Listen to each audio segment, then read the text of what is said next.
welcome back to another edition of the Giant Overreaction. Y'all know what it is, man. The rawest, realest content surrounding the New York Giants community, and we got a ton to talk about today, y'all. Happy Victory Thursday, Happy Victory Friday, Happy Victory Saturday, Sunday, and finally we get to tonight.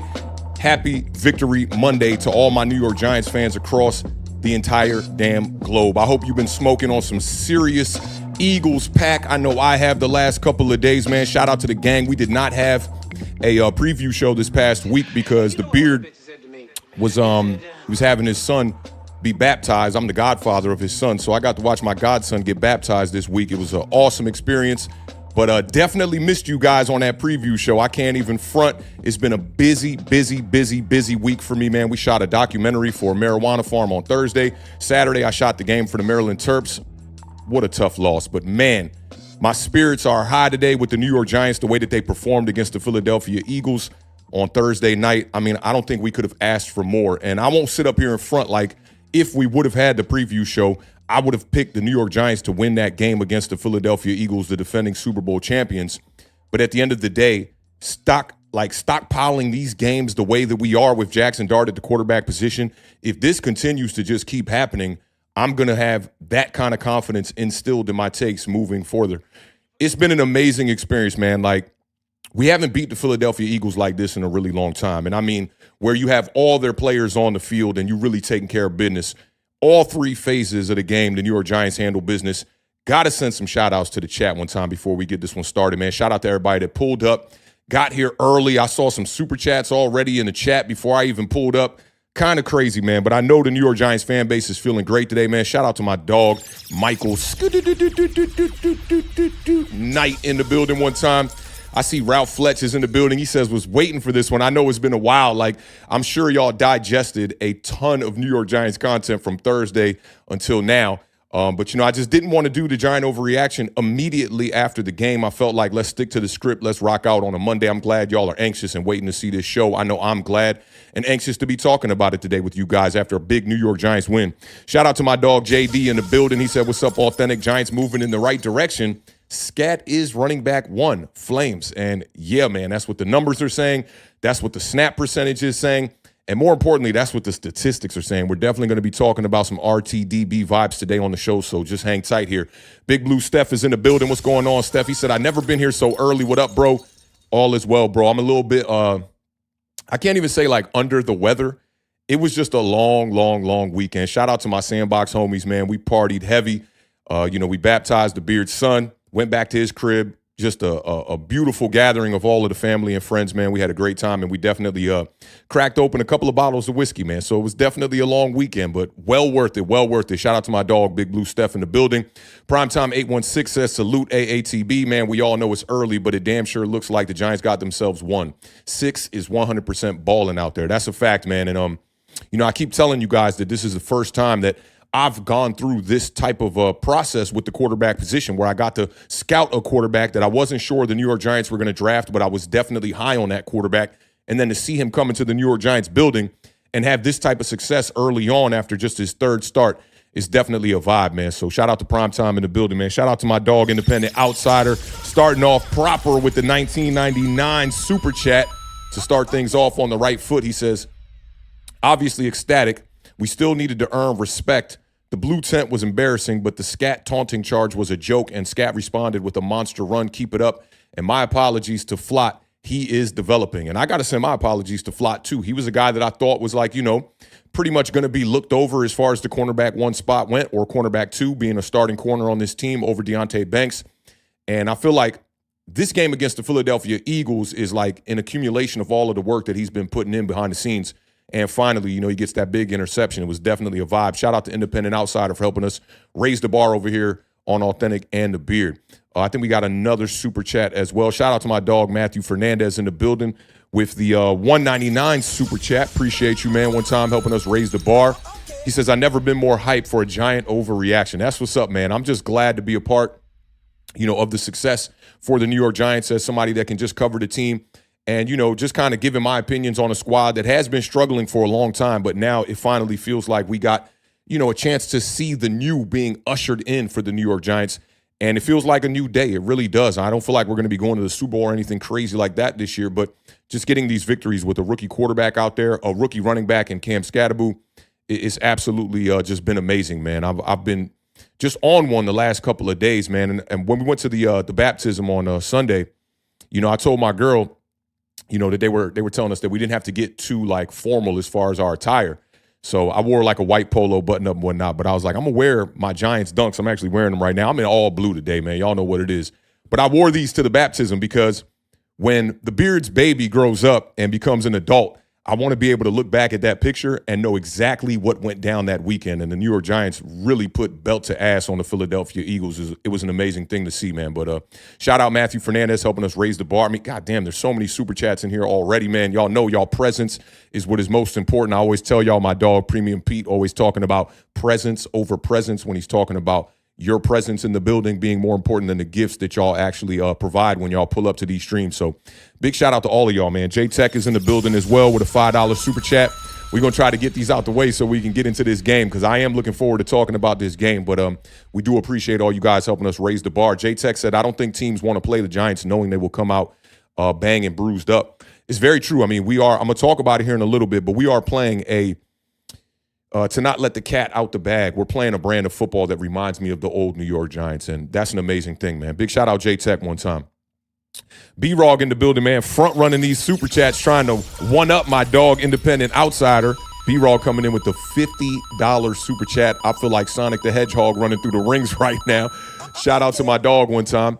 He said, I am fired up in all capital letters. I am happy to see the Giants played rather mistake-free football. With 7 minutes to go in the game, the Eagles showed no interest in playing anymore. Keys to Denver: 1, make Knicks throw faster than normal, stop the run, and keep up the good offensive line play. It has been great offensive line play, man, and y'all know the saying. I'll talk about it when we get there. But Jaxson Dart has a big part to do with the way that the offensive line is playing. Just recognizing the leverage up front, the pocket manipulation. He's been doing a fantastic job, and that's not to take away anything from the offensive line. That is definitely a different unit when you have Andrew Thomas in the lineup, and they've been just playing great football. And I feel like the better the quarterback play is, the better that offensive line is going to play. Don't forget to pull up 1 p.m. Eastern Standard Time this Thursday. We'll be breaking down our preview for the Giants headed to Denver, which was a game that I thought was going to be a bit of a revenge game for Russell Wilson, but we got Jaxson Dart out there just completely handling business right now. And it's going to be an exciting matchup. I'm looking forward to kind of doing some research and breaking down the approach for the New York Giants, who are just won 2 of their last 3. So we're definitely headed in the right direction, man. Shout out to my dog B-Rog in the building. We definitely appreciate you. Dean coming in hot with the 199 super chat.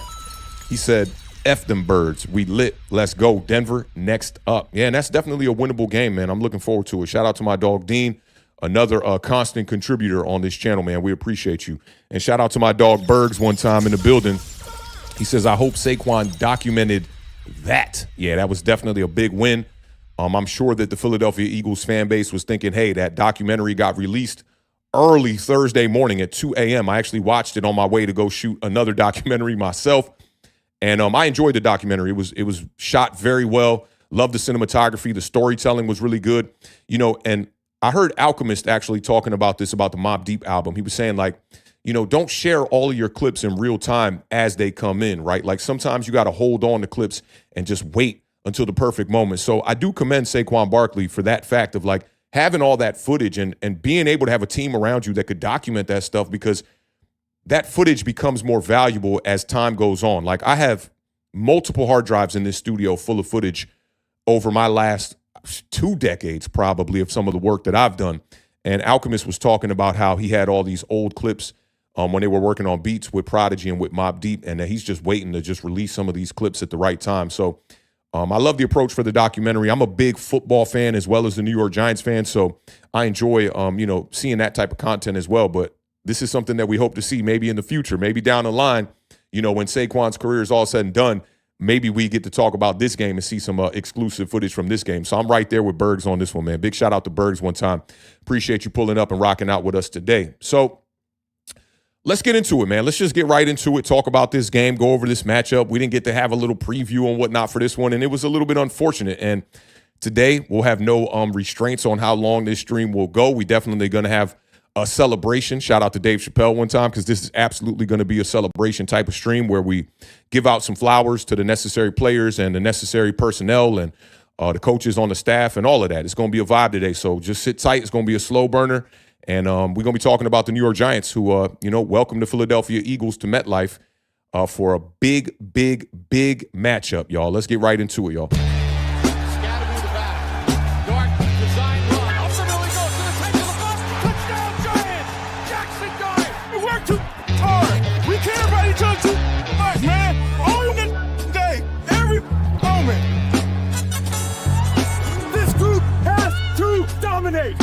From the jump. The New York City right now is Cam Scatterford. It's too beautiful out here, wasting opportunity. Come on, inside the tone for the first down. Just pull ahead. Let's go, let's fight for each other. Here we go. Drive from 15 yards out in his first start gives the Giants the lead. That's a God. Bro, the expectation every time we step on the field to win. Every rep in practice, every one-on-one, it don't matter. The expectation's to win. Swear to God, y'all, right now I got goosebumps on my arms, man, because that sequence that I edited was actually before last week's game. And what Jaxson Dart is saying there at the end of that performance, man, it's absolutely amazing to see that trickling into the next week, man. What a dominating performance by the New York Giants. The Giants had lost 10 straight on Thursday, entering that Week 6 matchup against the Philadelphia Eagles. And the last time the Giants won on Thursday Night Football was way back in Week 3 of the 2015 season. It was against Kirk Cousins, actually. The Eagles entered the game winning 20 of their last 22 games, and the Giants come away with the victory, 34-17. And as the saying goes, and one of my favorite movies, actually, any given Sunday, that is why you go out there and you play those games. It's the first division win since we beat Philadelphia in Week 18 of the 2023 season, and Brian Daboll has now won back-to-back home games for the first time since 2023. The Giants have won 2 of their last 3 games, largely in part due to the new quarterback that has taken over for the New York Giants, and it feels great to have a young guy out there, the youngest quarterback in the NFL, going out there and giving you a chance to win week in and week out. Jaxson Dart has been nothing short of amazing these last couple of weeks, man, and these wins are not just up against some regular teams like, I know we lost against the Saints, and these are not wins against teams that we are expected to beat. These are against powerhouse organizations in the Chargers and in the Philadelphia Eagles, who are just coming off of a Super Bowl victory. It was a big-time win, and I really think that that is an understatement with the way that the New York Giants performed. Y'all know that on this channel, even through the last 6-7 years where a lot of people felt like the NFL was shifting to a passing league with more passing concepts, and you need those quarterbacks that are going to stretch the field, kind of getting away, from the traditional New York Giants style of football, which is RTDB. And that is something that we speak about on this channel all the time because, me and the Beard just feel like we have to overemphasize the importance of running the ball and what that can do to set up, and put your quarterback in a position to go out there and win games. And the Giants went out here against the Philadelphia Eagles, and when you talk about RTDB, running the damn ball, they dominated on the day. They rushed for 172 yards, 4.4 yards per carry. It was led by Cam Scatterford, running back one, as my dog said at the top of the stream, 19 rushes for 98 yards. It would have been nice to see him get over that 100-yard mark. But all in all, it was a great performance. A 3-touchdown performance from Cam Scatterford, who has absolutely took over the New York Giants running back one position. He played 71% of the offensive snaps this past Thursday. That was 49 snaps. And just a great day from Cam Scatterford, a young, just a physical player that is starting to instill his mentality on the rest of this team. Offensively, we did not have a guy like that. I can't even think back to when. Maybe Jeremy Shockey is the last player that we had on our offensive side of the ball that played the way that Cam Scatterford does, with that physical nature, just mano-y-mano type of vibes, and not afraid of anything. And last week we had the Saints, I forget who it was, one of the Saints defenders was like, man, that dude Cam Scatterford was like a little kid out there. And the difference is that Cam Scatterford might be having fun like a little kid out there, but he's absolutely playing ball like a grown-up. It's an amazing thing to see. It's beautiful to see, and having guys that are just, a couple of games into their NFL career really, truly leading the New York Giants to victory is just something that speaks volumes for the future of this franchise. Jaxson Dart also added, to the running game as well. And to have a quarterback like that is going to, enable the RTDB type of situations, that's also a great thing. Me and the Beard always talk about how you got to separate the statistics when we talk about rushing yards per game from an offense, separating the quarterback from the running backs, because when you have a dual threat quarterback, it just helps the rushing attack that much more. And Jaxson Dart, 13 carries on the day for 58 yards or 60 yards, I believe it was, 1 rushing touchdown. The Giants scored 4 rushing touchdowns on the ground, and physicality won this game. And listen, to the people that were saying, we're going to get this kid killed if we put him out there. That was even before Malik Neighbors went out with the season-ending injury. That was before Darius Slayton was dealing with the groin injury, right? And a lot of people wanted us to have Andrew Thomas back in the lineup, specifically for Jaxson Dart. Now, I felt a little bit different. I felt like, look, if you feel like this rookie quarterback gives you the best chance to win, go ahead and put him out there. A lot of people were saying that we were going to get him killed. I got to tell those people, you got to sit this one the fuck out. Yes, this is a child's game, but these are young men who are playing with grown-ass men. And when you look at some of these plays going up against the Eagles, and 2 plays stick out for me. It was the plays going up against Zach Bowen, who just got paid $51 million in March. You got 2 young rookies in Jaxson Dart and Cam Skattebo taking it right to him. Jaxson Dart shook that man straight up out his boots on that first rushing touchdown. And then Cam Skattebo going out there and just straight up bulldozing Zach Bowen. These dudes are showing you that when it comes time for them to get paid, they're trying to earn every dollar out there. And Cam Skattebo, right now, he's got 5 rushing touchdowns on the season. That is tied for 3rd in the NFL, and we're talking about a guy that really didn't play that much at the beginning of the season in the first couple of games. The Giants had 14 first downs by way of run, and the Eagles only had 5. If we can continue to support our young quarterback the way that we saw them support that young quarterback on Thursday night, this Giants team is going to be in position to beat any team in the league. And I'm not saying like, hey, we just beat the Eagles, the New York Giants, or some juggernaut of a franchise right now. But when you got a quarterback out there that's doing the type of things that Jaxson Dart is doing, and you have a reliable rushing attack like we saw from Cam Skattebo on the day, I think we can be in every game. Now, you look at the way that we stopped the run as well. The Philadelphia Eagles really never got a chance to even commit to their version of RTDB, but the Giants did a great job on the day. They held the Eagles to just 73 yards on the ground. That's Saquon Barkley in that backfield, just 3.7 yards per carry. Saquon came into this game averaging 3.2 yards per carry. And when you look at his performance last week against the Denver Broncos, where he only had 6 rushes for 30 yards, and then you look at the performance going up against the New York Giants, I felt a little bit frightened at the beginning of this game because Saquon Barkley went out there and got 30 yards on the first 2 carries of the game. His first play from scrimmage, he went for 18 yards, and I was just like, wow, man, here we go again. The New York Giants aren't going to be able to stop the run. Second play goes for 12 yards. Saquon at the half had 8 rushes for 58 yards. You look at his performance going into the second half, he only had 4 carries in the second half, and he averaged 4.8 yards per carry going up against the New York Giants, which was his second best yards per carry of the season.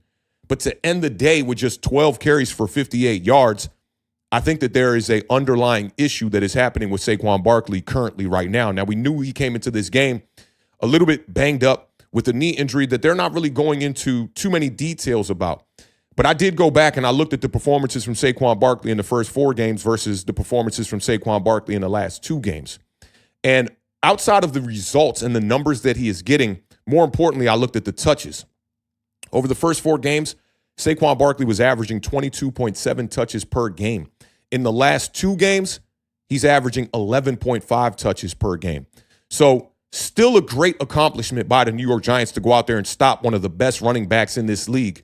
But I do think that there is something clearly going on with Saquon Barkley. And these are some of the things that New York Giants fans pointed to when some were in favor of allowing Saquon Barkley to walk in free agency. The number one thing that most people pointed to was the injuries and how injury-prone Saquon Barkley is.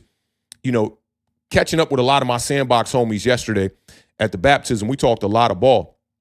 And, I just think that like a lot of people all too often will only look at the results, right? But also you got to look at the reps. I think that the reps are extremely important and context is extremely important. The Giants are a team that has been struggling to stop the run all year. And whether it's a banged up Saquon Barkley or a fully healthy Saquon Barkley like we saw last year that went off for 176 yards against the New York Giants, if he's out there, I'll go to a saying that came from one of my favorite football movies, The Program, which is, are you hurt or are you injured? And if you're injured, you can't get back out there on the field. If you're hurt, then you're going to be able to go out there and contribute to your team's success. The New York Giants find a way in this game on Thursday against the Philadelphia Eagles to limit the success from Saquon Barkley. Whether or not the yards per carry was high or not, we found a way to force the Philadelphia Eagles to pivot from the run and rely more on the passing opportunities from Jalen Hurts and the two wide receivers on the outside. And in return, that put the Philadelphia Eagles in a tight position. It reminded me of the time we had beat Jalen Hurts in his first year as a starter for the Philadelphia Eagles, where he threw for 3 interceptions. And the exact same thing kind of happened, where Nick Sirianni abandoned the run early in the game, forced Jalen Hurts to throw the ball, and the New York Giants ended up barely winning that game. I remember that game. It got down to a 3rd down, and Daniel Jones was just like kind of trying to like run out the clock, and we weren't even trying to go out there and really put the last nail in the coffin and win this game. We were more just trying not to lose the game. But the New York Giants did come away with the victory that day, and on Thursday we did the exact same thing, and we came away with the victory. For those of y'all that have not seen the Saquon Barkley documentary, maybe because of just chance, maybe just because of maybe some spite with Saquon Barkley, I still recommend that all New York Giants fans go out there and check out that documentary. It'll tell you, or it'll remind you, I can't say it'll tell you, it'll remind you where we came from, and it'll show you the old, and it'll make you appreciate ushering in the new. And speaking of the new, I definitely want to talk about the quarterback position here, because Jaxson Dart was just absolutely amazing in this game. And the numbers, remind me a bit of a Jaden Daniels-like game, right? You're looking at 17 of 25, very efficient on the day, 195 yards, 1 touchdown, no picks, a quarterback rating of 104.6. I believe his QBR was 90 on the day out of 100. He had 60 rushing yards. He had 1 rushing touchdown, and he was only sacked 2 times on the day. And again, this is with no Malik Neighbors. This is with no Darius Slayton. And Jaxson Dart goes out there under the bright lights on primetime, going up against the Super Bowl defending champions in the Philadelphia Eagles, and he goes 11 of 16 on 3rd down. That is why I say this game reminds me of a Jaden Daniels-like performance, because Jaden Daniels is the kind of quarterback that when his team is placed in non-ideal down and distance situations, he finds a way to get the necessary yards to make, whether it be a 2nd and long turn into a 3rd and manageable, or taking a 3rd and long and creating a 1st down out of it. And we saw that from Jaxson Dart a ton. He was the youngest quarterback ever to beat a Super Bowl defending champion. And Jaxson Dart is a quarterback that is just 22 years old, I believe. And seeing these type of performances this early on in his career is just nothing but promise for the fan base. He's one of 3 quarterbacks to rush for 50 yards, at least 50 yards, in their first 3 starts. It's Jaxson Dart, it's the quarterback he went up against on Thursday night in Jalen Hurts, and it's Lamar Jackson. That is great company to be around. And the offensive line played incredible in this game. Even JMS, who went out early, and, we saw Schlottman come in, and, Jermaine Illuminor, who had a pretty tough last week, Greg Van Roten, who had a pretty tough last week and a tough start to the year. You're seeing all these guys kind of galvanize and build that chemistry up front, and I think a big reason that has to do with that is the saying that I always say on this damn channel, and that saying is, a decisive quarterback is an offensive lineman's best friend. And you're seeing that with Jaxson Dart, the way that he can create these rushing lanes, the way that he can see opportunity down the field, his vision. Sometimes you could see in this game where the rush would get to him a little bit early, and he was still making some fantastic throws. The one to Wan'Dale Robinson on outside on the right hash is one that comes to mind. And this kid is just week in and week out just putting up impressive performances. And, I just feel great about it, because this was a quarterback that I scouted. And when a lot of people thought that Jaxson Dart was a bit of a joke of a quarterback, and I definitely, knocked on the door of the receipt guard this past week, and the receipt guard was definitely out in full effect, because a lot of people did not have faith in this kid. There were a lot of tweets going around that, oh, man, we got to go from 6 years of Daniel Jones to now Jaxson Dart. And I think a lot of those people are definitely eating their words and, put themselves in a position to eat a lot of crow. And for me, I'm just excited about it, because it's great to have an evaluation on a quarterback coming out of college and then see him come to the NFL and really supersede those expectations. Because yeah, I thought Jaxson Dart had the potential to be a future franchise quarterback. Absolutely. I did think that there were going to be some things that the Giants were going to have to iron out. And there are people that are saying that Jaxson Dart and his ability to lead his team to a victory the way that he has done in 2 of the past 3 games has nothing to do with Brian Daboll. And I just cannot believe that, because behind closed doors, we don't know what's going on. But at the end of the day, I'm going to go up here and I'm going to root for Brian Daboll, and I'm going to root for my quarterback. And they're making it easy. You know, it was difficult in the beginning of the season with Russell Wilson at the quarterback position, struggling outside of that Dallas Cowboys game. But when you see Jaxson Dart and Brian Daboll and Mike Kafka clicking the way that they were clicking on Thursday night, it just makes things extremely easy for us as fans. Now, we've been talking a ton about 12 and 13 personnel with the New York Giants, and how in week 5 versus the Saints, the Giants had ran 12 or 13 personnel on 15 of their 19 pass plays in the first half, and then they completely abandoned that in the second half. And I came up here after the Saints game and said, the coaching staff is not at fault for the L that took place in week 5 against the Saints. There's no way that you can expect to walk out of a game with a victory when your team turns the ball over 5 times, let alone turn that ball over 5 times consecutively.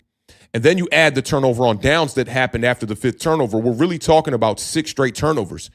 A lot of people wanted to point the finger, not my chat, but a lot of people on social media pointing the finger at the coaching staff, saying that when players go out there and fumble, that is an indication or an indictment on the coaching staff that they are not getting their players prepared. I chalked it up to, listen, there's a lot of responsibility on a lot of young players on this team, most importantly at the quarterback position, and then Cam Scatterbull at the running back position. But at the end of the day, you just cannot turn the ball over that much. I thought the game plan was a fantastic game plan against the Saints, but I still thought it was a bit of a head scratcher to abandon the 12 and 13 personnel, which features 2 and 3 tight ends. And for those of y'all that don't know what 12 and 13 personnel is, it simply just means the second number represents the amount of tight ends that are on the field. The first number represents the amount of running backs that are on the field. So 12, you got 1 running back, 2 tight ends. 13, you got 1 running back, 3 tight ends. And the Giants featured that heavily in the first half, had a lot of success last week against the Saints. A touchdown to Theo Johnson, some big plays from Daniel Bellinger as well, who was 4 for 4 on his targets as well. And it was just a bit of a head scratcher, but it did not derail the game plan, in my opinion. Now, versus the Philadelphia Eagles on Thursday night, the Giants ran 12 personnel in the first half, 46% of the time. And I was trying to count the plays as they were going live, and I counted 11 plays, 11 pass plays that the New York Giants had where they were in either 12 or 13 personnel. And then they went and they abandoned 12 personnel again for the most part of the third quarter. And then they kind of went back to it with about 4 minutes left in the third quarter, and also committed to it a little bit more in the fourth quarter. Obviously, having that kind of a lead, it allows you to be able to put more tight ends out there on the field when you're trying to run the clock out. But I thought that it was a beautiful way to kind of make it look like this week 6 game plan was similar to the game plan that we saw in week 5 against the Saints. And it looked like the New York Giants were going to abandon 12 personnel. And right when you thought that they were going to do that, they went back and, pulled out some more 12 and 13 personnel out of their trick bag. So big props to Brian Daboll, who him and Mike Kafka, I think, are finding great ways to move the ball without Malik Neighbors in the lineup. And this week you have no Darius Slayton, and you're still finding ways to move the ball.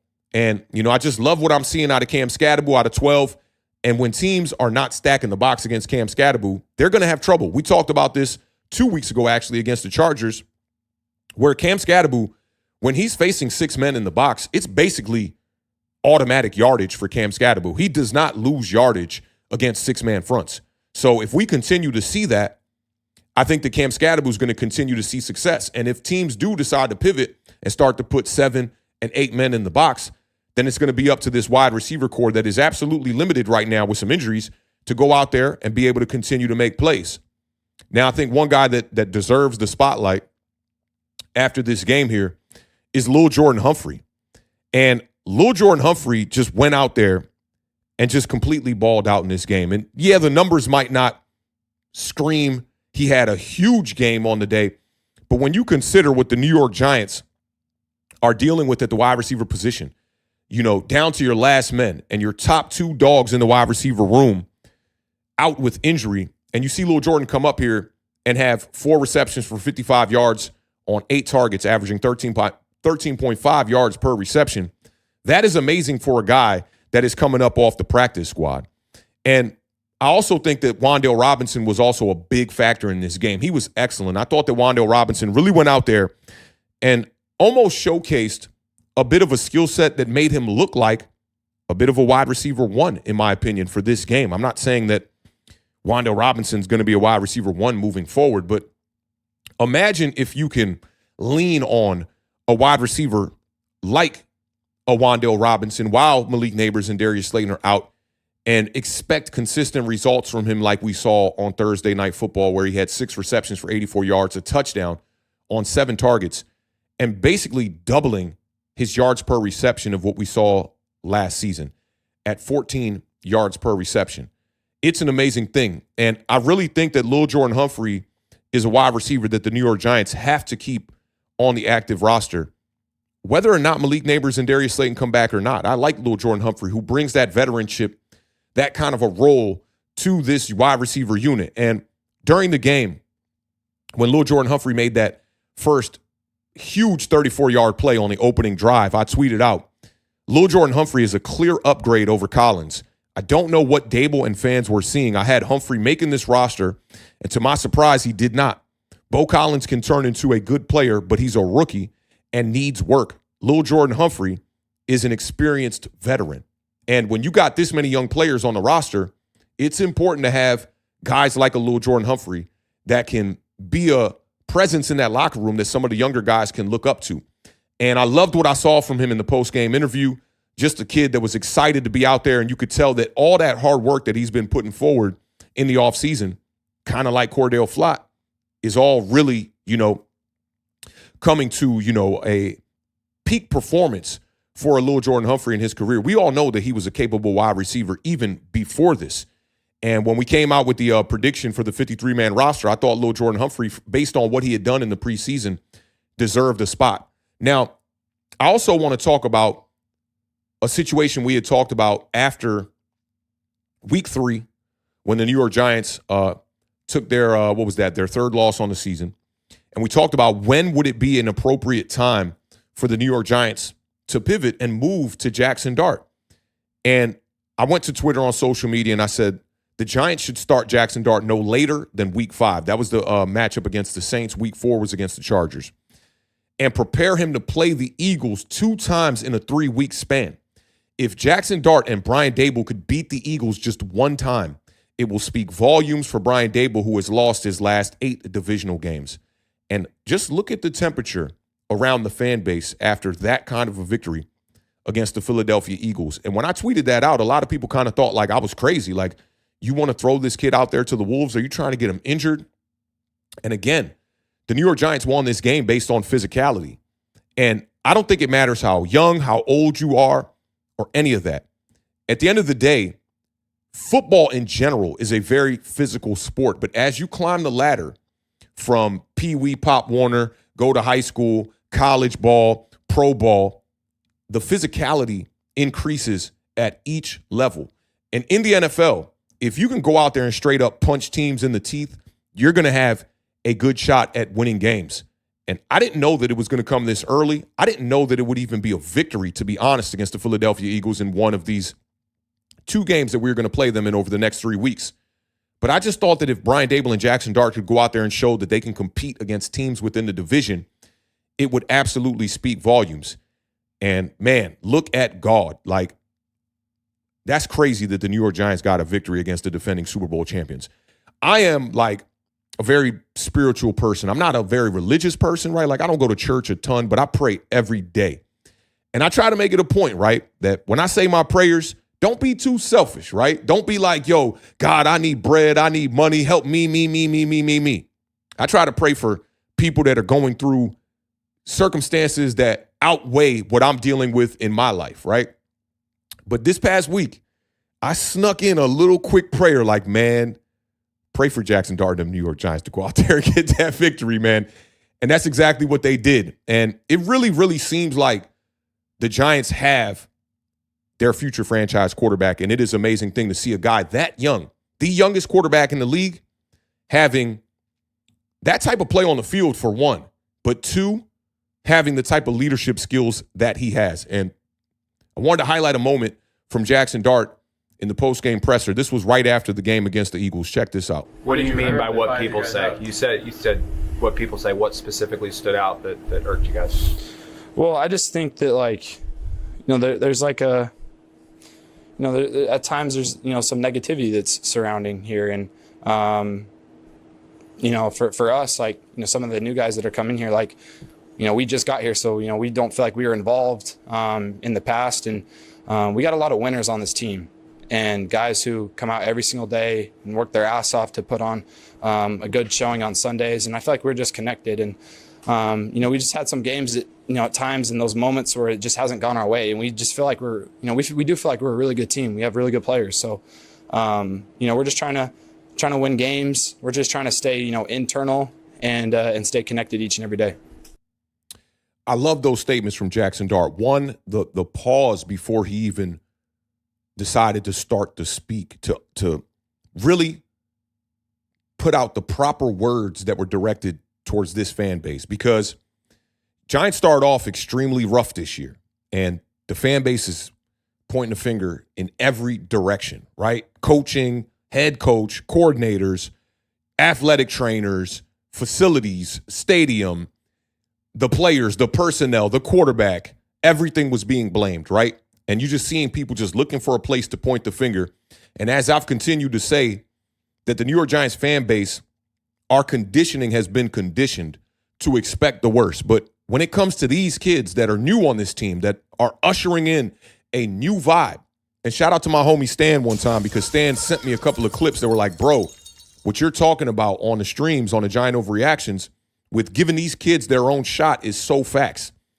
And again, I encourage fans out there to give these kids their own chance. Don't allow the results of the past to get in the way of supporting this team in the present day and in the future, especially when we're talking about these young players, especially the rookies, Jaxson Dart, Cam Scadaboo, Darius Alexander, a guy that New York Giants fans expected to just come into the lineup and from day one be a guy that was like going to be a staple on this defense from day one. And slowly but surely he's progressing on the field and becoming the guy that we know he can become, what we saw from him on his tape out of Toledo. Now, there's already 31 fan bases, 31 other fan bases that are rooting against us. So I think that it is a priority for us as fans, as that only fan base that's really going to root for our team, to root for this particular team. And I'm not sitting up here telling y'all that I'm like completely innocent over the past however many years we've been podcasting, as if I'm some person that just comes up here and is just a straight up mascot for the New York Giants, like, we're the best, go root for us, blah, blah, blah, blah, blah. We've been extremely critical on Authentic in the Beard. But a lot of that has to do with the conditioning, being conditioned, but also the results that we have seen over the past couple of years. When you have the same personnel coming back every year, and you've seen that same exact personnel go out there year after year and lose games and not give this New York Giants fan base really any hope when you go watch games on Sundays, and in this particular case on Thursdays, I understand that how some fans can get down on this team and really feel like it's never going to make the turn and we're never going to be a franchise that'll get back to greatness.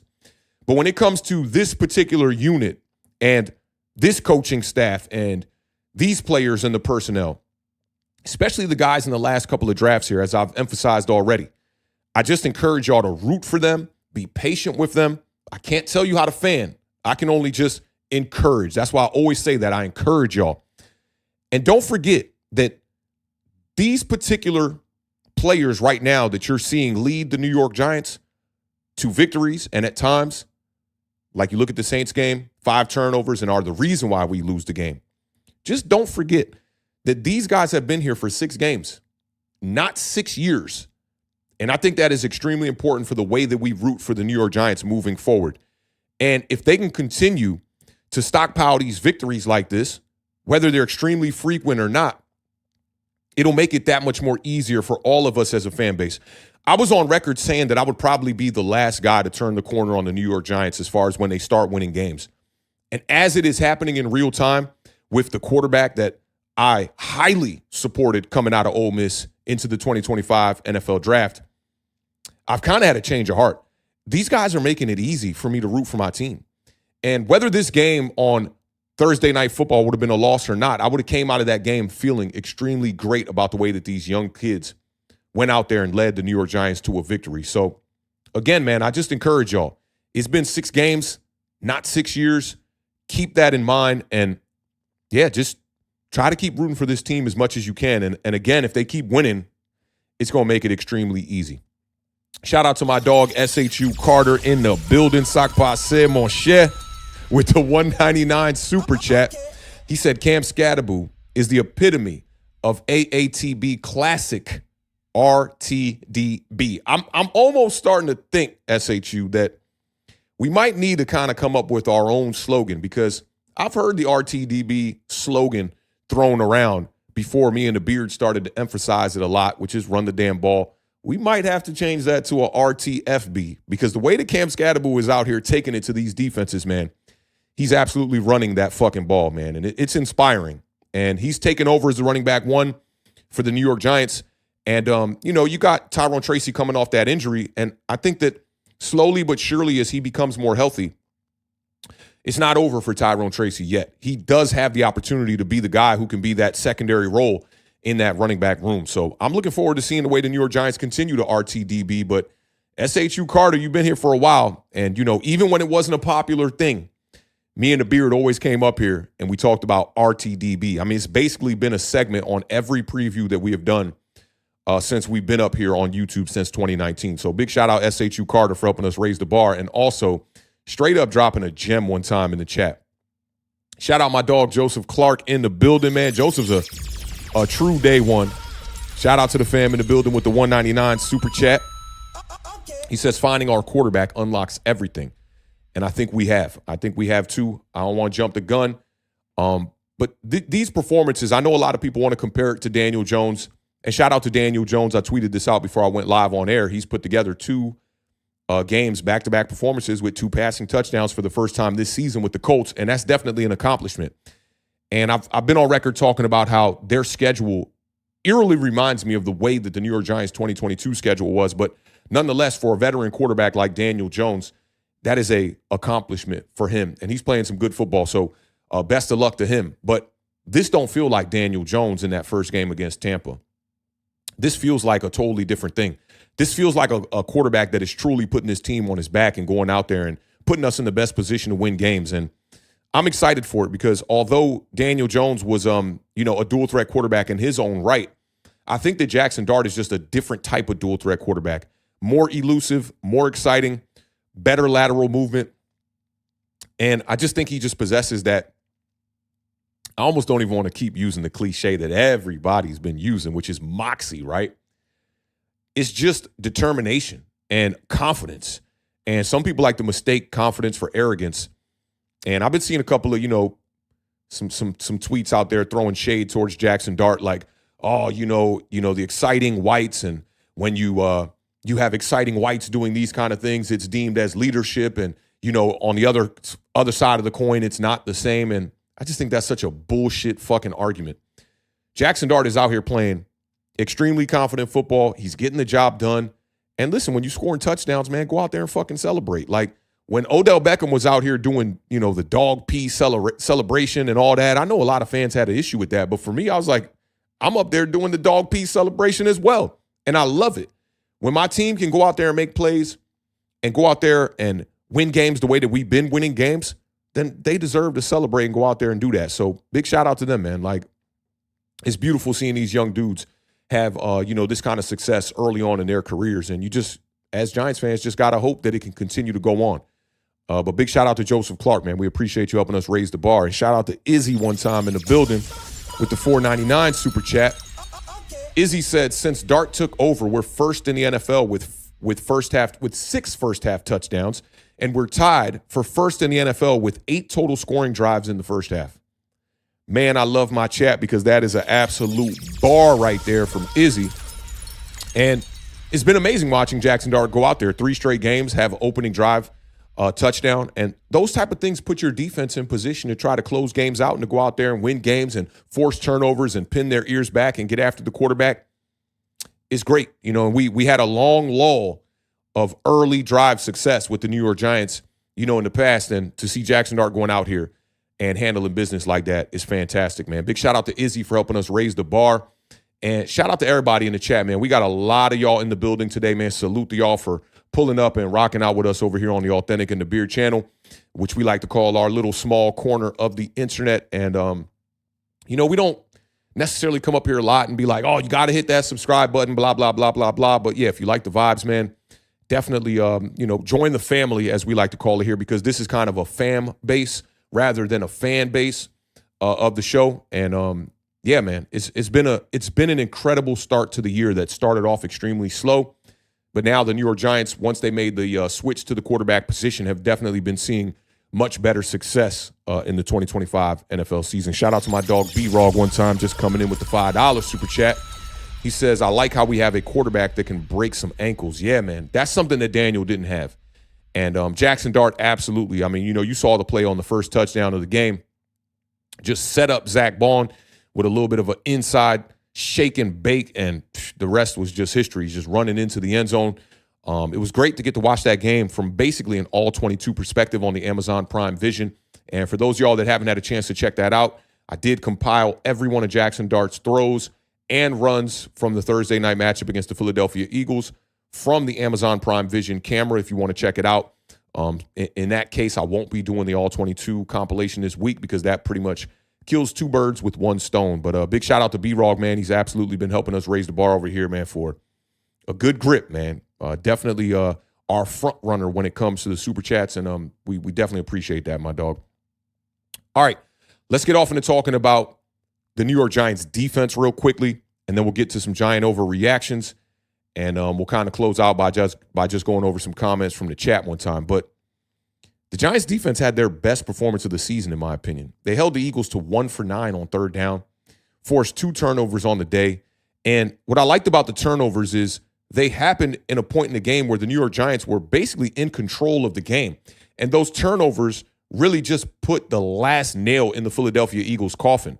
The interception from Cordell Flott, who basically was supposed to be a pick six on that one. He did say that Saquon Barkley is faster than he thought. He didn't think Saquon was going to be able to get him. But Saquon ended up hunting him down. It was a big return nonetheless that set up the touchdown. After that, the forced fumble from Dane Belton that was recovered by Andrew Phillips.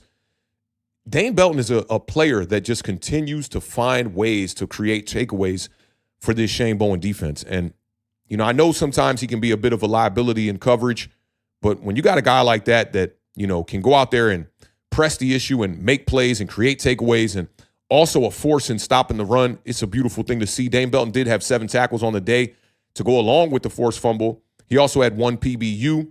You also saw Paulson Daboll with the 1 PBU as well on the deep shot to Devonta Smith. And Daboll also had 7 tackles on the day. So it's great to see the secondary kind of galvanizing against one of the top offenses in the league. I know the numbers coming into this game didn't necessarily say it. And it's really been like that since last season for the Philadelphia Eagles. They are a team that, passing-wise is always in the bottom third of the league. Excuse me. But when it comes to scoring, they definitely find ways to put up points. Brian Burns, man.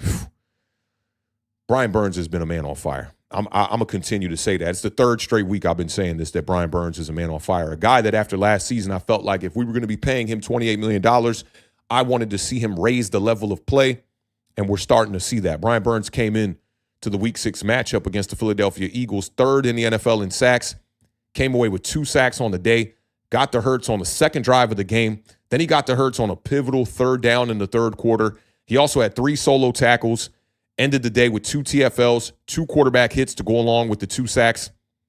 This dude is just balling out, man. And, I know a lot of people, especially on the Twitter side of things, when I would express some of my opinions about Brian Burns in the 2024 season, like, man, I think he's a good player, but when you're paying a guy that kind of money at $28 million, I just want to see him raise the level of play. I think that he needs to be mentioned with those guys like the Aiden Hutchinsons of the world, right? And now we're starting to see that, and it's a great thing. And I think that the second year for Brian Burns, maybe not necessarily in Shane Bowen's defense and philosophy and scheme, but just in general within the New York Giants organization, it's great to see him step up, be a leader on this team, and be a guy that guys like Abdul Carter and the rest of the boys can look at as the leader on that defensive front, because we all know that Dexter Lawrence is definitely a force within his own right. But when it comes to being that vocal leader, Dexter Lawrence is not always going to be that guy. And I think Brian Burns has absolutely been filling that void, and it is an amazing thing to see. And Abdul Carter is, I know the sack numbers are not there yet, but this dude is just constantly getting after the quarterback. He only had one pressure on Thursday, but right now, Abdul Carter is 10th in the NFL with 26 pressures. And he's going to get to that quarterback soon. I wish it would have happened at MetLife. It would have been an amazing thing to see him get his first sack of the season at MetLife in these last couple of games. But Abdul Carter, right now, it's Abdul Carter and Josh Hines Allen. They're the only players in the NFL with more than 20 pressures on the season that do not have a sack on the year. I know that we're all waiting for Abdul Carter to get after the quarterback, but to be mentioned with a guy like Josh Hines Allen, that is awesome. And right now, the New York Giants have 3 players in the top 30 in total pressures. Isn't that what we wanted, y'all? We wanted to see Abdul Carter, Kayvon Thibodeau, along with Brian Burns, getting after the quarterback, eerily reminding us of the NASCAR packages through the mid to late 2000s and early 2010s.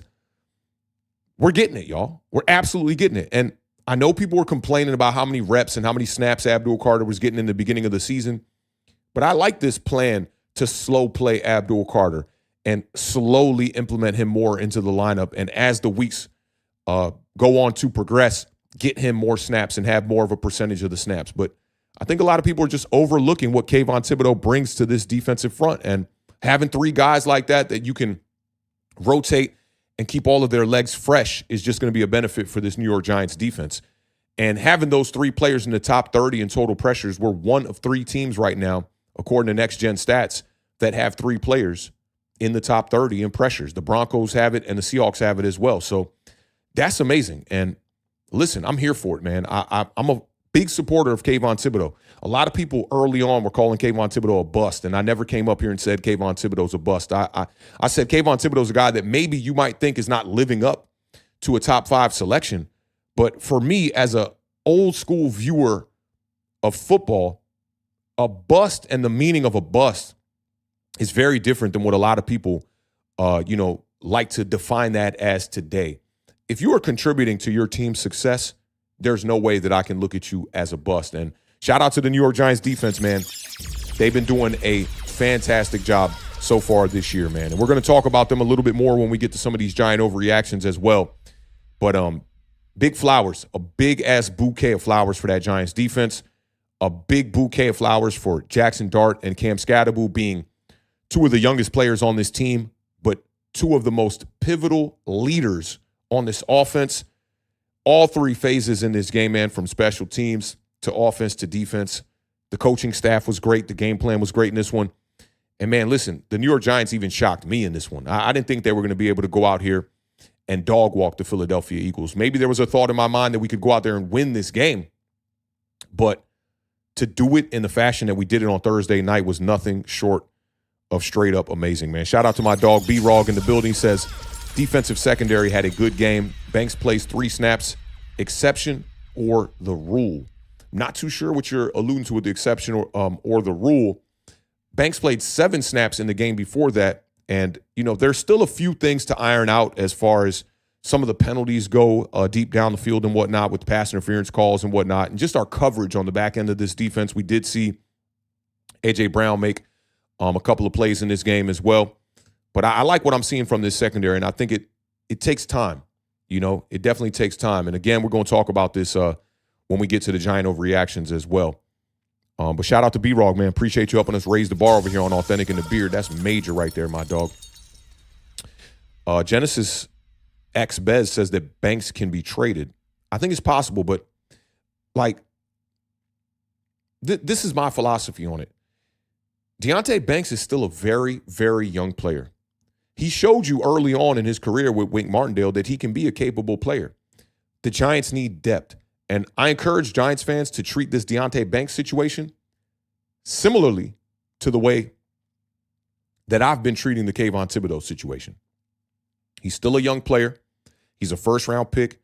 It has not, developed into what we want it to be just yet, but I do think that there is a lot of promise.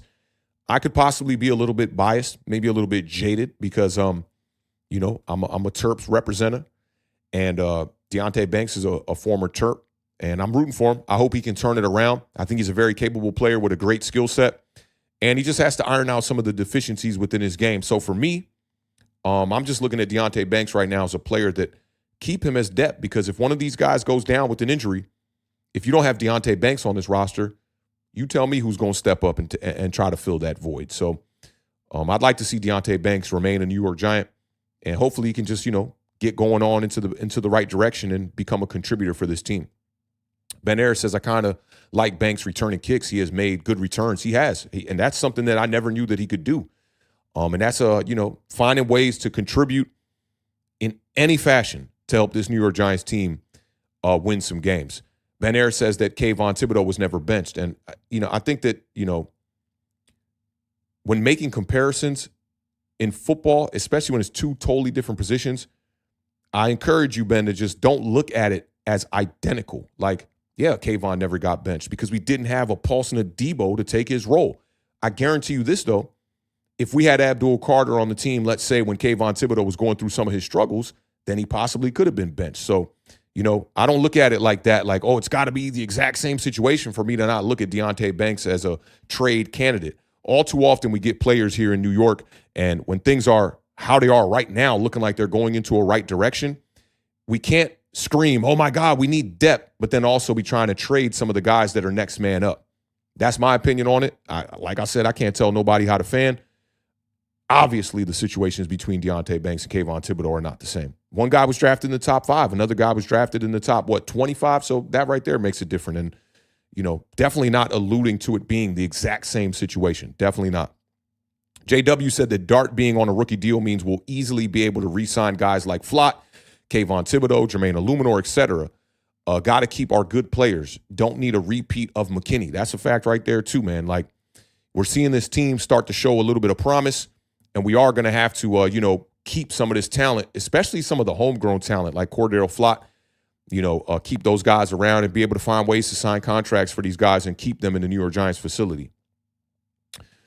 Let's see. Vinny Scam said, hey, Bengals, any interest in a well-rested tackle from Alabama taken 7th overall for T. Higgins? And he put the laughing emojis. That would be amazing right there, right? With that contract that they locked up with T. Higgins, looks like he's going to be remaining a Cincinnati Bengal. And something that I'm not going to talk about too much today, and I thought about making it a giant overreaction, but I want to wait on it a little bit until we get a little bit closer to the trade deadline. A lot of people are wanting the New York Giants now, after seeing Jaxson Dart go out there and win 2 of his 3 games. They want the Giants to trade for a wide receiver. And I thought that could have made for a good overreaction today. But for me, I'm really just waiting on the proper scenario to trade for a wide receiver. If it's a Jalen Waddle, like guys like Steven Arce in my chat have talked about a ton, yeah, if you can put together the right package, I would do it. But right now, the New York Giants don't have a lot of capital as far as draft capital goes to utilize and trade to bring in a wide receiver. And they also don't have a lot of players that personally I would like to trade. So with that said, although the New York Giants could use some help at the wide receiver position, for me, I would prefer if they did it in free agency or finding a guy on a practice squad, or maybe even finding a guy on our own practice squad like they did with Lil Jordan Humphrey, and finding ways to just, stick to the script. The Giants are a team that is in a rebuild. Don't allow the success that is right here in front of us today to allow us to forget about the success that we are aiming for in the future. So that's just how I feel on it right now. There's a lot of conversations about Olave and Jerry Jeudy and just a ton of wide receivers out there. And until I hear that there is actually a candidate on the table that the New York Giants could go out there and acquire, for me, I'm not going to make it a big deal just yet. But there are reports circulating in the NFL that the New York Giants have been making some calls to try to go out there and get a wide receiver. If it's the right situation, I'd be down for it. Guys like Jerry Jeudy are not really high on my list as players I would like to bring in. So I just kind of wanted to address that before, getting off into these giant overreactions, where I know a lot of people in the chat might be expecting me to talk about wide receiver today, because weapons is absolutely something that I've been stressing the New York Giants need to improve. But I've also been stressing that Rome was not built in one day. And Joe Shane made it a point to address the defensive side of the ball this year in the offseason and draft his future franchise quarterback. And I do think things are a little bit ahead of schedule right now with Jaxson Dart. But that's just not a reason for me to want to jump the gun and, try to get a little too desperate to trade for a wide receiver, especially with the New York Giants having the least amount of cap in the entire NFL. So that's kind of where I stand on that. And shout out to Stephen Arce. I didn't even know he was in the building. He said, Waddle, Garrett Wilson, or Olave. First two, I like the first two for sure. Like, could you imagine Garrett Wilson with Malik Neighbors? Holy shit, that would be amazing. That would be absolutely amazing. So, like these names, Olave, the injury history, and also Olave's been a guy that I feel like they've been trying to force into the wide receiver one position. But if he came over to the New York Giants and we get Malik Neighbors back at full strength, he would fit into the wide receiver 2 role, which would be a much better role for him. So I wouldn't quite write Olave off, but definitely prefer the first 2 names on the list there. Let's see. B-Rog says, I thought JS was supposed to keep or fix the cap. Yeah, and I think, just after the success of 2022, they kind of diverted from the plan a little bit. And in return, they started trying to win now and spent some money on the offensive line with John Runyon Jr., Jermaine Illuminor, a few other guys, the Brian Burns deal, and constantly having to restructure Andrew Thomas and Dexter Lawrence, and obviously bringing in Paulson Daboll and Javon Holland. Those guys cost a lot of money. So, yeah. But going into next year, I think the Giants were expected to have somewhere around over $20 million. So, not too bad. Not too bad. My dog, the Illa, is in the building one time, man. I do encourage all y'all to go over there and subscribe. And I still got to get a few of my homies on the channel. I want to get the Illa on the channel. I want to get my dog Dante from East Coast Gridiron on the channel. I want to get my dog Big Dash Nose on the channel. I want to get Diggy on the channel and a few other of the homies as well. So, I think what we'll do is, and this might be the week to do it, man. I'll reach out to you, Dilla. But I did want to kind of spend one of these weeks by just kind of going live every day and just maybe featuring, one of my Giants content creator homies on every one of the shows and just kind of doing a bit of a Giant overreaction with the family, man. So we'll try to get that done. But the Illa says, I do worry about this 2026 draft class in regards to the skill positions. It seems to be very limited, and it's been that way for quite some time based on everything I've heard personally. Yeah, I mean, I do feel you on that. There are a couple of wide receivers that, front run this class. I want to really get in and do a deep dive.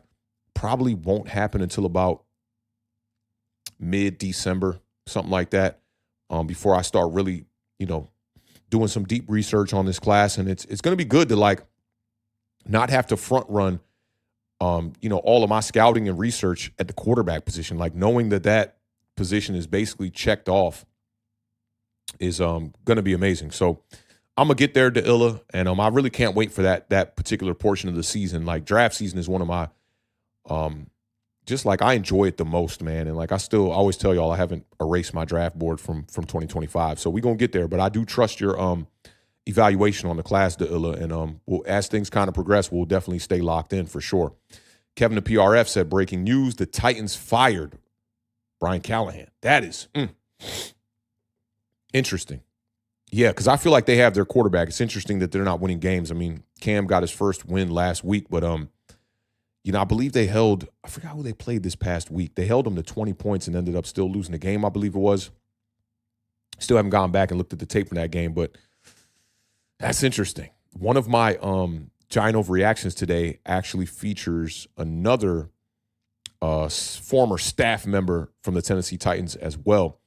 And it's going to be an interesting Giant Overreaction. Shout out Kevin to PRF, man, rocking out with us today. Vinny Scam says, I think it's more realistic for them to waive Collins, put him back on the practice squad, and sign another experienced wide receiver like Isaiah Hodgins off another team's practice squad. Yeah, I like that approach. I do think that we don't have to press the issue right now and overpay, as from a compensation standpoint, as far as draft capital or the player you're going to give up in a trade. We don't have to do that. Let's not be desperate. Jaxson Dart is showing you that he can beat, top-notch teams with what he's got. So let's continue to go that route. And let's see how the rest of the season kind of pans out. I like what Vinny Scam is putting down here. Ben Ayers said, just draft one in round 1 or round 2 next year. That's how I feel as well, man. That's a good point. MK5 said Adonai Mitchell would be dope. He's on a rookie deal and only lost his spot because of that stupid ball drop in the end zone. Yeah, I mean, they got some guys ahead of him, that are better served for that offense right now. But I don't know, man. They spent second-round draft capital on AD. I don't think he's going to be a guy that's going to get traded. But if he's, on a trade block, I'd be interested. I wanted to draft him in 2024 when we drafted Malik Neighbors at 6. I thought we were going to go quarterback, and if we had have went quarterback, I would have wanted to get AD Mitchell in the second round. Yeah, and JG agrees with you on that one too. Excuse me. Ben Ayers said, just draft 2 wide receivers next year. I think you could do that. Like, maybe you spend like day 2 capital on a wide receiver, and then maybe late in the draft, rounds 6 or 7, you could bring in another wide receiver as well. Adrian B said, Daboll said post-game, Dart doesn't need everything to be perfect. That was my biggest knock on Jones, being he needed everything to go right to have success. A small shot at Jones, or am I reaching? LOL. I don't think it's even really that big of a shot. And when you look at the surrounding cast around Daniel Jones with the Indianapolis Colts right now, I mean, they got a lot of boxes checked. The offensive line is good. Got some solid wide receivers on the outside. Tyler Warren at the tight end position has been just straight fantastic this year. It's crazy after the success we saw with Brock Bowers last year that Warren came in and is having very similar success this year, being Daniel Jones like security blanket. A great running back with Jonathan Taylor, who leads the NFL in rushing yards. I think he's over 600 already on the year. So, yeah, we knew that. And the fan base kept saying that, kept drilling that to us that, hey, we need to get these boxes checked before we can even evaluate Daniel Jones. But I think you got to do it the opposite way. You're looking at Jaxson Dart right now with the surroundings around him not perfect. A rookie running back, 2 of his top wide receivers down to injury, offensive line banged up, and he's still going out there and finding a way to win games. So salute to Jaxson Dart, man. Things look really good for Jaxson Dart right now. Odell Perry Pittman said, could Tyrone Tracy play some wide receiver? I don't think so. I think there's a big reason why Tyrone Tracy ended up moving to running back in college. His last season was because he wasn't that great of a wide receiver. And the coach that suggested that he should pivot to running back said to him, if you want a shot at making it to the NFL, then you need to change positions. So if he couldn't get the job done on the collegiate level, I wouldn't expect him to get it done on the NFL level. So I'm looking forward to seeing Tyrone Tracy support this running back by committee as our running back too. And you never know, man. You just never know what's going to happen as far as injuries go. I'm going to knock on wood here because don't want to see Scadaboo get hurt. But if he does get hurt, it's nice to have a viable option at the running back position that can come in and still have success. Quota said, I got to apologize to Russ. I feel bad for him. And after looking back at the play, it looks like Hyatt ran the wrong route and the middle part was wide open where Russ threw the ball. Yeah, that was a hot concept for sure. You saw, I believe it was Wan'Dale Robinson go in motion from right to left, and you could hear Russell Wilson on the Amazon Prime Vision check out of the play. It was a hot concept. Jalen Hyatt is supposed to probably run either like a quick glance route or a quick slant route to be the first man on the hot concept, and he didn't even turn around. So I don't know about the apologies to Russ, but I will say this, man. Like, there was a play, I can't remember who it was on the sideline. I don't know if it was Dart, Scadaboo, or Wan'Dale Robinson, but they got tackled on the sideline like pretty hard on the sideline.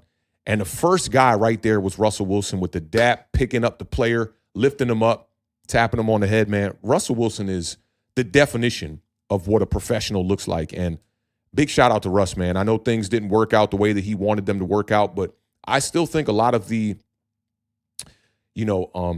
speed of the development of Jaxson Dart has a lot to do with Russell Wilson, because maybe physically Russell Wilson is not the same quarterback that he once was, but seeing, Jaxson Dart, seeing Russell Wilson approach his game plan and the way that he prepares for games, I think that helps out Jaxson Dart. And you saw it when Jaxson Dart came out there against the Chargers and got his first win. One of the first things he said at the podium was, shout out to Russell Wilson, man, who's been handling all of this like a pro.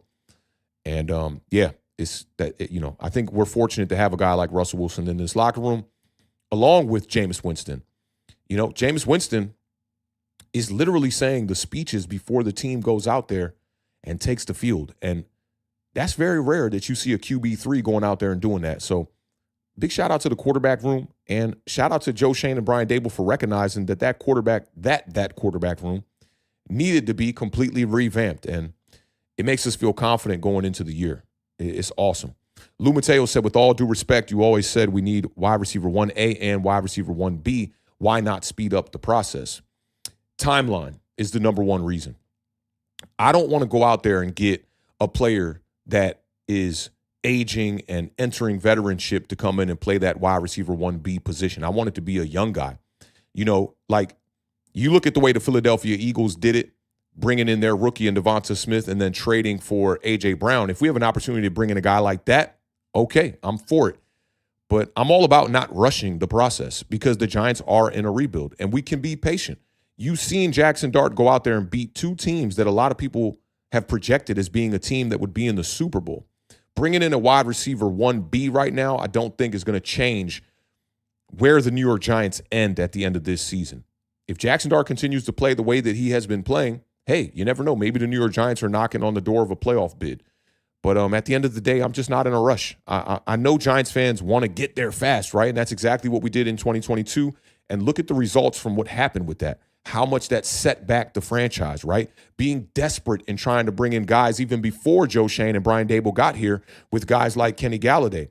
We tried that already, right? You tried to get your 1A, 1B in 1 year when you drafted Kadarius Toney and then paid Kenny Galladay, or vice versa. It was actually paid Kenny Galladay, you know, that big contract, and then you brought in and you drafted Kadarius Toney, and it didn't work, you know? So for me, unless it's the right opportunity to bring in the right player, then I'll consider it. But I'm not just out here all willy-nilly, all desperate, like we need a trade for somebody. How many 1B wide receivers are in this league that teams are even going to be willing to part ways with? I don't truly look at a Jacoby Myers as a wide receiver 1 truly in this league. He does produce on the field, but that's not the kind of wide receiver I'd like to bring in. I'd like to bring in another wide receiver that has that Malik Neighbors type of capability, that can do it all.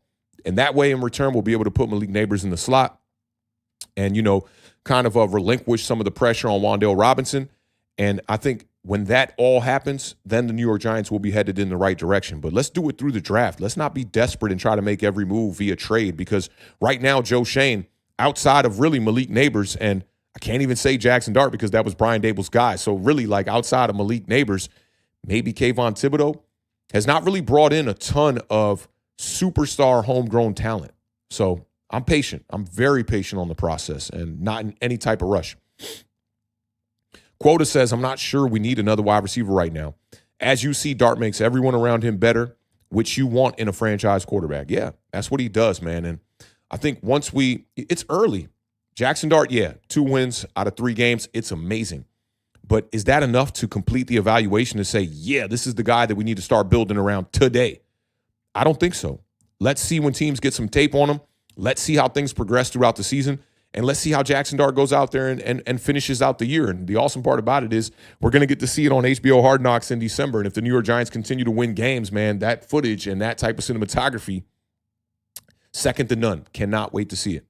Kevin the PRF says, for the time in a row, a team has drafted a quarterback number 1 overall and fired their head coach in the same year. That is crucial. Yep, we're looking at the Chicago Bears last year, and now we're looking at the Tennessee Titans. And we all know, man, when you get drafted number 1 overall, you're going to be going to a shitty team.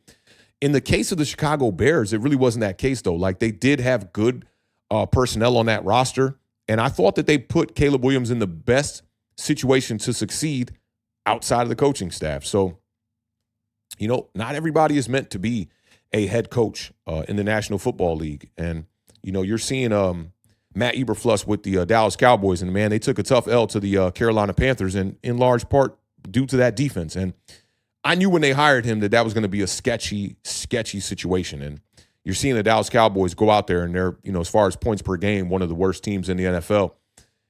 And damn, what a performance from George Pickens, man. Like, that dude hurdling people and just – I love it for Pickens, man. He's a great player, and the Cowboys would be foolish to not re-sign him. But keep him in mind as we get to free agency next year, because George Pickens is going to be a free agent. And That's the kind of wide receiver I would love to bring in, but the Dallas Cowboys would absolutely be foolish to not bring him back on that roster. Hodge says, what about Chris Godwin? Again, just like Lou Mateo said, timeline. I don't think Chris Godwin fits our timeline.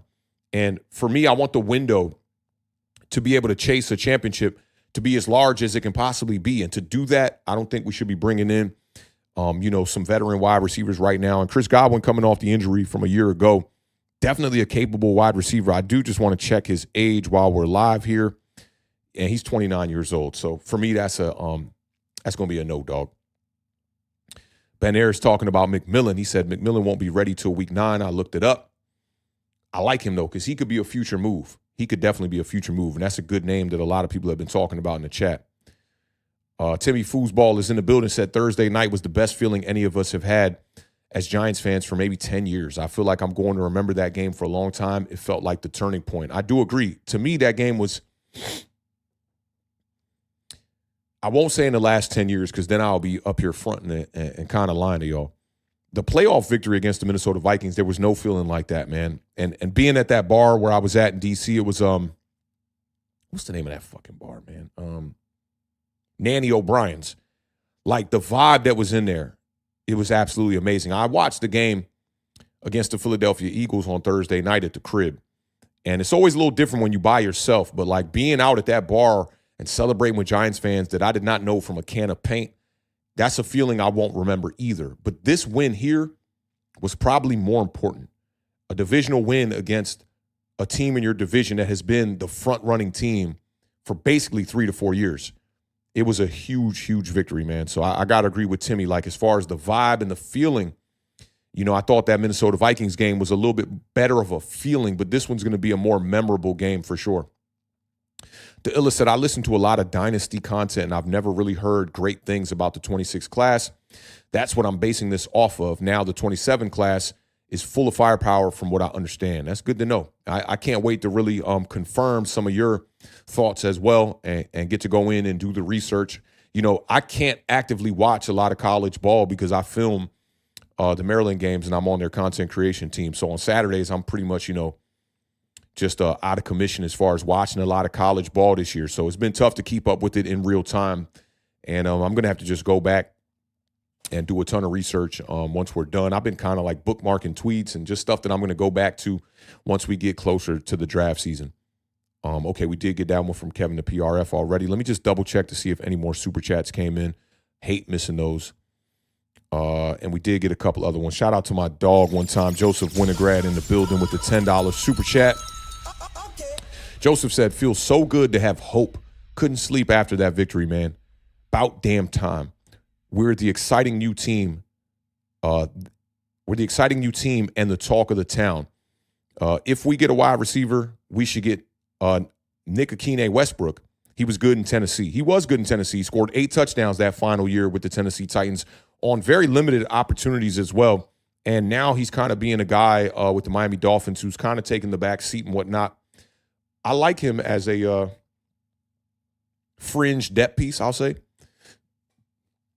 But still would address wide receiver. Bringing in a guy like Nick Akine Westbrook, though, would be a move in the right direction for sure. He's still very young. And I think he could fill that void of being a solid, reliable depth piece for the New York Giants in that wide receiver unit. Shout out to my dog, Joseph, for helping us raise the bar over here.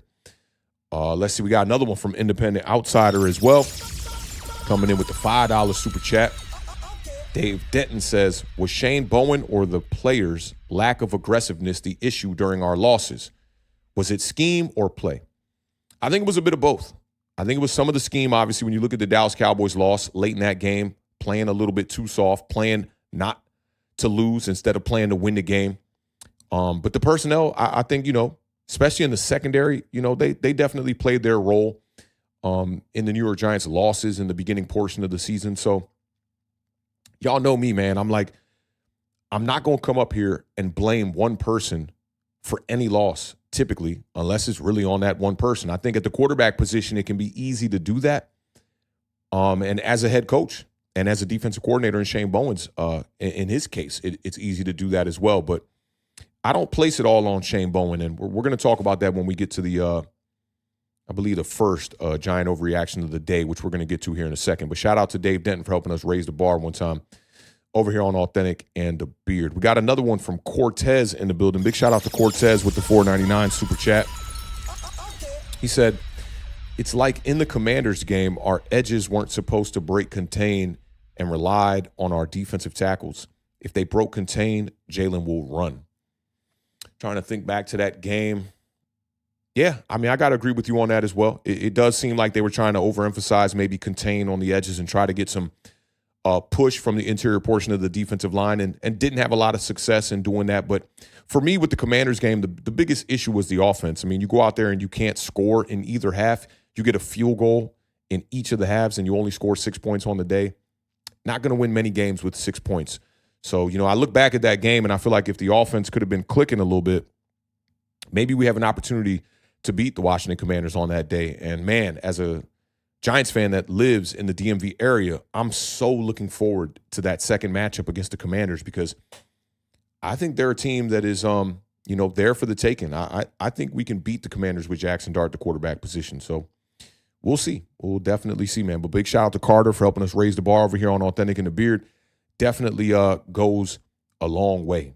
And wanted to get a lot of that wide receiver talk out of the way before we got off into these Giant Overreactions. I see my dog Nova Nebula's in the building. He said, hey, yo, Wynn just dropped a track with Dame Lillard.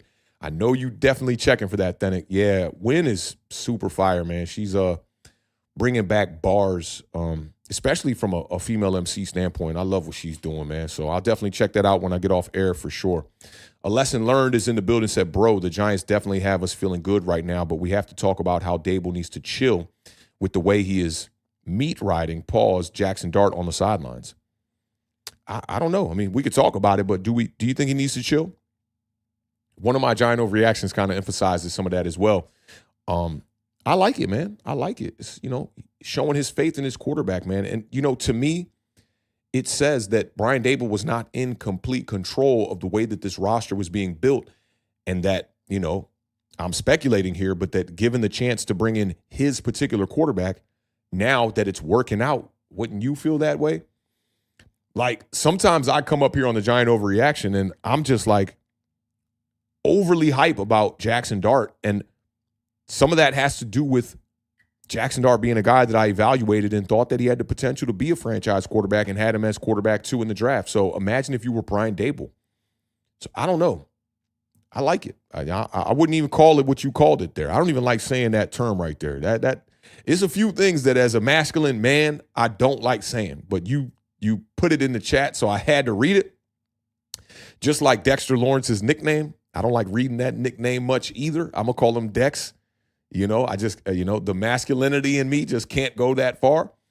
But I like that you put the pause in parentheses. Big shout out to Cameron and Mace. It is what it is. But I'm a fan of it, bro. I like that confidence in your quarterback, and Brian Daboll is treating Jaxson Dart like he's family, bro. I love it. I definitely love it. Kai 001 is in the building, man. What's up, Kai? I ain't seen you in a little bit here, man. He said, shout out to you and your team for an amazing win on Thursday. We could use some of that happiness in Dallas land right now.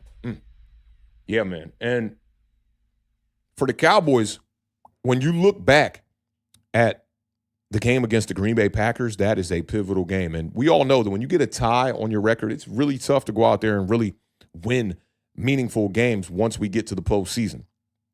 So we shall see. I think Dallas is still in a decent position if you guys can iron out some of the deficiencies on the offensive side or defensive side of the ball, because your offense is playing some really good football. And it's just tough for y'all right now, considering what do y'all have right now? Is it 2 wins on the season? Or is it one win, 1 tie, 2 losses? It's 2 wins. It's 2 wins. We're in week 6, so it's 2 wins. Yeah. So we'll see, man. We'll see, Kai. But appreciate you pulling up, rocking out with us today. As a Cowboys fan, bro, yeah, that's major. Most people probably shy away from this name, but shout out to my dog, I Know a Ninja, one time. He just said, yo. Shout out to my dog. And I see the last statement is getting a lot of pushback as far as the word I'm not going to say again. Say Less said that's his quarterback, man, that he drafted. Yeah, totally agree with you on that. Five Blizzards in the building says 8 wins can get us in. That's possible as well. No Mets, no Nets, no wide receivers said, yeah.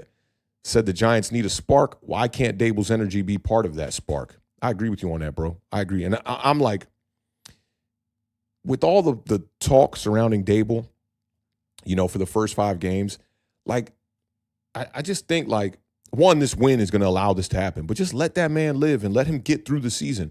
Like, if you didn't want Daboll to be the head coach of the New York Giants after the 2024 season, I understand that your energy coming into the year is going to be the same. But I try to not harp on things that are out of my control. And, Brian Daboll and his livelihood as being the head coach for the New York Giants, that's not in my control. So I'm not going to really be rooting for him to be fired or, whatever. I'm just going to wait to see what the New York Giants do. And I'm going to continue to root for Brian Daboll. Rocket Man is in the building, said, why would he need to chill showing love to his quarterback? I don't agree with that. Yeah, and I'm right there with you on it, bro. Like, it's his guy, And this is the first time that Brian Daboll, has been able to draft, develop, and then ultimately see his quarterback get on the field that he is supporting. So I like it. I'm a big fan of it. Adrian B said, with Dart looking promising, do you think that can change the narrative around Daboll right now and people start to want to keep him and fire Shane instead? I don't know. I kind of still think that the general manager and the quarterback, the general manager and the head coach are kind of still tied at the hips a little bit. And if Daboll can remain as the New York Giants coach, that means that he's winning games. And if that's the case, then I don't see any real reason to move on from the general manager either. So we shall see. Diggy546 says, emotional Daboll equals good coach. Calm, composed Daboll equals disaster. Dart and Scat embody who Brian Daboll is. Love that, bro. Love that, man. I got to catch up on some of your content too, Diggy. I've been kind of out the loop. It's been a busy week.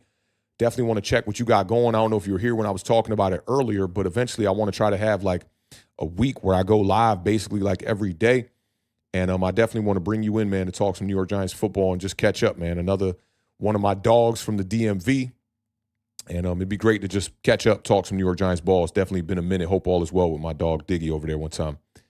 The trash man said the tent thing was wild. Yeah, it was a little wild. I think the screaming coming out of the tent was kind of wild, but that's his quarterback, man. And he knows that if his quarterback is not out there on that field, it limits the chances that Brian Daboll has to win games. So I understood it, bro. I definitely understood it. He apologized for it, which, I love the accountability from Brian Daboll. That's cool. You want to see your coach, take responsibility for some of the mistakes that he's making. Dave Denton said Dart and Scat's reckless play is a double-edged sword. The blue tent has shown that potential danger of an injury. Yeah, and that's just part of it, man. Having a conversation with a homie just yesterday, I was telling him, he's like speaking on some injury-prone players, and I'm like, man, look, it's really not that these players are injury-prone. It's that football is a tough fucking game, man. And sometimes you got to be able to impose your will on the man that you're going up against. And currently, I think Dart and Scat have been doing a good job of imposing their will on these defenses. And in return, it's hyping up the team. And if I could summarize that in one short sentence, it's do what you got to do. And that's what they've been doing. A lesson learned said the tent reaction was definitely over the top. He is not doing that for nobody else on the team. I know that's right. It's the most important position on the team as well, so I'm not too mad at it. William JF77 said Joe Shane is a money ball general manager. Daboll had to watch our good players leave and get replaced by value draft picks. It's a great point, man. And, I'm willing to overlook some of the deficiencies from Joe Shane as a general manager, especially in the first 2 years, but that does not mean that they are forgotten. So, I'm giving these guys their time. You look at Howie Roseman with the Philadelphia Eagles, man, he got there in 2010. So I'm patient right now. And the expectations for me are not that high. And if the Giants continue to go out there and play the way that they've played, it's just going to, easily meet the expectations that I have for this team. And that's a beautiful thing. That's definitely a beautiful thing. B-Rog coming in with another $5 super chat one time. Shout out to B-Rog.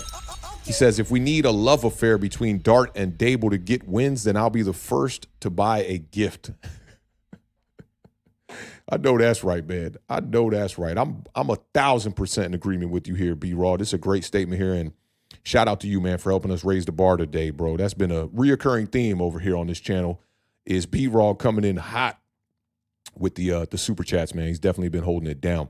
I see Gregory's in the building, man, another Cowboys fan. I always welcome all fans across the NFC East to chime in on our content, but I think that it's that much more special when they're here for the Giant Overreactions because these are realistic Dallas Cowboys fans, you know, and with Kai pulling up, you know, and showing his respect towards us, that's a major thing. And Gregory's been a major supporter of this channel, man, so I always try to make it a point to highlight what Gregory's got going on. I hope you're doing all right after that Cowboys loss. He said, my Cowboys need a total overhaul on defense. I would start by trading for Max Crosby. That's a big move right there. And you guys are in a different position than the Giants are because you have your quarterback who is a major veteran in this league. And that window is closing on Dak Prescott. How large it was to begin with, you know, that's not up to me. But trading for Max Crosby could be a good move for you guys. And losing Michael Parsons absolutely is showing up, you know, on that depth chart right now for the Cowboys. And, you know, you get rid of good players. You know, as I said with the Saquon Barkley thing, man, look, you play stupid games, you win stupid prizes. And absolutely the case with the Dallas Cowboys with Michael Parsons. That was not a smart move. And it's unfortunate for you guys that you guys couldn't pay one of your better players. But best of luck to y'all as long as you're not playing my New York Giants, my dog. You know what it is, man. Big salute. Appreciate you being here today. Let's see what else we got here. We'll take a couple more, and then we'll get to the Giant Overreactions. We're an hour and 30 minutes in. Michael Knight says, what do you think about elevating Winston to second-string quarterback and putting Wilson as third string? Really no opinion on it, Mike. Like, if they want to do that, go ahead and do that. But I do think that Russell Wilson is, you know, a guy that, you know, could deserve to be QB2, but that's not to say that Jameis Winston doesn't deserve to be QB2.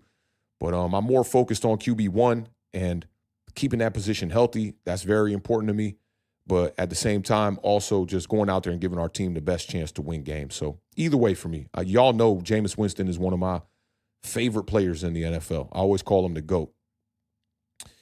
Let's see. No Mets, no Nets, no wide receiver says fans love the tent scene. Giants media tried to make it a thing.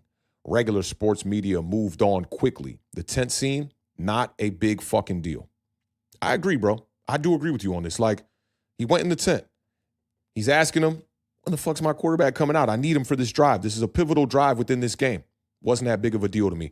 I heard Adam Schefter say that there's probably going to be a fine coming down on Brian Daboll in the next couple of days to come. I mean, we'll see how that goes. You don't want to be just handing out free money. But at the end of the day, I agree. It was not a big deal to me either. I see J-Mo's in the building. What's going on, J-Mo? The Dallas Cowboys not looking too hot right now, but we appreciate you being here today, rocking out with us, my dog.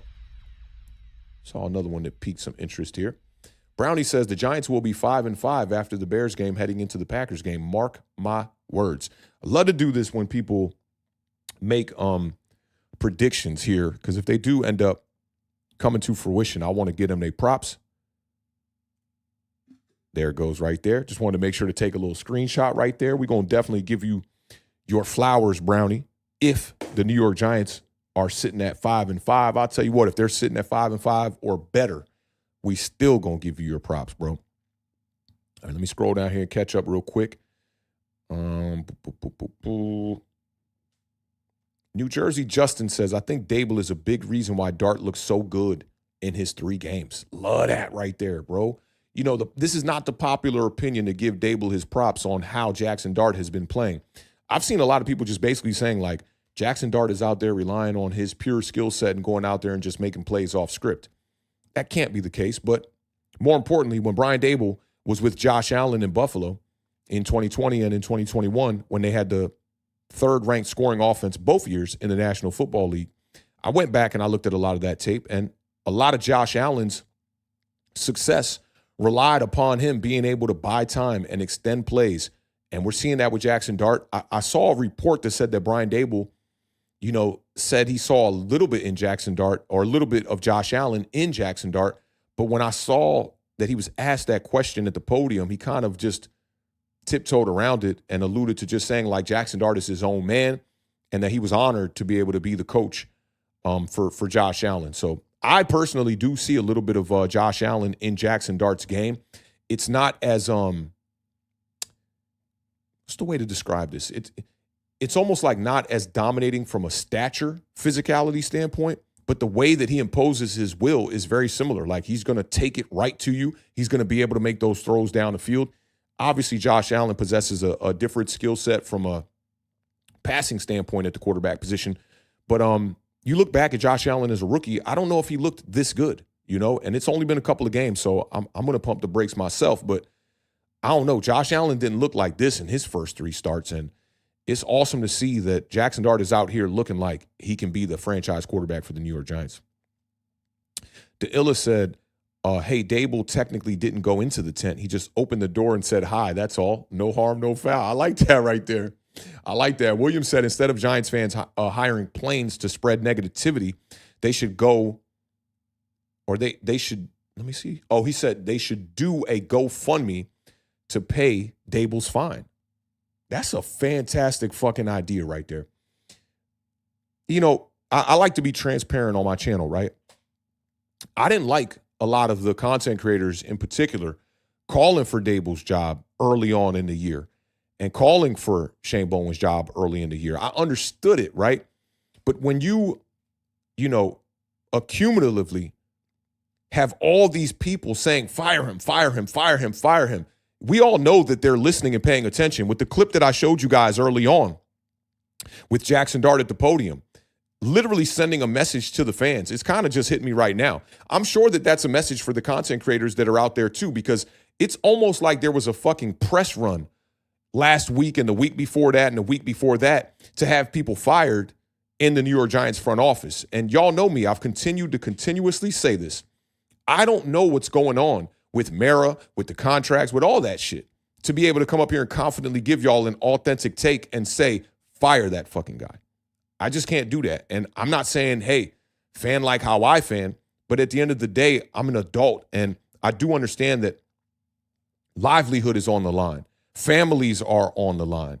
Careers are on the line. And I just, without knowing the necessary information, it's really hard for me to do that. And William, this is a fantastic fucking idea, man. I'm gonna tweet something out about this, saying that one of the family members over here in the chat recommended this, and it's a fantastic fucking idea, man. I don't know if people are gonna go for it because a lot of people like to die on their heels, but at the end of the day, man, Brian Daboll right now is doing a good job of putting the New York Giants in position to win games with his quarterback out there, and I'm here for it, bro. I'm definitely here for it.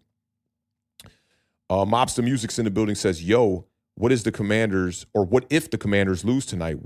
We'll be in a great space as Giants fans. Absolutely. And y'all, I'm rooting for the Bears 1,000%. They need to get back. I was at the Bears game against the Commanders last season when they lost on that Hail Mary, and I'll never forget it. I sat up in the nosebleeds for the first time ever in that stadium because one of my homies, it was his birthday, and I wasn't even going to go to the game, but he was like, yo, if you want to pull up to the tailgate and drink with me and party and celebrate, pull up. I was like, absolutely, man. It's one of my good homies, right? My homie PJ.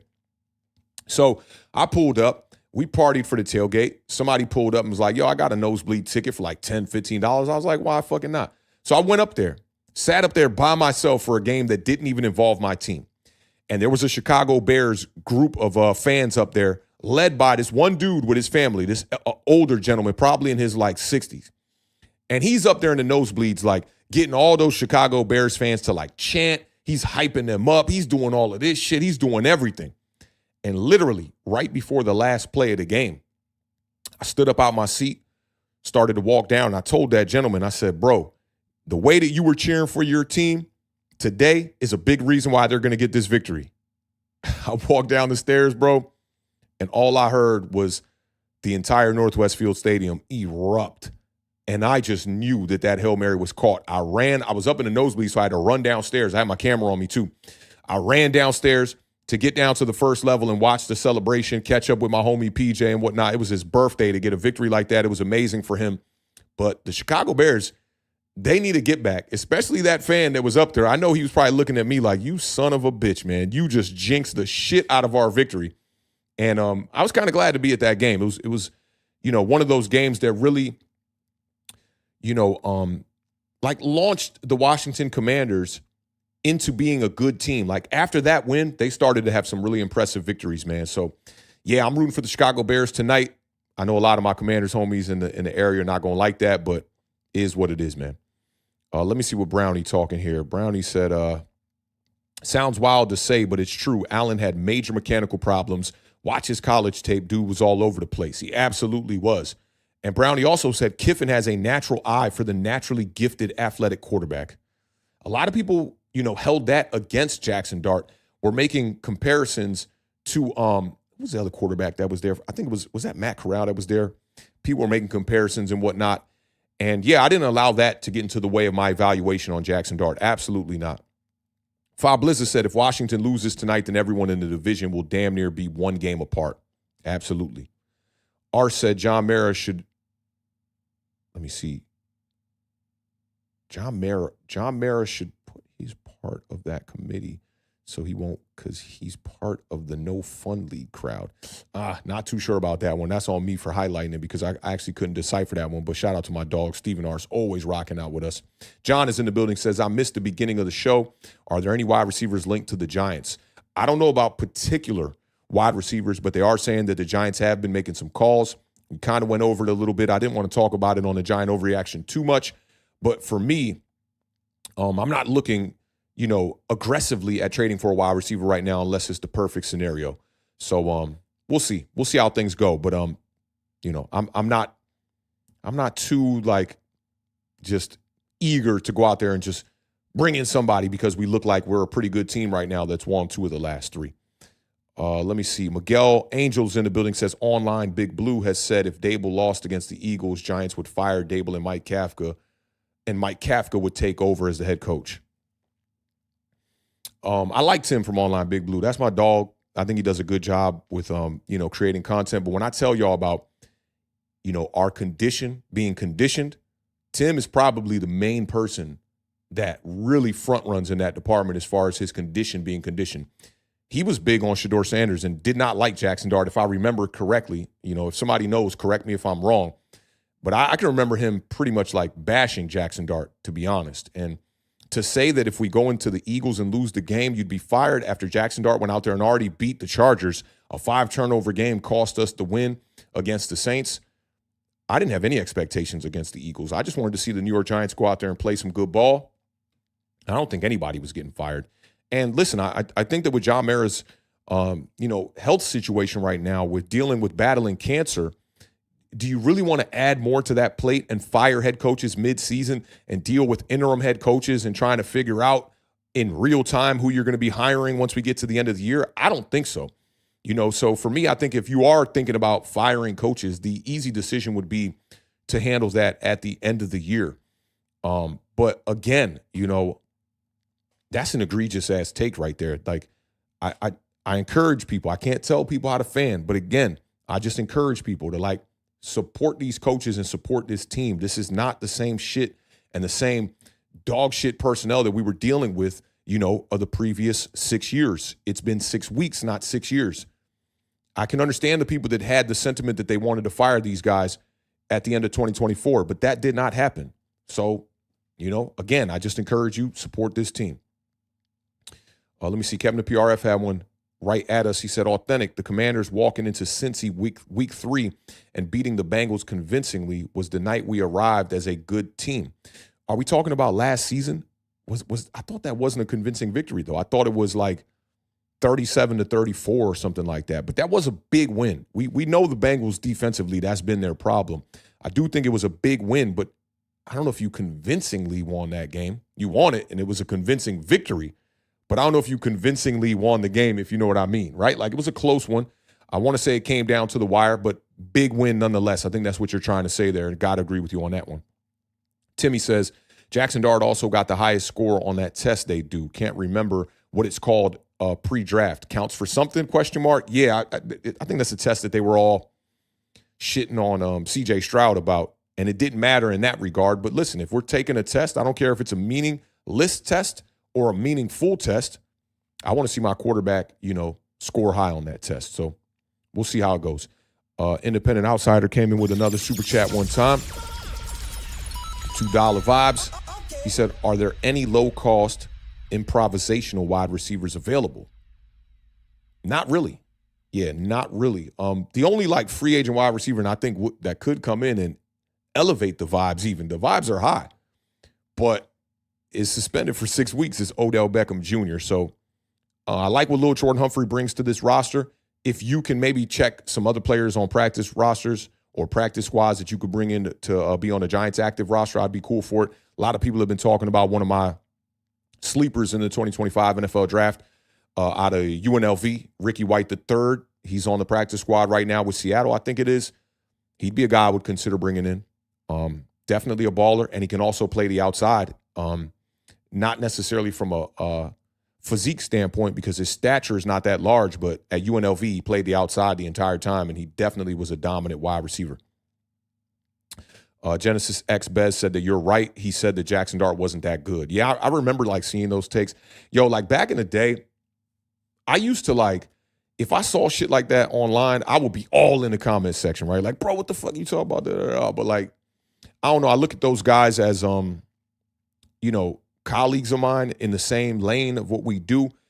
And, you know, we're supposed to disagree. I think that's part of it. But I think Tim is a very knowledgeable football mind. But I think he was so set on Shedeur Sanders, I honestly don't think that he put together a true evaluation of Jaxson Dart. I really don't think that. Like, one, you got to get your hands on the All-22, in my opinion. Fuck it, not even in my opinion. You cannot evaluate a quarterback from broadcast cam. You can't.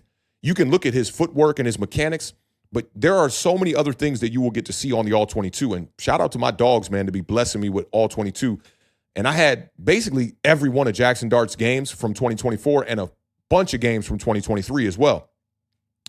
But I just think that he skipped the evaluation. That's what I really think. Like when I hear people, and this applies to my music career as well. Like when I would hear people have egregious takes about an artist, like, man, that dude, yo, that artist fucking stinks. I chalk it up to ignorance. And some people can look at ignorance as like a word that is like insulting, but I don't look at it as that. Like ignorance to me, and by definition, you just don't know. But when you double down on ignorance, right? And then you try to piggyback on the ignorance with confident, just incorrect takes. That's where I think you really go wrong. And I can remember seeing some Shedeur Sanders stuff on his page where I was just like, I don't think you really evaluated these guys. I think you might be going off of what the other evaluators are saying. But maybe we'll bring Tim up and, you know, kind of put him on the hot seat over here on Giant Overreaction when we do those streams with some content creators. So I got 5 right now that we could possibly bring up. We'll see if we can do that. DeIlla says, I'm not going to lie. I think Tim is calling it quits because he sees that the team is starting to put it together and he's worried he won't have much to bitch about in the near future, LOL. Damn. I didn't even know that that's where you was going with that before I highlighted it, bro. I ain't even gonna lie. It seemed like he was going to call it quits actually another time. I don't know. I think Tim is a good voice in the community. You just got to know when to pivot off of your stance, you know. And like I said before, man, I do think that a lot of Giants content creators and fans alike, their conditioning has been conditioned, man. It's like they don't know anything else but to just, and I'm not specifically speaking on Tim on this part of it, but like they don't know any other way but to just have a loser mentality, you know, and they expect those losses to come and pile up. And, you know, I'm not like that. I like to live in real time. You know, I always tell homies too when I talk ball with them, I'm like, when I make an evaluation on a player, it's about that moment in time on the evaluation. Like when I did the evaluation on all the quarterbacks in this class, from Cam Ward, Jaxson Dart, Shedeur Sanders, Dylan Gabriel, Jalen Milroe, Will Howard, Curtis Rourke, Seth Hennigan, a bunch of dudes, right? Like for me, it was about the evaluation at the current time. I'm not creating that evaluation to tell you that, okay, here's my quarterback hierarchy, Cam Ward at 1, Jaxson Dart at 2, Dylan Gabriel or Will Howard at 3, Shedeur at 4. I'm not telling you that to say that when all's said and done, that's where it's going to be in the NFL. I like to analyze it and evaluate it in real time. And I think all too often people look at it like, oh, that take at that particular time is something that is for the future. And when we're talking prospects and evaluation, absolutely, more reason to just live in the moment on that. I'm going to take these two more right here, and then we're going to get off into the overreaction here. So Judah says, what about Tyler Boyd? Went from being a good wide receiver 3 in Cincy to a no job, kind of weird to me. Yeah, that Tyler Boyd last was with the Tennessee Titans, I believe, and I thought he was still there. I'm not too sure where he's at right now, if you're alluding to maybe he doesn't have a job, but I thought he was with the Titans. I'm not 100% sure. I don't think we need to bring in a wide receiver of that level. Let's rock with what we got as far as my opinion goes, and just see where we are at the end of the year, who's a free agent, and how to approach the draft and upgrade the roster then. That's how I view it. I think Lil Jordan Humphrey can hold it down well enough. Loved what Jalen Hyatt brought to the table in this game against the Eagles on Thursday. What have I been telling you guys about with Jalen Hyatt? Like, can we use some short bubble screens, some short quick hitters to be able to get him in the rhythm and also have the cornerbacks step up and play some press man coverage? Like the narrative is that Jalen Hyatt can't get off press man coverage, but then when you go and you look at the tape, teams are not even pressing him, right? So we have to find a way to make those DBs come up a little bit. And they did a good job in this game. I think Jalen Hyatt had 3 receptions that were all little short, quick hitters. And then when we tried to set up the big play, people were calling it a drop, but Jalen Hyatt, caused the pass interference on that play. And the DB was holding his entire, his right arm, and then he tries to reel it in with a one-handed grab and he can't get it. But nonetheless, that's a big play that's not going to show up on the box score. I think that we can continue to rock out with Jalen Hyatt, hope that Darius Slayton gets healthy and can get back in the lineup and get back to playing the level of football that we know that he's capable of, along with Lil Jordan Humphrey, Wan'Dale Robinson. I think we got enough dogs in this room right now. Maybe elevate somebody else off the practice squad and just rock with what we got. I think that's the safest bet for the rest of the season, and hopefully that's the way they approach it. Unless the right trade is on the table, then go out there and get your wide receiver via trade if it's the right option. Michael Knight said, what about Juice Wells? I had somebody else asked me about this. I think it's my homie Bobby Banks. I believe that's his name on Twitter. Hit me up and was like, man, Juice Wells is like, he was balling out. Why did we cut him? I think Juice Wells is a decent player. Looked good at Ole Miss with Jaxson Dart and whatnot. But for me, he was down the list as far as when I came with my 53-man prediction. I had Montrell Washington above him. I had Bo Collins above him. I had, most importantly, Lil Jordan Humphrey above all of them dudes. And I think Lil Jordan can hold it down. Lil Jordan plays like a pure outside wide receiver. Big body. I love how he's Lil Jordan, but he's really a bigger wide receiver. And I got faith in that kid, man. That kid can play. He's experienced. I think he can hold it down for the rest of the season. And then next year, make sure to bring him back when we get Malik Neighbors. Having a depth piece like that on this roster is definitely amazing. Kareem Yee says, I think Tim was saying if the Giants had one win after the second Eagle game, they could move on from Daboll and make Kafka the interim coach. I wasn't there, so I can't really, do too much speculating on it, to be honest. I didn't see that stream and whatnot. Could move, yeah. If he left it open-ended like that, like, there's a possibility, yeah. I mean, there's a possibility of anything. Brian Daboll could have been fired, yesterday. Who knows? But for me, I think Daboll's doing a great job putting his quarterback in the right position and putting him in, a position to go out there and win games. And this offense, the game plans have looked really good the last 3 weeks. And I think that speaks volumes to if Daboll gets his particular quarterback that he can win games. Now, everyone in the Giants fan base expected Brian Daboll to be a guy that could be a quarterback guru, but I think that was the wrong labeling on Brian Daboll. Maybe that's a label that we should keep for a guy like Kevin O'Connell in Minnesota who can, see a Sam Darnold come in and have success, and at the same time can win you a couple of games with a Nick Mullins or a Joshua Dobbs, and maybe that's just not what Brian Daboll is. Maybe Brian Daboll is the kind of coach that needs his kind of quarterback to go out there and win games. So the whole QB guru thing, I don't even remember them saying that shit when Brian Daboll was in Buffalo with Josh Allen. I don't remember that. So maybe that's a false labeling that the fan base has put or that the NFL community has put on Brian Daboll, and it's incorrect. It seems to be. Shout out my dog Dante from East Coast Gridiron. He said Ricky White had the most block punts in college last year. So there you go. Another capability that he has to be able to lend towards a team that if he's not in the starting lineup, he could be a guy that can contribute on special teams as well. Love Ricky White from a wide receiver standpoint, man. His game is just, fluid route runner, definitely real nice in and out of the breaks, good hands. He can do it all from the outside, and I think he'd be a guy that you could bring in as well. John said Lil Jordan better be signed to the 53. Absolutely, absolutely. And let's see, we'll take these two from Kevin and from No Mets, and then we'll go to the overreactions. Kevin said, we were up 2 scores majority of the Bengals game. I'm just saying that was earlier, bigger, and better game than the Bears game. Bears just had the best play. Yeah, but I thought after the Bears game, and I could be wrong, you tell me, the winning streak started to pile the fuck up and y'all won a big chunk of games. And to me, that was when y'all went from being a team that was like, okay, Commanders could probably make the playoffs, maybe win a wild card game or something like that. But the run after that Bears game to me was like what really solidified the Commanders as, hey, this is a team that you don't want to fuck with.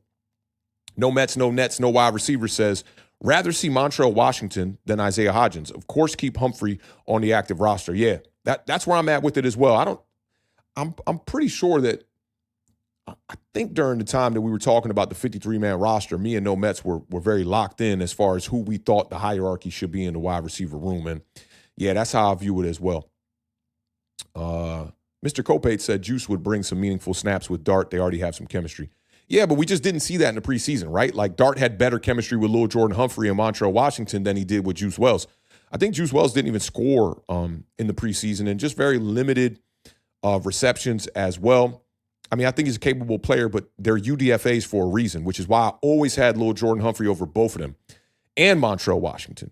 I just thought that Lil Jordan Humphrey's a guy that has made multiple rosters with the Saints and with the Denver Broncos, and he has that veteran skill set to come in and be reliable. So for me, you know, I don't look at Antoine Wells as a guy that we need to be like emphasizing that he needs to come up, you know, but we shall see, man. We'll see what the New York Giants do with the wide receiver position moving forward. But I do want to get off into these Giant overreactions. I see a lot of stuff in the chat, a lot of good comments, you know, a lot of stuff that I might want to stay away from too, because I don't want to make this about the content creator game and whatnot. Because honestly, y'all, I don't even really view myself as like a content creator.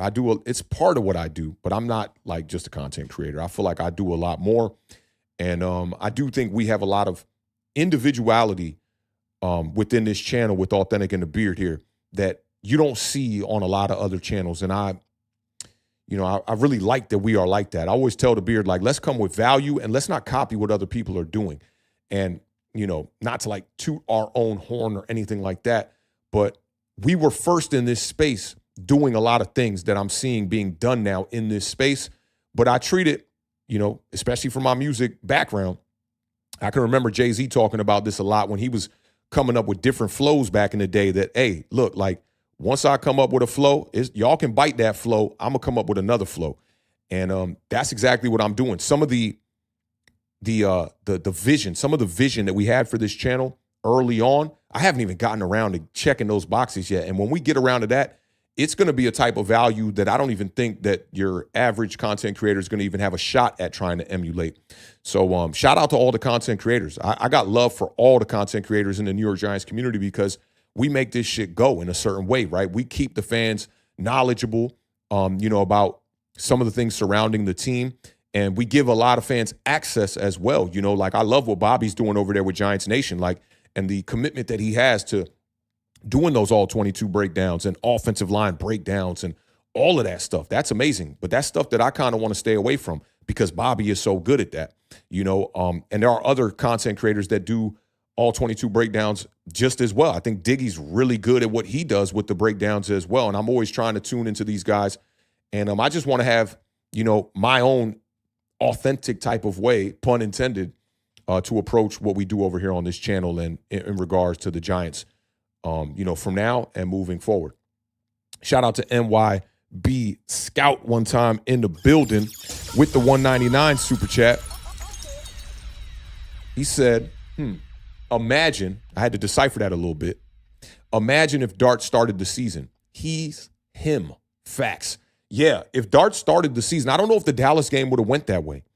But, you know, this is a bit of like the butterfly effect type of thing. I don't know if Jaxson Dart going out there week 1 would have looked like what we saw going out there in week 4. I'm not 100% sure. I don't know. You know, so everything happens for a reason. I do believe in that. And, yeah, I think Jaxson Dart has been placed in a position now where we all feel confident. And, who knows what would have happened before. Russell Wilson went out there and played a good game against Dallas. The defense kind of fumbled the bag in that one. You look at week 1 against Washington. Yeah, I think Jaxson Dart could have scored more than 6 points. You look at the loss. What was our week 3 loss again? Let me take a peek at the schedule real quick. I don't got to rely on y'all for this one. Let me take a peek at the schedule one time real quick. While you get to look at the Jaxson Dart numbers for a quick second. It was, the Kansas City Chiefs. That was a winnable game.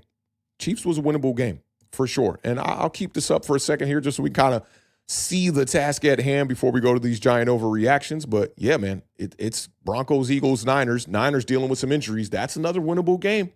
We already proved we could beat the Eagles. Broncos going to be a tough one, but I've been calling them Fugazi since last year. And then Bears, man, we got some winnable games here. That 5-5 we was talking about earlier, we might be able to show up even a little bit better than that. But we shall see. We shall see, man. I appreciate the super chat. NYB Scout definitely goes a long way in helping us raise the bar over here on Authentic and the Beard. Let's see. I just want to make sure we're all caught up. I got the Imagine from B Scout. Got that one. Okay, we got one more from Izzy. Big shout out to Izzy. I believe this is his second super chat of the day. Coming in hot with the $4.99. He says, y'all spoke about Dart and Abdul leading the way for Offensive Rookie of the Year and Defensive Rookie of the Year. We have not. And yeah, after the game against Thursday, Jaxson Dart jumped up. It's crazy because 3 games, man. Just 3 games now. He is the favorite as far as Offensive Rookie of the Year right now. And Abdul Carter, we already know what he brings to the table defensively. He's been a man on fire, putting these pressures on these quarterbacks. Glad Izzy brought this to our attention, man. That's something that we definitely should have talked about.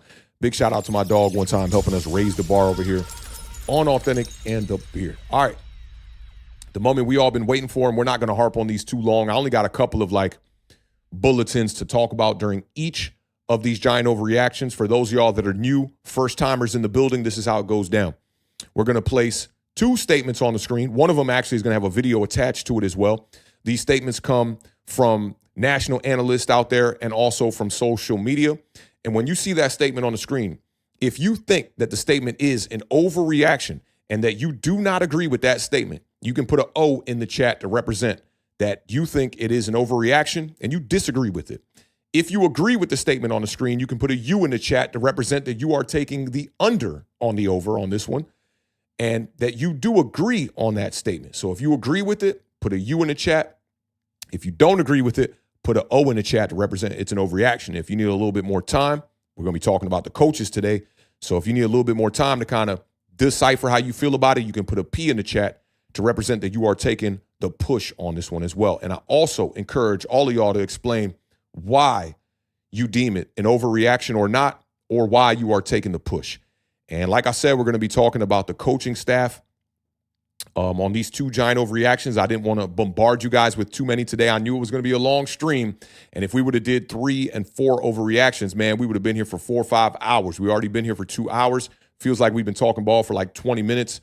It's absolutely my pleasure to come up here today and bring up these giant overreactions and get to talk about the New York Giants today. So without further ado, let's go ahead and just get right off into it, and we'll go over the first of 2 giant overreactions on the day.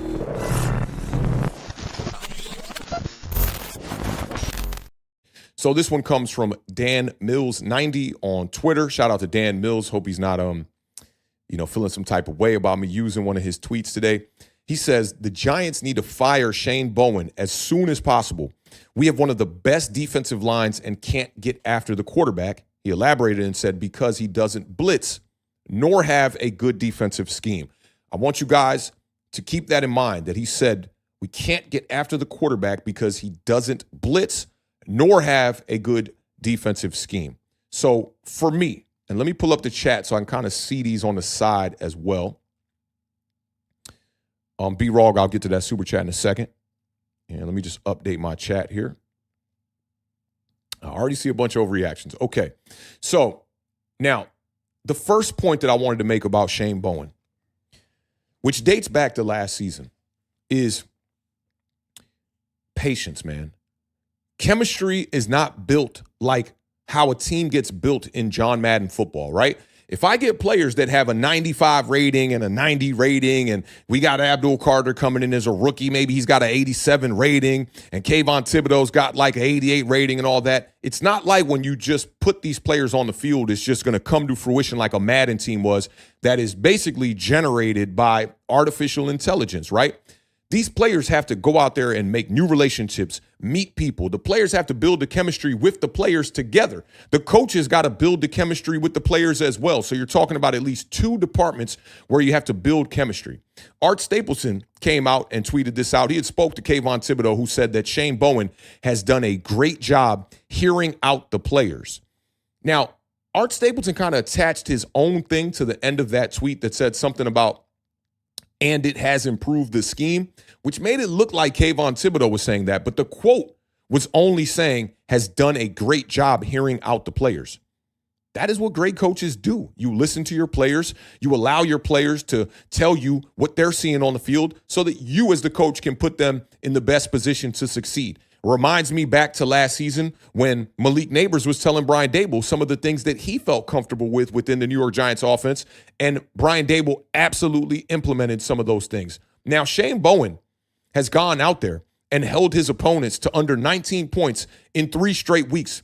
The Giants defense right now is currently 20th in the NFL in points per game. They're allowing 24 points per game through 6 weeks, with a game against Dallas where they allowed 40 points.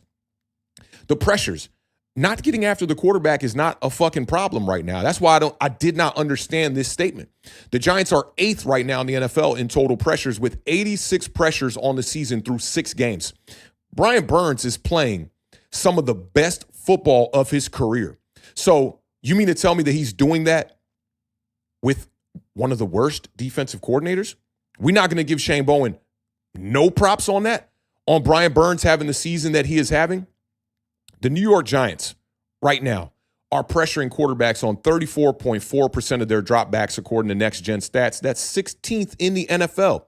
And as far as the blitz, the Giants right now, after 6 weeks of football, are blitzing quarterbacks at the 12th most frequent rate. They're blitzing quarterbacks on 27.2% of their dropbacks. That's also not to forget. Do you guys remember when Shane Bowen first got hired by the New York Giants, and I came up here and I said, yeah, Shane Bowen was not my guy. Denard Wilson was my guy. But I went and I studied Shane Bowen's philosophy and his scheme when he was in Tennessee. And one of the major things that Shane Bowen did was simulated pressures out of the creeper blitz. Now, he runs the creeper blitz where you still send 4 players at the quarterback, but you also have a player from the defensive line drop back into coverage. And when you only send 4 in a simulated blitz or simulated pressures, those don't even get registered as a blitz. So keep that in mind to go along with those blitz numbers that we just saw there, where the New York Giants are blitzing the 12th most of any NFL team in the National Football League. So to me, this one right here is the biggest overreaction of the season, in my opinion. Now, you could say you want to fire Shane Bowen. I get that, right? Because that could date back to last season. And I don't have as much beef with the part of saying, hey, the Giants need to fire him. But ASAP, what have you been watching the last 3 weeks of New York Giants football? In my opinion, I've watched a defensive coordinator that has put his team in the best position to win games. You look at even the Saints game, you get the pick 6 in that game, so only 19 of those points are responsible by the defense, but 5 turnovers from the offense. We can't blame that on Shane Bowen. He's not out there holding the football on offense. You look back at the game before that, the Chargers game, a victory for the New York Giants, holding them under that as well. And then going up against the Philadelphia Eagles, I know they were banged up. No Landon Dickerson, no Jalen Carter on the defensive side of the ball. But at the end of the day, Shane Bowen, in my opinion, is doing a fantastic job of putting these guys in the best position to win. And all these people across social media love to talk about the scheme. And what have I been telling y'all? How many actual fans of a football team out there can truly go in and break down a scheme? Listen, and this is no shade to the homie here who tweeted this out, right? Most people don't even know an NFL scheme from another. There are so many skewed opinions that go across the NFL community from fans that don't know. They really don't know. Like, I sit here and I got all the time in the day to be able to go over all 22, look at all these different things from defensive coordinators, offensive coordinators, and all that. And I still would not come up here and tell you guys that scheme is some bullshit. I wouldn't do that because I don't know enough about the way that a defensive coordinator, or more importantly, an NFL defense, truly approaches how to stop offenses in this league with their scheme. I can look at a few points here or there and try to learn as much as I can. But when I'm talking with a guy like Carl Banks on Twitter about defensive scheme, I'm not going at Carl Banks being like, I know more than you. Bro, you played on one of the best defenses that the National Football League has ever fucking seen. I can't be up here arguing with the legend, Carl Banks. And shout out to Carl Banks because I didn't even publicly want to talk to him about some of the defensive stuff. I actually hit him up in the DM like, Carl, what you seeing here? What do you think about this? What do you think about that? Because as a fan, my goal is to be more knowledgeable. But I'm not going to sit up here and tell you, hey, I know more than Carl Banks, who was on the team of the jersey that I am wearing right now, this Carson jersey with the Spider Lockhart patch on it. This jersey from like 86, 87, right? He was on that team. And Carl Banks knows what it takes, and more importantly, was a soldier on the field that played within a scheme that went out there and did it at a high level. So for me, I can come up here and tell you, hey, this is what I'm seeing, blah, blah, blah, blah, blah. But I'm never, ever, ever going to look at it like I know more than the people that's actually in the building putting together the philosophy, putting together the scheme. So again, in my eyes, man, this is a major overreaction. I had to go back and look and see if this tweet came from like a different day or some shit, but it was literally the day after the game. And I just thought, yeah, this would be a good one to kind of gauge the temperature of our family over here on Authentic in the Beard and see how people are feeling about Shane Bowen. And the numbers are there, bro. No blitzing, not getting after the quarterback. That couldn't be more wrong. Let's tap in with the chat, see how you guys are feeling about it, and we'll keep it pushing to the next Giant Overreaction, which I'm so excited to try to review this next Giant Overreaction. I think this one is a really good one that also emphasizes what's going on with the coaching staff. And I'll tell you what, we'll get B-Rog Super Chat real quick. Shout out my dog B-Rog with the $2 Super Chat leading the way today. Says, let's see, says, I think he's basically saying, if we can play our games like Thursday, we can be 10-7. And listen, a famous New York rapper had a fantastic song that I love till this day, and it was called Sky is the Limit. And that's the facts. If the Giants keep playing like that, sky is the limit for them, for sure. Ooh, Knicks versus Wizards tonight at 7:30. I might have to check that one out, man. Shout out my dog, Steven Arce. All right, so let's see. Where are we starting at? All right, we'll start with NYB Scout. He said it's an overreaction. Ryan Lynch said it's an overreaction. Izzy said, oh, emphasis on oh, he's bugging. Stephen R. said he's taking the push. JD says it's an overreaction. We are past that. He's adjusted and created a scheme that works.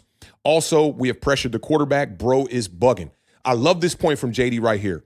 He's adjusted and created a scheme that works. We don't even need to know the fucking scheme to be able to say that, right? It's working. Giants are stopping defenses or stopping offenses right now from putting the ball in the end zone.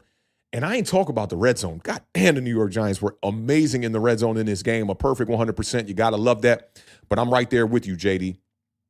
Dean said, oh, firing Bowen right now doesn't do anything for us this season. It's too late. I agree. And the ASAP emphasis on this tweet to me is what made it go a little bit left. Izzy said it's an overreaction. No Mets, no Nets, no wide receivers, which, you know what? We're putting an end to it today, no Mets, because Lil Jordan Humphrey brought some wide receivers to the table. We back to no Mets, no Nets, no Jets, who have not won a game. God damn, they ain't won a game all year. 0-6. He says it's an overreaction. We talked about timelines today. Bowen is relatively young. I think he can develop into a good defensive coordinator. That's very true right there. New Jersey, Justin said it's an overreaction. Look at this rookie draft class. Shane killed it. B-Rog said he's taking the push. I think he does need to be fired, but not ASAP. Okay, I respect that. Michael Knight says, I agree. I really don't like his defensive scheme, especially in the secondary. What's the scheme, Michael Knight? Tell me what the scheme is when I see your name again. That's what I want to know if you don't like the scheme. And I swear to God, if you say it's soft zone, you're not watching. because he's been playing more man and he's been playing zone all year long. But I want to know, what do you think the scheme is defensively and in the secondary to not like it? Because it's giving me the results that I like. John says he's taking the push. He has brought blitz package here and there, but his defense ain't letting opponents score more than 18 on us. Facts. Greg Giant said he's taking the push. As someone who's been on Bowen, the players spoke to him and he started blitzing more. Let's see if he keeps it up. I'm not mad at that push right there at all. Unofficially Retired Podcast says it's an overreaction. Along with Sam, along with Miguel, who also said we have been blitzing. The coverage can use more disguises. Yeah, I saw Nick Folletto put out a bunch of all 22 clips and data of how the New York Giants don't disguise. But more importantly, I think people were just upset that Spencer Rattler went out there and said, hey, they don't do a lot of disguising. We don't have a lot to worry about pre-snap. And then he went out there and he beat us. But all in all, I think if the Giants would have won that game, people wouldn't have been talking about that. Because results are so much more important to a fan base than seeing the reps. Because fans, they're going to say, I don't like that when it ain't working. That's really what it is. There was one I wanted to scroll back to. Oh, yeah, Lou Mateo said he's taking the push. Maybe Bowen is adjusting like everyone else on the Giants team right now. Genesis said it's an overreaction because the player, let me see. The players say that he listens to what they say and change the scheme based on what they tell him. I like that, too. That's another good one. Shout out to JG. He says, do we get a wide receiver via trade? We talked about that back in the beginning portions of the stream. If you want to check out some more details, I don't know what the New York Giants are going to do. I'm not in that front office. For me, I don't think they need to go out there and press the issue to trade for a wide receiver. JG also said that Shane Bowen is listening to the players and things are getting better. Yep, that's very true. Nova said he's taking the push. I feel the sentiment, but he's been adapting the past few weeks, and even Kayvon spoke on that. Still a lot of personnel decisions I don't agree with, but there's still time to continue to adapt. Personnel decisions aren't on Shane Bowen, in my opinion. I mean, we've seen multiple pieces of evidence that say that Shane Bowen's not saying, go get me that guy. On Hard Knocks, we saw Joe Shane come up to Shane Bowen and say, hey, what do you think about me going out there and getting Brian Burns? He basically looked at him like, bro, what the fuck you want me to say? No? Yeah, obviously.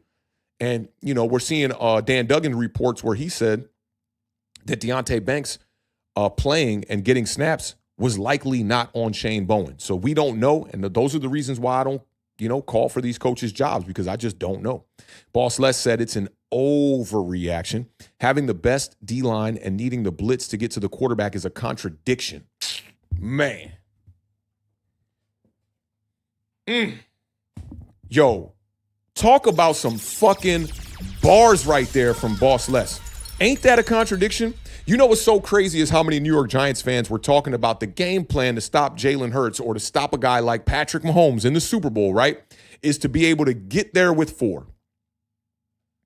Enough said, bro. I could end this segment right here. Shout out to Boss Les. This is the best statement during this entire segment right here, because that is a major contradiction. You got, hold on. Kayvon Thibodeau, drafted in the first round. Dexter Lawrence, drafted in the first round. Brian Burns, drafted in the first round.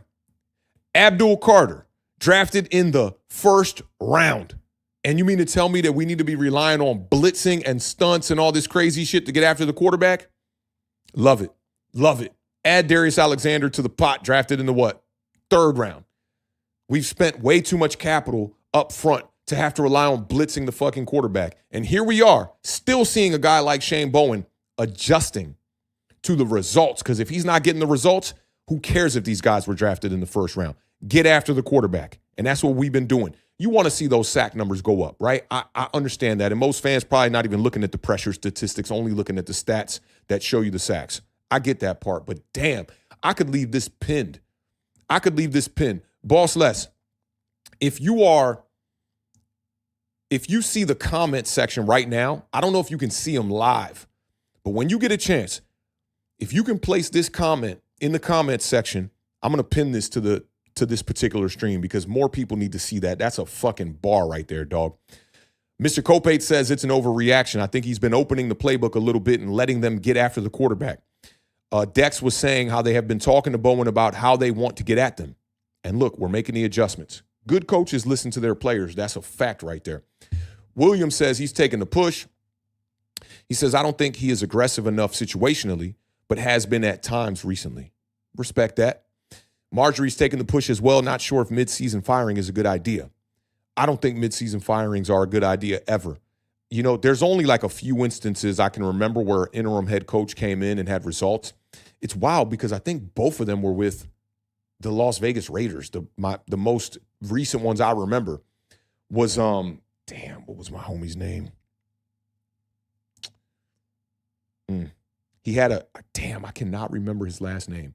He took over as the interim head coach for the Raiders during the Derek Carr era. Last name starts with a B. His name is just escaping me right now, but he was one of them. Damn, it's like right there for me. I can't remember homie's name. Like, it kind of has like an Italian ring to it. Somebody will get me in the chat. And then also Antonio Pierce as well. I can't remember if he was interim. I think he was interim and then ultimately won a bunch of games as well. But that's very rare, very rare. Gregory says underrated.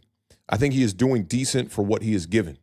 Yeah, I mean, he has been given some good ingredients, but for me, it's been the chemistry most importantly. Simeon says he's taking the push. He's afraid of his defensive backs and man, which is why he doesn't blitz. If he gets better defensive backs and still doesn't get aggressive, then show him the door. It's an interesting one. I'm going to do a little more research on that one myself. Shout out my dog, Luis, in the building. He said it's an overreaction. He's been improving, especially since that players' meeting. Agree. New Jersey Justin said it's an overreaction. My bad. Thought you said Shane, not Shane. I love that right there. Big salute to New Jersey Justin in the building. Unofficially retired podcast said it's an overreaction. He's a player coach, essentially. At least that's why Tibbs, Dex, and Burns, or that's what Tibbs, Dex, and Burns said. He's not stubborn in his own personal scheme to the point that he's not willing to change when it's not working. Damn, this is a good point. Last season, when he came out in the first couple of games and he wasn't blitzing as much and we weren't getting after the quarterback, I don't know if you guys remember the game against Deshaun Watson against the Cleveland Browns. Shane Bowen completely went against his DNA, and he blitzed Deshaun Watson more than 50% of the dropbacks in that game. And I want to say that was the game where we had 8 sacks in that game. Another reason why a lot of people thought the New York Giants front was already a finished project. When we got towards the end of the season, we saw that we kind of leveled out a little bit. I think it was 8 sacks against the Browns, and then it was 7 sacks in the following week or the week before that, which was against the Seahawks, I believe it was. Can't remember, but we had 15 sacks in 2 weeks.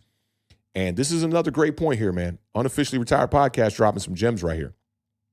Stephen R. said it's an overreaction, but a slight push, because not ASAP. Still need to see more because it's only Burns getting home 100. Love that take. Love that take right there. Mike said he's taking the push. He started off with some BS, not taking advantage of the studs we got. That said, in the last 3 weeks, the defense is looking really good and Burns is balling out. And even when you look at 2 of the first 3 games, he allowed the Commanders to score just over 20 and the Kansas City Chiefs to score just over 20 in games where the offense was doing jack shit. So I look at those performances as not horrible performances. The Dallas Cowboys performance, that's a bad performance for sure. Brownie says, overreaction as of right now. He's been more aggressive lately and takes player feedback, and they've looked much better because of it. Absolutely. Nova said our edges have eaten all season. Brownie said, have always made a point in saying they need to listen to the players' input more. That's facts. Good coaches do that, man. Marjorie says, yeah, listening to the players' feedback is key. It's important. And then, going back to the table and figuring out the best way to approach things after the players give you their data. Just like how if a scout gives you data or an offensive coordinator gives you data, you should be able to pull from all departments to come to the best decisions as a coaching staff. Izzy said, literally playing like an all-pro, first team, all defense, man. Facts, man. Facts. John said, I think Deonte Banks getting PIs nonstop got some people triggered. Flott is CB2 full-time now. Yep. I know what Ninja said it's an overreaction, and I've called for Bowen's job after the Dallas game. I've backed off for the reasons you mentioned that, Authentic. Respect for that, bro. Respect for that, because too often people have a take that they just want to die on. And when you get more data, your takes should be able to be updated. And shout out to Anoa for that, because that's major right there. Bless up in the building. What's going on, my dog? Hope all is well. He said, I think Abdul's half sack has people overreacting. Bowen has been okay lately. I agree. And he's getting after the quarterback. He's just not finishing. Darius Muasawa stole his sack in that last game, too. 59 Ways to Groove said late, but I'm here. You super late. Let me see. 3:39. That was 20 minutes ago. God damn, we've been on this overreaction that long. But you might want to wheel back, man, and check this one out. This was a vibe here for this stream for sure. Unofficially Retired Podcast said Burns playing Defensive Player of the Year football. Carter leads NFL in pressures under 3 seconds, I believe. Players have to finish plays. I heard a while ago that Bowen is only as good as the players he coaches. Players play. That's facts. That's definitely facts. Let's see what else we got. Any more? Kevin the PRF said he's taking the push. Eagles game put this off a week. But this same team has the potential to have more Dallas-type games this season where everyone in the chat calling for his head. I don't think so. I don't think so. Not a lot more games like that. If you look at it in regards to the entire 6 games that the Giants have played thus far, the Dallas Cowboys game is an outlier and an anomaly. So we'll see. We'll deal with it when we get there. DeIlla says it's an overreaction. Team has some momentum. Leave it be. Let's see how it plays out and then determine what the correct course of action is. I'm with you. With you, bro. I would pin this one as well. Love this right here. John said, LOL. I said the same thing about Carl Banks, and someone in here said some shit about Banks. Yeah, I think because Banks always finds a glimmer of hope in his takes, and at times I've disagreed with his takes as well. But when it comes to breaking down philosophy and scheme, I'm not going to give Carl Banks much pushback. And I like to watch those conversations from a bird's eye view, with people like Nick Foletto, who had some good conversations with Carl Banks just a week back and whatnot. And, some of the other people just say absolutely fucking stupid shit to Carl Banks. I like seeing it from a bird's eye view. And at times, I just sit back and I don't chime in and I just go, you guys are fucking crazy, man. NYB Scout said, 2 Super Bowl wins, Carl Banks. Yeah, man. Gregory said overrated. I think he is doing decent for what he is given to work with. Yep. Unofficially said his worst game was Dallas. Obviously, other than that, he's been pretty good considering the quarterbacks you faced were JD5, Dak, an MVP candidate, Patrick Mahomes, Justin Herbert, and Jalen Hurts. God damn. Hey, this is another one, bro. If you can, copy, paste this, keep this on your clipboard, and when the stream goes off here in a couple of minutes, please put this one in the comments section because that's a gem right there. Sean said overreaction. Let's see if Bowen builds on his defensive performances against the Chargers, Saints, and Eagles. Absolutely. Ed Squire said it's an overreaction. Daboll told him to be more aggressive, and that he did and started to use his players better. Facts. Let's see. NYB Scout says, well, my brother is Brandon London. Oh, shit. That's crazy. He says, my brother is Brandon London, and I know our scheme is straight. No cap. Now, let me just make sure that this is the Brandon London that I think we're talking about. Yeah, the analyst for the New York Giants who was a wide receiver in the league. Damn, that's good to know, bro. That's good to know, man. Awesome. And I'm sure you're getting some details that a lot of fans aren't getting. At the end of the day, fans are going to react to the results. So I don't fault them for trying to blame the scheme. But, man, too many fans sit up here talking about scheme that don't know ball. I'm going to keep it funky. Like, oh, our scheme is trash just because the results aren't what they want out of it. Doesn't necessarily mean that the scheme is trash. So I reserve my opinions on that because I don't want to come up here and be ignorant. Shout out to NYB Scout, man. That's great to know, bro. And glad to have you in the building. That's awesome. Shout out D. Jaxson one time with the $4.99 super chat. He said he agrees with the statement on the screen. He's taking the under.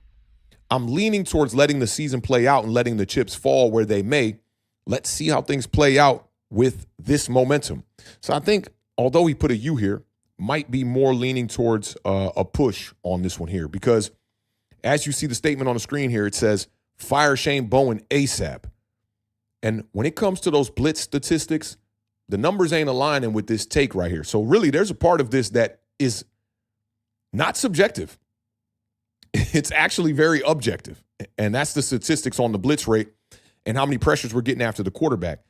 But it does seem like D-Dot might be saying he's taking the push here. And, no pushback on that. Shout out to D-Dot for helping us raise the bar over here on Authentic in the Beard.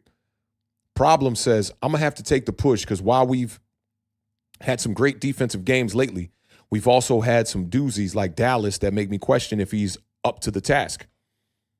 We've had a doozy like the Dallas game because really all the other games, I thought Shane Bowen gave the offense an opportunity to go out there and score points and win the game. Ralph says it's an overreaction. On Flott's INT, we blitzed, forcing Hurts to throw that ball, missing A.J. Brown in the end zone.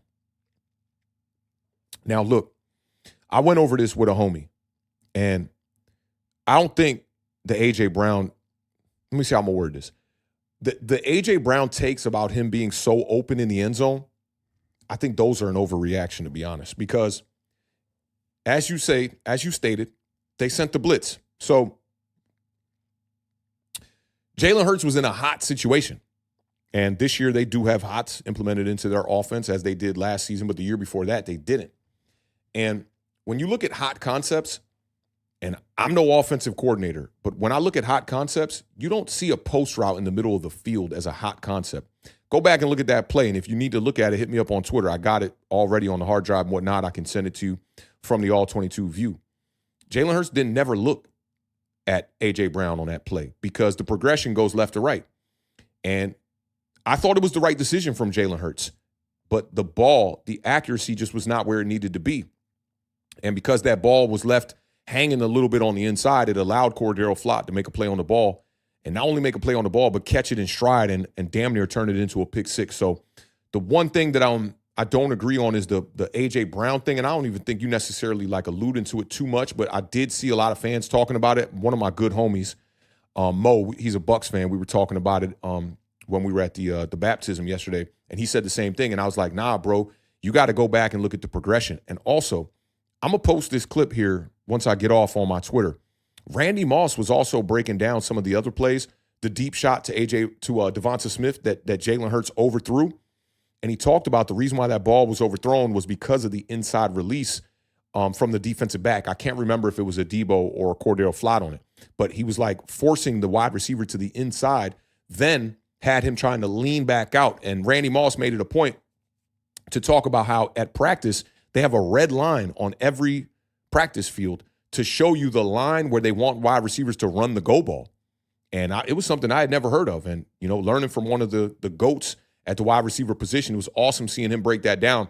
And he showed the red line on the field, and he showed the throw from Jalen Hurts, and it was dead on that red line. So, you know, I know a lot of people are pointing the finger at Jalen Hurts for the way that he played in this game with a couple of overthrows. But at the end of the day, I think that, you know, our defense really put us in a good position to win this game. But solid take here from Ralph, man. Appreciate you pulling up, rocking out with us today, and giving your opinion.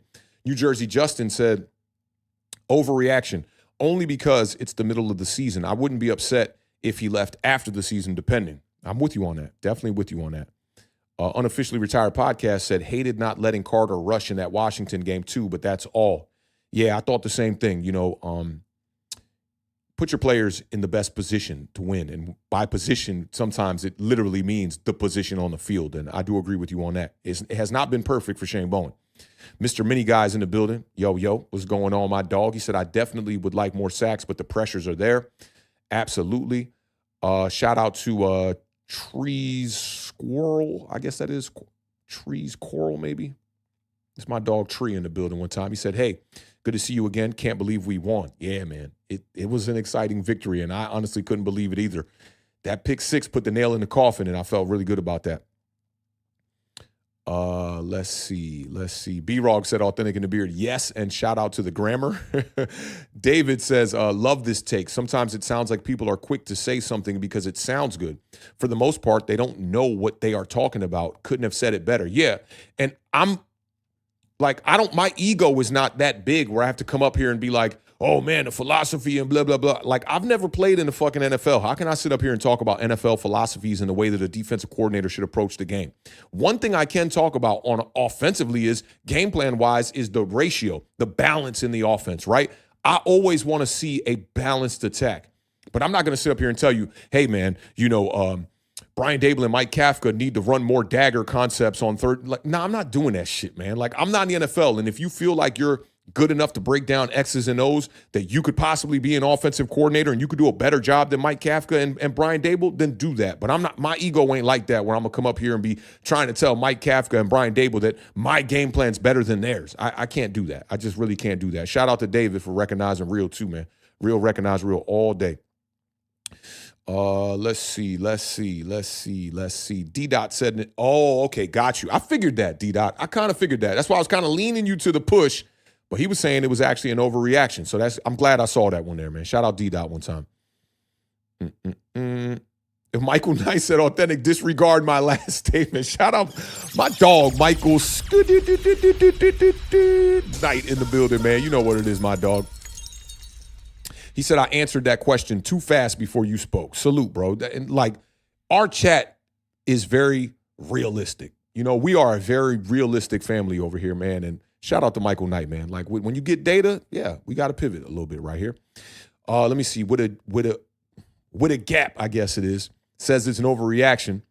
He said, check out the man-to-man stats. Crazy. Yeah, bro. Tree said, I think general manager didn't do great this year. Daboll drafted Dart, not Joe, in my opinion. So he got Scatterboo. He missed enough draft picks that I say Joe is a below-average general manager at best. No pushback. No pushback on that one at all. Kenneth Perkins said, Bowen has talent. The defense should be better. I still want another GM, head coach, and defensive coordinator. Can't hate on you on that.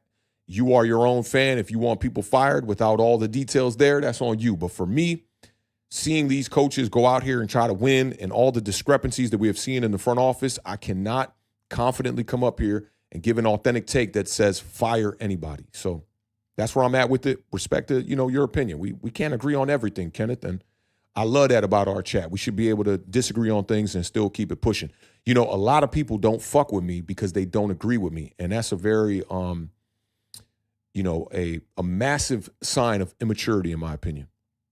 Brownie said, bruh, I'm tired of content creators running with narratives they truly know. They truly knowing. I guess he's just saying, like, he's tired of content creators running with narratives that they know nothing about, right? The shit is mad tiring. And I agree with you. There are content creators out there that are very knowledgeable that, they putting in the work, and I get in their props, but, all too often you just get the ESPN kind of, bullshit first take type of shit that's just like fire everybody. I don't know if you guys were on Twitter, on social media last week. I swear to God, I was like the only person not calling for a job. Everyone's saying fire, fire, fire, fire, fire. And I'm just like, I don't have the details. We have information that says, first of all, Daniel Jones' contract went down to the wire of the franchise tag literally within minutes, right? And also, this is why I recommend looking at the Saquon documentary, because he shows you in real time when he got the text from Daniel Jones that said, hey, I just got signed, and then a couple of minutes later, they tagged him. So we don't know if it's John Mara. We don't know if it's Joe Schoen. We don't know if it's Joe Schoen and Brian Daboll supporting these moves that maybe John Mara wants to do. And then there's other things as well, like the quarterback situation with Jaxson Dart, and it's clear that was Brian Daboll's guy. But we don't know if the philosophy around this team to build around Daniel Jones and give him that contract was Joe Schoen's doing. And if you remove that, that does remove a big stain on the resume of Joe Schoen. But at the end of the day, everybody is their own person. They're their own fan. And if they want to call for the jobs without having all the details, that's on them. I can't encourage people to see the game and see our front office the way that I see it. So respect to everybody out there and respect all the opinions. DeBeno's World says, I feel he has to disguise his packages more. He did a great job last game, but he needs to develop that part of his coaching. For me, I don't know. Like, I know the Big Blue Banter dudes, like, brought a lot to the table saying, like, disguises, and then Spencer Rattler as well. I'm about the results because I just don't know those details. So for me, as long as Shane Bowen can continue to give me the results that he keeps teams under, good 20 points a game, I'm not going to call for his job. David says, takes time for things to gel. One of my favorite albums by one of my favorite artists that is like a brother to me is Chaz French. And the name of the album is called These Things Take Time. And boy, does that statement reign true here, man. David says, Okereke said the same thing at the end of the season. I think they just need time to get coached up on this. We do have slow linebackers. That's true. That's true. Mobster Music said, Amarion, let me say, I got you. Hold on, no. Now, I want to say that's a Chris Brown record. That's why it threw me off, man. That's why it threw me off. Because that was I think that was Chris Brown's first big single. Don't know your name, but excuse me, miss. Yeah. Facts. Big O on this one, right? DeIlla says, that's exactly right, boss Les. Yeah. So I got to catch up with y'all. Let me see. Nova says, I mean more about who he has on the field, where and when. The Banks rotation is one thing, but some of the alignments on the line have driven me crazy, but it's getting better. I don't mind using versatile players in multiple positions. I do agree with the take back in Washington, like having them play a little too much 3-tech and off-ball linebacker. I can agree with that, but not knowing the true theme and philosophy of his defense, it's tough to say where someone should be best. It's tough for me, at least, I'll say. Yeah, I love y'all showing Boss Les some vibes up here today, man. I know Boss was fucking cooking on that take, bro. Cooking on that take. Tree said, there are ways to bring forward, though, that isn't just go straight forward. Use twist and stunt work because our guys are fast, not overly strong, and speed is key. I can't give you too much pushback on that. I'd have to look at stunt numbers and, when I be breaking down tape, I barely be looking at the defensive front. Like, I don't worry about them. I know that's one of our units that are good to go. Shout out Solitary Camp. He asked me if we were going live right after the game. I know he was super excited about that W, man. Big time win, bro. He said it's an overreaction. It fits our defensive of personnel. Yeah, facts. Mobster Music said, Mario. Let me hear you say, was it Mario? Was it Mario? Damn, maybe I'm wrong. I might have just fused two songs together just now. And that would be real fucked up because Mario's from around the way. So Omarion threw me off, but maybe he was just saying, for reaction, Mario. I could have just butchered that whole fucking segment, y'all. Let me see. I don't want to Google this. I should fucking know this, bro. I'm gonna stick with Chris Brown as my final answer. Y'all let me know. I could be completely wrong. What was Mario's first joint? Was it that? Was it? I could be completely fusing two songs together. We'll find out here in a second. Shout out my dog C-Note 6319 in the building. He says, don't like the energy when Russ went in the game. Been nothing but professional since he got here. I believe he is a huge part of Dart's development. Need respect for that. I do agree, bro. I do agree with that. Berg said he's taking the push. They've been playing better since Dallas. Let's see what the next few weeks look like. So, I mean, it kind of seems like the overall theme is this is an overreaction. Thank you, Joseph. This was the Raiders coach that I was talking about that took over as the interim head coach, and they ended up winning 10 games, and they went to the playoffs. Rich Bisaccia, I believe is how you say it. Good job on you guys. Good job on you guys. I'm trying to catch up to the I want to say old joints because I really want to know without Googling. Shout out Dante from East Coast Gridiron. He said, I tell you what, I used to tell players I coached at the quarterback position. If you are able to step up in a pocket comfortably, their interior sucks balls. If their edges are crashing, take the check. This is a great bar right here as well, bro. Great bar right here, man. Shout out my dog. Red Rum 22 said it's an overreaction. Bowen moved off of all zone / reading quarterback, mixed more man, won 2 Super Bowls, rushing 4. Give him credit for evolving. Good point. Good point. All right, I got to scroll and catch back up. It seems like this is an overreaction. Shout out SHU Carter with the $5 super chat one time. Says, how do you think the Eagles will come out against the Giants for the second game?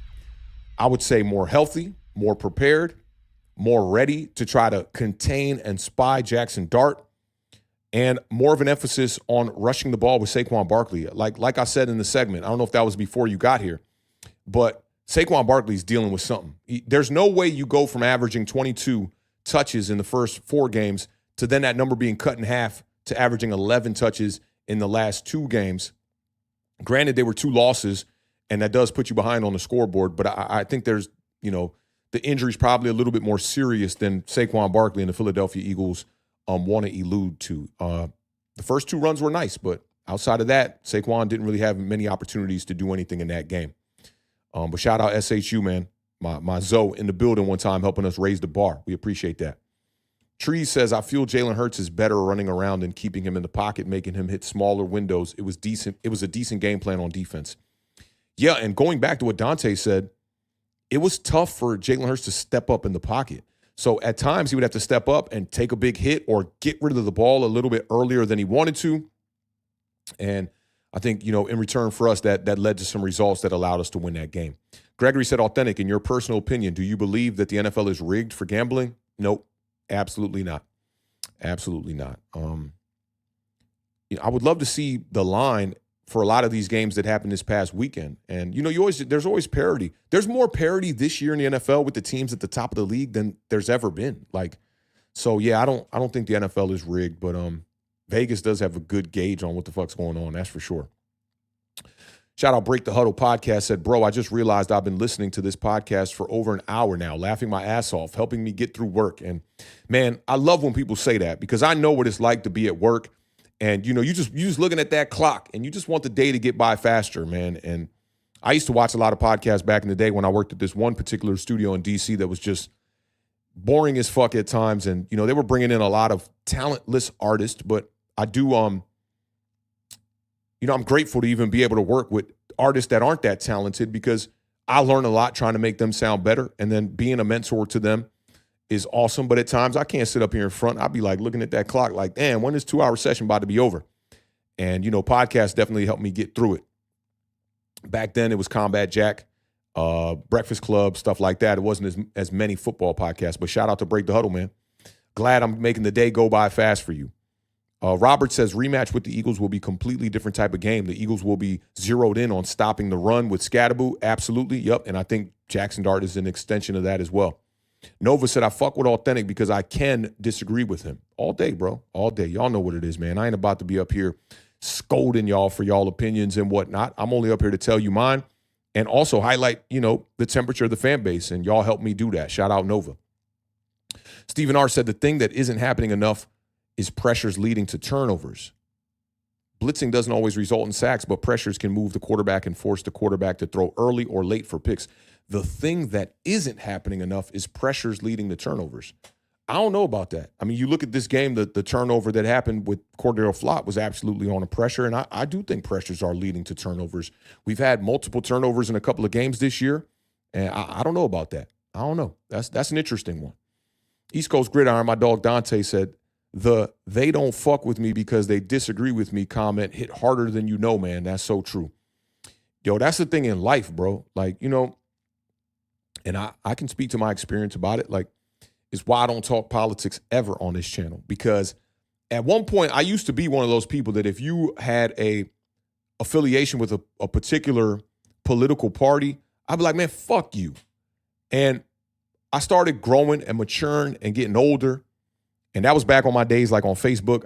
I look back at some of that shit and I was just like, damn, bro, you don't fuck with people because they want to vote for a particular president. How fucking goofy is that? So I trickle that into football as well. And all aspects of life, music opinions, all of that. Too often people feel like they can't coexist if they don't share the same opinion. And I think that when people don't share the same opinions, that's when you learn the most, not only about the person, but also you can learn a lot about just why people support certain things and why people view things a certain way and why people have a certain perspective on things. All too often, especially in America, the divide in the people is because of the differences in opinions. As a 42-year-old man, I can sit up here and say that shit is goofy as fuck. As a 20-year-old or a guy in my 20s, I didn't quite realize it at the time. And I just looked at people like, oh, you're fucking stupid. You don't agree with me. So I do understand why it's like that at the same time. But as we grow and we mature, we should be able to disagree. Absolutely. Some of my homies, my best homies, we disagree on all kinds of shit. But that's why I fuck with them. And they'll stand on it and they have their own opinions on it. My homie, that's the reason why I'm a New York Giants fan, my homie Patrick, I love having conversations with him because me and him can always disagree.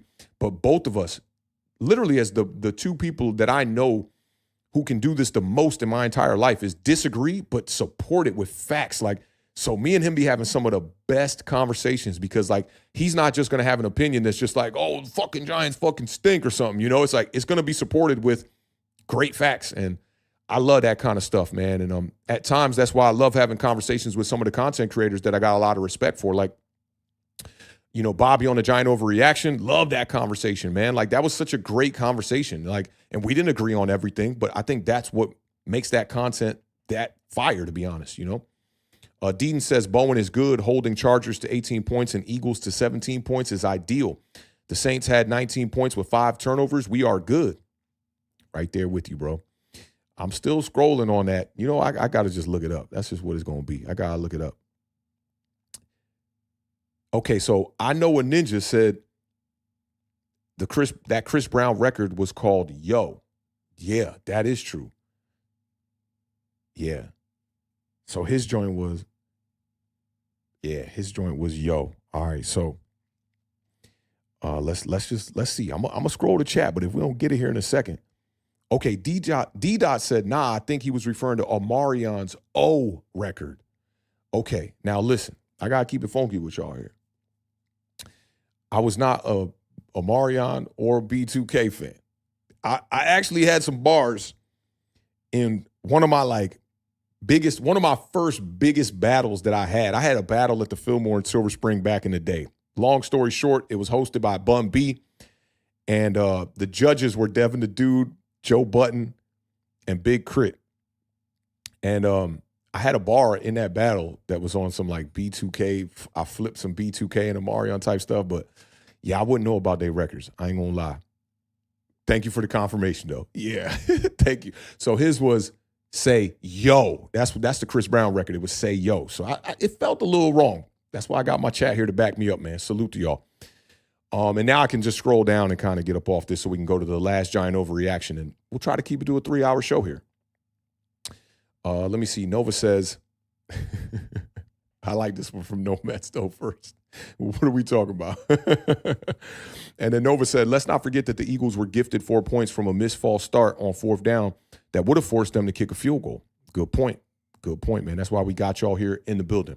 So this last Giant Overreaction, and I feel like this whole show is to come to this point here. And I thought that this was a fantastic Giant Overreaction that we could bring to the table and discuss today with all the coaches on the hot seat. This was a former general manager.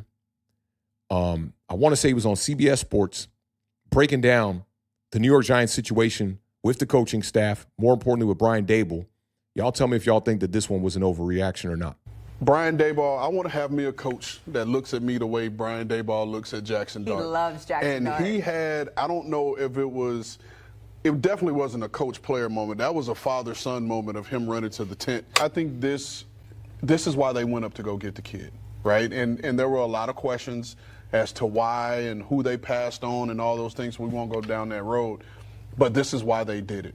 Brian Daboll has a quarterback now that he believes can run everything he wants to do offensively. And not only the quarterback, but the running back has infused not only this offense, but this entire team with energy. And now it has the fan base excited. And so I think he's safe. Now we have to play out the rest of the season and see how it goes. But I think at this day and time, the end of week 6, he's safe. All right, so that is former Tennessee Titans general manager Rand Carthen saying we have to play out the rest of the season and see how it goes. But at this point in time, Brian Daboll is safe. And y'all know that at the beginning of the year, draft season especially, I put out the video about why I thought it was in the New York Giants' best interest to not draft Shedeur Sanders with the 3rd overall selection and go get the quote-unquote generational talent and then, try to find your quarterback in the later rounds. I personally didn't think, although I had Jaxson Dart at quarterback too, I didn't think that the Giants were, not that I didn't think, but I didn't think it was a 100% type of situation that we would trade up to go get our quarterback, because we saw that with the whole Michael Penix talk and whatnot the year before. And it just didn't come to light. Everything that we thought was going to, how it was going to pan out, it didn't pan out like that. So I thought it was maybe going to be like a 3rd-round quarterback, 4th-round quarterback. And I was looking at guys like Will Howard, Jalen Milroe, Dylan Gabriel, maybe even a Shador later in the draft. But the Giants went out there and they found a way. And, Daniel Jeremiah said it. His last mock draft, he had the New York Giants taking Abdul Carter, and then he had the New York Giants trading back into the 1st round to get Jaxson Dart. Now, more importantly, when I put out that video, I said in that video, if there is one thing that saves Brian Daboll's job, it's not a rookie quarterback, it's winning. Now, Brian Daboll is 2-1 with Jaxson Dart. Should be really 3-0 with Jaxson Dart. And the loss against the Dallas Cowboys, tough loss. But I thought Brian Daboll, that loss was not on him. That loss was more on the defensive side of the ball. Because you go out there and you score 37 points, you should be able to win that game. Now, back to the statement, though. If there's one thing that saves Brian Daboll's job, it is not a rookie quarterback, it's wins.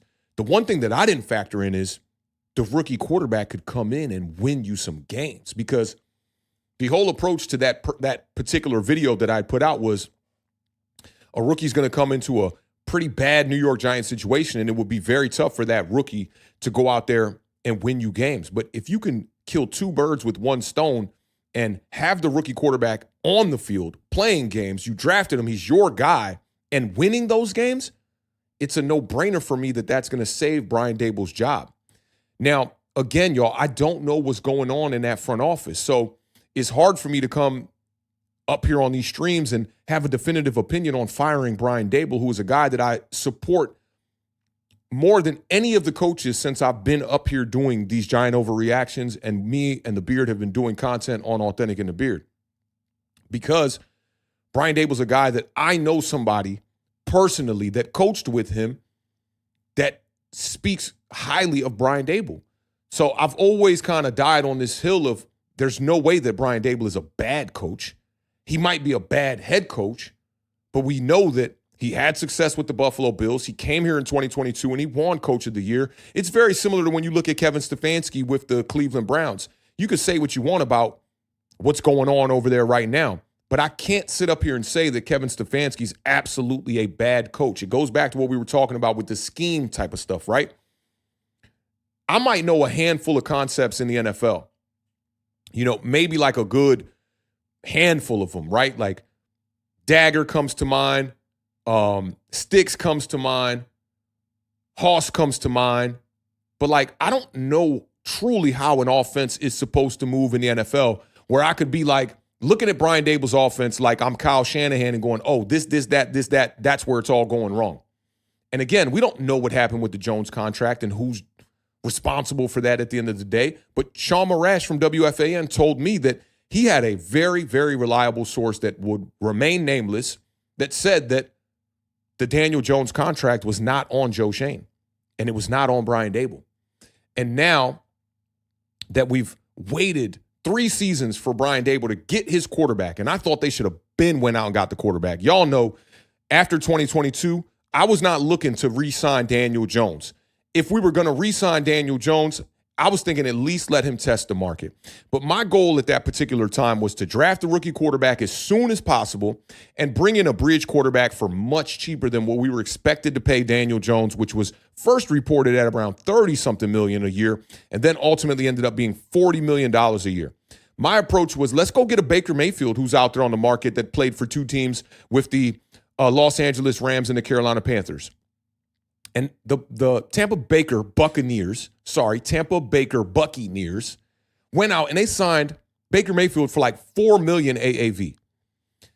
I was looking at guys like Baker, Marcus Mariota, Jacoby Brissett. I thought that those were guys that could come in and really just usher in the new, be the transitional bridge stopgap quarterback so that once we got our rookie like a Jaxson Dart finally, which I was looking at quarterbacks before that, obviously, that this team could be headed in the right direction. But I agree with Rand Carthen here, and maybe there's a little bit of bias in his take because he was a general manager that got fired, right? But I agree. Brian Daboll is safe. I think he's safe for the foreseeable future. I think that he's safe for the rest of the season, to be honest. His rookie is looking like what we wanted his rookie to look like. And I think that speaks volumes for Brian Daboll. And more importantly, he's winning games, man. 2-1 with Jaxson Dart, with 2 of the victories up against the Philadelphia Eagles and the Los Angeles Chargers. Man, that shit speaks volumes. And I'll go back to that take that I talked about where we should start Jaxson Dart. And that was a pivot. At the beginning of the year, I wasn't somebody that was like, yo, we should start Jaxson Dart week 1. I was not one of those guys. I was like, let's play Russell Wilson. We have 3 capable quarterbacks on this roster. And although I said Jaxson Dart's ready to start right now, we can roll with Russell Wilson. We can roll with Jaxson Dart. We could have rolled with Jameis Winston and still had an opportunity to win games. But that is Jaxson Dart going out there and winning these games. Yeah, man, that shit is speaking volumes, and that's what I was hoping for. I'm not Nostradamus, Houdini, or Cleo the Psychic or nothing like that. When I posted that tweet, it was simply from an evaluation standpoint that just imagine if Jaxson Dart and Brian Daboll could go out there and compete against the Philadelphia Eagles and having that opportunity to put the rookie out there against the team that is known as the juggernaut in our division. And not only did he play well, he went out there and beat their asses, put belt to ass. When we play them the next time, they're still going to have bruises from the belt. And anybody that came up, I know my Haitian folk in the chat, y'all know what it is, right? You know. And more importantly, my Haitians know about this. Shout out to all my Zoes one time in the building. And if you know, you know. And if you don't know, go Google it. Haitians got something called agenu. And if your parents tell you agenu, you know what fucking time it is.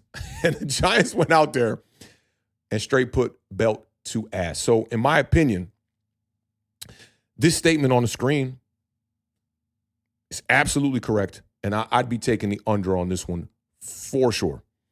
Stephen R. says he's taking the under. I'm not firing Daboll when Dart is the guy. Love it.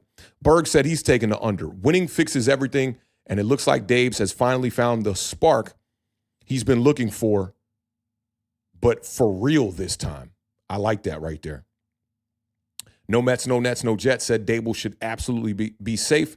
This team is showing fight. Simeon said he's taking the under. Yeah, he ain't going nowhere. Right there with you, bro. Let me scroll back here and catch up. Wanted to start with some of the unders. We got a Dean coming in with this is an overreaction. He says, I don't know that we can say Daboll is safe yet. There's a lot of football left to play. I mean, that kind of reiterates what the statement is saying on the screen, right? That we have to play out the rest of the season and see how it goes. But at this point in time, Brian Daboll is safe. I've continued to tell you guys that I don't think Brian Daboll's getting fired in season this year. And I do think that going into 2026, he's going to be the head coach for the New York Giants because now his quarterback is showing you that, hey, my coach just needed a fucking quarterback. That's really all it is right there. So I think you kind of agreeing a little bit, Dean, but giving a little pushback as well. JD said overreaction. Word, I agree 100% with the, we'll call it overhyping comment earlier. Was from someone who hasn't followed this team from the bottom. Daboll is safe, bro. Okay, so I think JD's just kind of mistaken here. JD's kind of saying he agrees with the statement. He's taking the under on this for real. He said, basically, he don't agree with that. And he said the person who said that statement is somebody who hasn't been here from the bottom. He said, Daboll is safe, bro. His first opportunity with his quarterback, he's been cooking. And that's very true. That's very true. Lou Mateo said he's taking the under. I'm not breaking up this quarterback and coach or team. We're seeing what Daboll believes was the right move, both draft and starting him. Damn, Lou, no one has talked about that yet. Love this point from Lou right here. Lou is saying basically, not only was it Brian Daboll's belief in the quarterback to draft the quarterback, but he also went up to the podium and said like 7 times that it was his decision to start that quarterback. So that's 2 times that Brian Daboll believed in his approach. And look at it. It's working.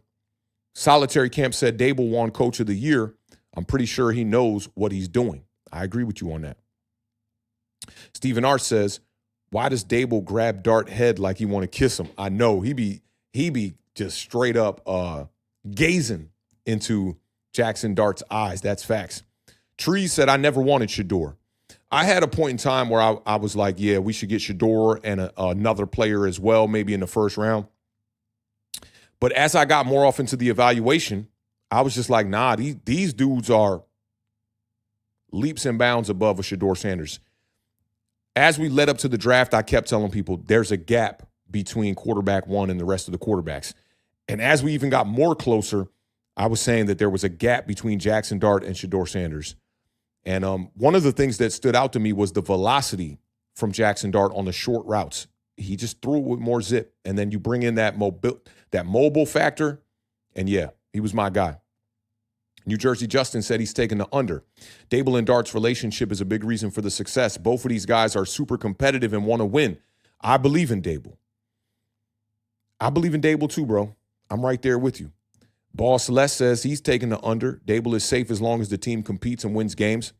The whole team needs to look good, not only Dart. That's a good point. Mike said he's taking the under. As long as Dart stays healthy and they don't go back to looking pathetic, I don't care what the win-loss is, to be honest. They just have to look competitive for me. That's all I wanted coming into the year. And now with no Malik Neighbors, I thought it would be hard to be competitive. And you're seeing a New York Giants team find ways, man. And that should not be understated or overlooked. Marjorie says, agree. I believe he will finish out the rest of the year. Yeah. And if Dart continues to look the way Dart looks, I agree with some of the earlier comments. Daboll not going nowhere. Mark Madalick, what's up, Mark? I ain't seen you in a minute, bro. Granted, I haven't been able to keep my eye on the chat as much as I have wanted to over these streams because the channel is growing and the numbers in these chats are just getting bigger. But Mark says, I still don't think Daboll is a good coach, though. Can't be mad at that. We got more time to try to maybe pull Mark over from the dark side, but can't be too mad at that take. Nova said he's taking the push because even he himself is saying that it will still depend on how the season ends. But I do believe that if they win a few more games while looking competitive and Dart plays well, then I agree. Like that right there. Mr. Finesse said Daboll still sucks as a coach. I guess he's saying in his opinion. Not mad at that. The results have not been there. So I can't give you too much pushback. Greg Giant said he's taking the under. He's safe now, but who knows what happens at the season's end. That's true. Might be a reason to take the push like Unofficially Retired Podcast did. He said, I would like to keep Daboll, love him as a coach, but like you've been saying, I have absolutely no idea what this front office is thinking. That's true. I see No Mets is asking Finesse for some examples. The record is one, No Mets. I mean, the record just, if you're not winning, it's hard to be, supportive for a head coach like that. So I do understand both sides of the coin. I know a ninja said, in Daboll I trust. I like that right there. Tree said, let's not act like Daboll didn't make a few dumb mistakes. That game, let me see, that game with the tie out at halftime. Not too sure about the ending statement there, but yeah, I agree with you on it. Like, let's not act like it's been perfect. I agree with you on that as well. Mr. Finesse said the guy can't even handle success. I don't know about that. What made you think he can't handle success? David says, what would firing Daboll midseason do? I don't know, but one thing I've kept hearing is that he hasn't lost the locker room, and that is important. That's true. Genesis said he's taking under. That's a good point by David, too. Genesis said he's taking the under. Yeah, don't see them breaking them up after his 3 start that sparked the team. We haven't felt like this good about this organization in so long. And, yeah, Brian Daboll and Jaxson Dart are a big part responsible for that. Tree said, still haven't got it. I'm not saying I guess you're saying I'd fire him in the season, but I got to see the rest of the year before I'm saying I want him back. Yeah, I guess that's what he's saying. Yep. Stephen R. said that turnover Daboll made because we didn't have 11 players on the field and probably wanted to see the alignment first. That timeout is what he's talking about. Great point. Great point. Kareem Yee said he's taking the under. The offense's energy looks entirely different than last season. He also might not have full control of the team to lead the team the way he wants. The awesome part about your statement here about the energy is that the offense basically returned the exact same roster outside of the quarterback position and Cam Scadaboo. And just look at what that's done. And now you got some guys that went down with some injuries, and you got these dudes from the practice squad stepping up. And I'm waiting on Jalen Hyatt, man. I ain't gonna lie. Like, this game, I know the box score don't show it, but I thought that this game was a good step in the right direction for Jalen Hyatt to just get confidence and get back on track. And it wasn't perfect, but yeah, I'm looking forward to seeing the way that this wide receiver room kind of pans out with, limited opportunities or limited personnel in that room and seeing these guys step up. No Mets, no Nets, no Jets said, shout out to Sean Marash. It's okay to express tears of joy, and I like the new show. I haven't got a chance to check out the new vibes. He's with Talking Giants now with Justin, I think. I know they got a show going on. And, I like Sean Marash because, look, Sean Marash was a guy that was like super homer vibes, right, when Daniel Jones was here. But then when Daniel, like, really started to fall off, he pivoted. And I feel like Sean has some good takes now, man. And me and him have, like, slowly but surely became, good homies on Twitter. We follow each other and whatnot. And I agree with a lot of stuff that he's saying now. And sometimes you need to go through, like, that hope phase and then have the balloon be deflated to then come back down to reality and then, improve your approach to the way that your takes are. Because I remember when he was doing the show with the other dude, I forget his name, like maybe Matt something. They were just like, so like, oh, it's not Daniel Jones, it's nothing else. It's like, you just got to put the talent around him. And I always thought that if the Giants wanted to get back to competing for championships, you had to bring in the necessary quarterback to do that. And even as well as Daniel Jones is playing with the Indianapolis Colts, I don't look at the play as that guy's going to take that team to a Super Bowl. Maybe he'll prove me wrong. We'll see. But I feel like 6 years of evaluation, I got to take that over 6 weeks of evaluation. DeIlla said, see, I always thought that if Daboll traded up for Dart or any other quarterback in like year 2 of his tenure, that would be way more believable that quarterback was his guy. He did this on the hot seat. That's why I question it. Yeah, I'm not mad at that. I feel you on that, DeIlla. Miguel said he's taking the under. As long as Jaxson Dart and the offense don't look inept, then he should stay the head coach. Not mad at that. Not mad at that. Unofficially Retired Podcast said, wait, we talking just the rest of the season? Shit. Daboll's super safe, in my opinion, if that's the case. Agree with you on that. Mr. Furness said your team is winning and you're having an unhinged rant about to get your team fined is one. Damn, I don't know what he's saying right here. Your team is winning and you're having an unhinged rant about to get your team fined is one. Okay, so he's talking about from the Daboll perspective. Yeah, so the unhinged rant he's talking about when he was screaming at the athletic director or the trainer or whatever it was. Yeah, man, it's a passionate game. I don't fault him. And I am somebody that used to point the finger at Daboll a lot for the way he would blow up on the sidelines. And I remember that one game against the Buffalo Bills when Tyrod threw the interception and he couldn't even talk to the reporter because he was so distraught about the play. I do want a coach to be cool, calm, and collective. And I feel like Brian Daboll has done a better job of doing that this season. But I still want him to be himself, But this is a good point by Mr. Furness. Like, yo, you're winning the game and you're having this crazy rant at your own staff. Totally get you on that now. Totally get you. That makes sense. B-Rog said he's taking the under. The team put together a complete game and won against the Super Bowl champions. It's Monday, and hey, he's still here. So, yes, he is safe. Losses and wins are a reflection of the head coach. Good point. David said the funniest thing I saw this year was how quick Pat Leonard wanted to get the Brian Daboll. Could be fired as soon as Monday episode after the Saints loss. When the media has an agenda. Yeah, and Pat Leonard is family. I fuck with Pat Leonard. He's cool as shit, had me on his show. And not only did he have me on his show, he split the proceeds from the show with me, which is something that no content creator has ever done for me. But I agree with you on this, David, that it did seem like, trickling out of last season, how much Pat Leonard wanted Daboll to be fired, that he kind of was waiting for the moment to be able to, create an article. And, a part of me isn't that upset with that because at times as journalists and content creators and whatever the fuck it is we do over here on Authentic in the Beard, you do want to kind of have like a little bit of like foresight and be able to see things coming. And you have stuff like in your bag for those moments. Like for me, it happened to be in the good when I talked about starting Jaxson Dart no later than week 5 to have this test against the Philadelphia Eagles. But like, imagine if Jaxson Dart went out there against the Eagles and he got hurt, then I'd be looking like a fucking jackass right now, right? So I think that, with the Pat Leonard thing, I kind of agree with you that he was waiting on that moment a little bit to, I guess you could call it an agenda, but he wasn't the only one. You saw it all across YouTube. You saw it all across Twitter.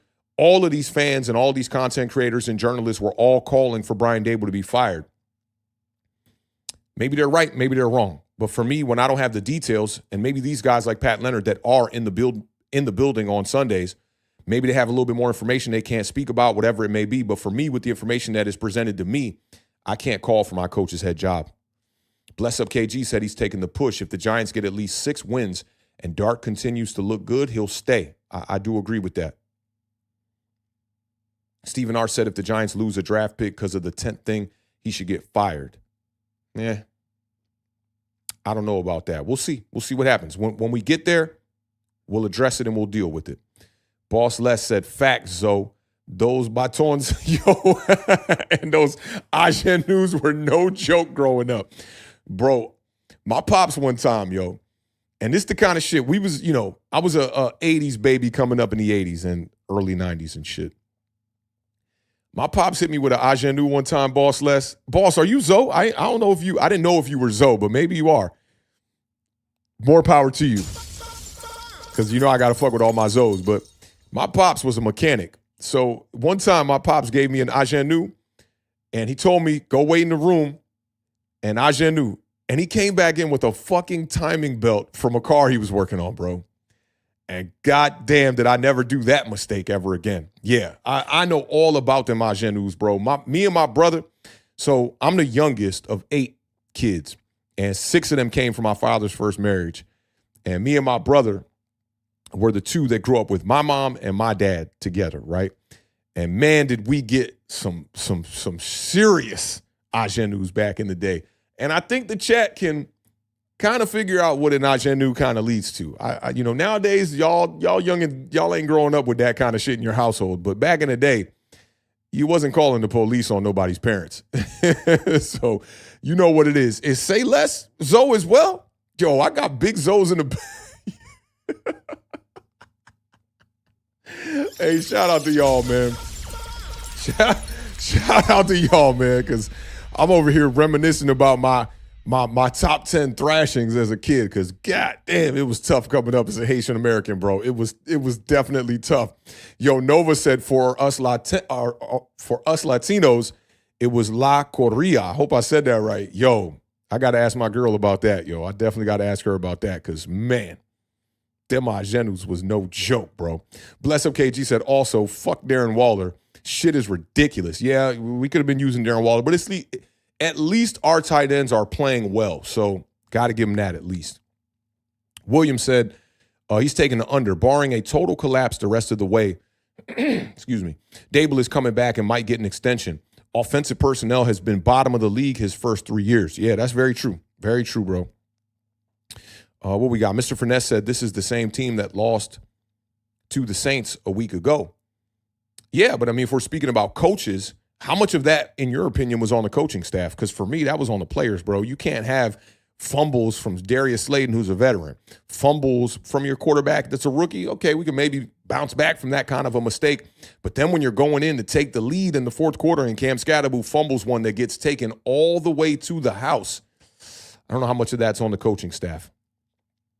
Bookend Tackle says, yes, wait till the end of the season. At this point, things are looking better. Yeah, wait till the end of the season, make a decision on it. Genesis said, authentic, I agree. I see him as our coach for next year. Yeah, I think he will be. And look, if they can just build upon what they've done in the last 3 weeks, things should get better. Things should get better. Mr. Finesse is saying maybe we're prisoners of the moment. Could be. Could be. And you see the statement on the screen. I mean, it does say, about how, like, as it stands at this point in time. So, I mean, for this particular overreaction, I think we should be in the moment. The Illa said that beating we gave the Eagles was with one of the weathered switches that Eddie Griffin joked about in Dysfunctional Family. Yeah, we tore them up, bro. We tore them up. Dean said, no doubt. Yeah, I never thought Daboll would be getting bounced during the season. He is safe for now, absolutely. That reminds me of something, Dean. Back in Daboll's first season, I can remember Colin Cowherd going on the herd and saying after Daboll got the coach of the year that no matter what goes down, that's going to buy him an extra year. So I think for us, it's important to decipher, is that extra year 2025 or is that extra year going to be after 2025? And I always agreed with that take from Colin Cowherd, because if you thought Daboll had a 3-year window to get it done, that Coach of the Year gives it a 4-year window. So we'll see. We'll definitely see. We're going to talk about these things in real time as they go, as they transpire, and we'll see how it goes. David said, he said, these wins are different. These ain't your Tommy DeVito or Drew Lock wins or the Saquon under center wins. That's another bar. David, if you could put that in the comment, put that in the comment too, bro. Couple of comments I want to pin throughout the week here, and we got to celebrate this Victory Monday, this Victory Weekend, and this Victory Week. It's awesome. We get to sit back, watch how the NFC East pans out. The Dallas Cowboys have already lost. We beat the Philadelphia Eagles, and we get to watch the Washington Commanders on Monday night on primetime tonight. It's going to be an awesome game. Looking forward to spending the rest of the week highlighting our major victory that we had against a really good team. Brownie said he's taking the under. People will think a lot differently of Daboll when he finishes 500 or better with Dart. Oh, man, I hope so, bro. I hope so. Tree said, I think Dart thought he was going I thought Dart was going to get the game ball, and Daboll gave it to Mara, which is totally cool. Keep the kids slightly humble after balling out on Thursday night after the game. Beautiful moment, with shared by Brian Daboll and John Mara there. And maybe that was one of them ones like, hey, you better keep me around, brother. But I thought John Mara did deserve that game ball. And, as somebody that has dealt with cancer right in the household, that shit ain't no joke. And I'm rooting for John Mara to beat cancer and, have a speedy treatment and a speedy recovery as well. And hopefully he can get back to his duties with the New York Giants. But that's a good point right there, Trees. I love that. Let's see. I know a ninja said I wanted Sanders until I watched him and Ward working out together. There was a big gap in the talent. That's very true. Brownie said, bro, I'm so glad we avoided the Shador bullshit.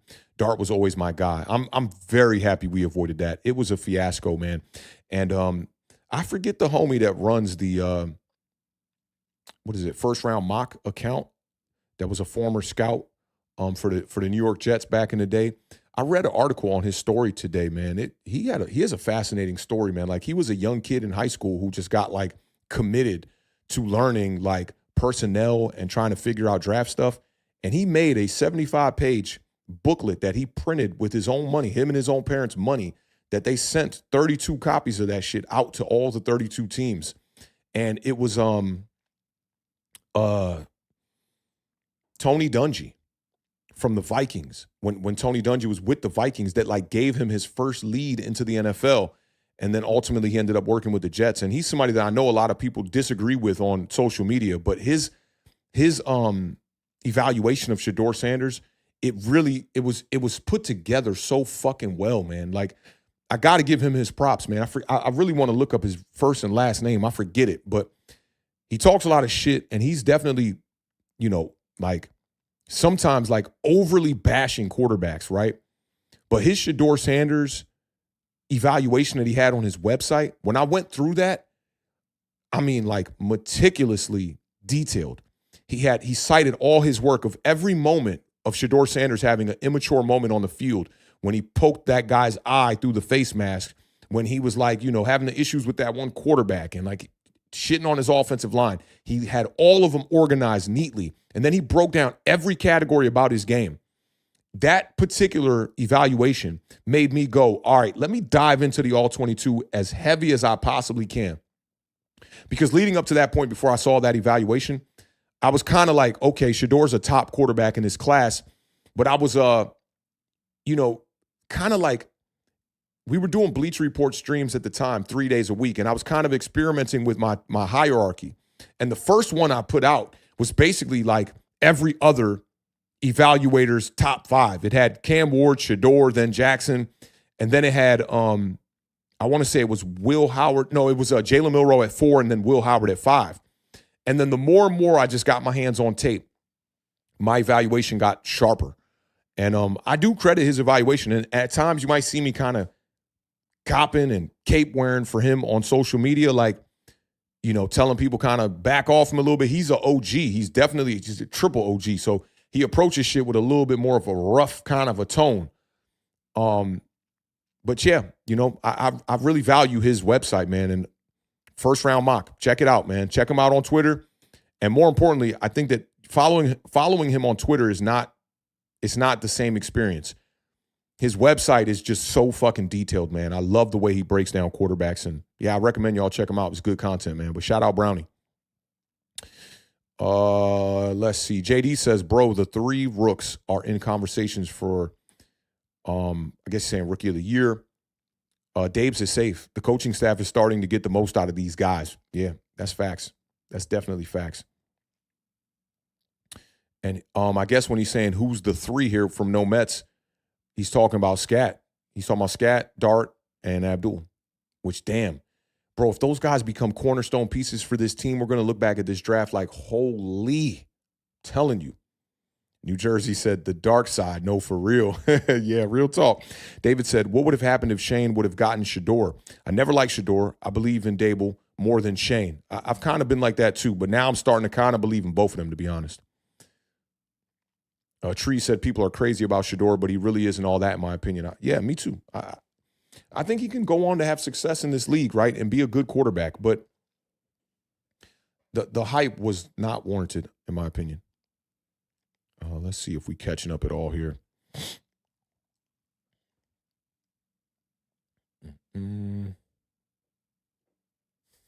I like this. You got to be an OG to know about this one. Shout out Queen Latifah. Brownie says, isn't it amazing how a quarterback, the entire staff and personnel believes it can be the difference maker and the glue to tie the staff together? They haven't been perfect, but they are now working together. That's very true. Very, very true. And there's just, there's so much in the chat. And I see a couple of super chats came in. We'll handle those, and then we'll get up out of here. I mean, we've been live for, 3.5 hours now.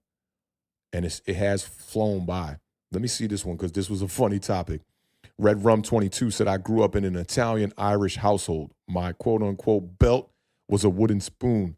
My backside broke a few. Yeah, listen, some of y'all little youngins these days, y'all need some of that treatment from the 80s. We'll take back to the 70s, the 80s, and the 90s, man. Like, the fear my parents put in my eyes, bro, was like a reason why I wasn't a fuck-up as a kid, man. That's a fact.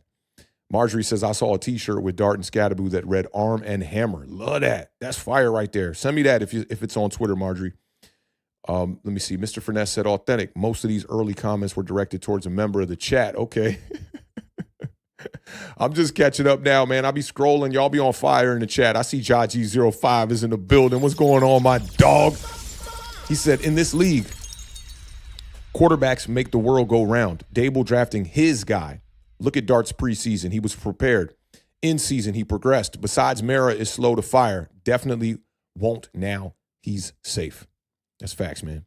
Ja always dropping gems in the chat, man. Shout out my dog. Ben Harris said people were pissed at you for not wanting Shador. You remember?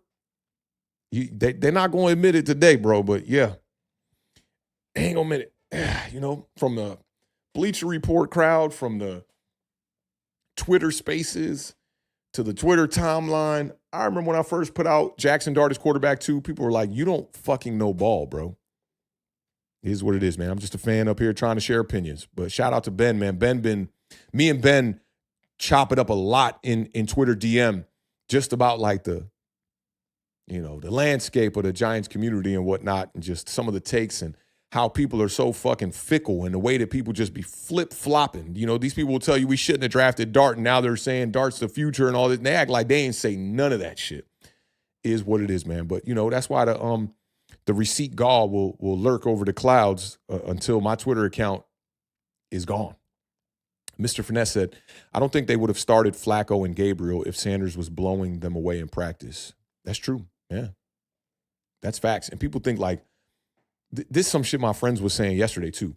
Like the NFL is conspiring to make it out for Shador Sanders so that he doesn't get an opportunity. And Kevin Stefanski's setting him up for, to fail. And they put him in with the third and fourth stringers or whatever so they could see him fail and all this shit. And they're trying to make Dylan Gabriel the guy and all this conspiracy talk, right?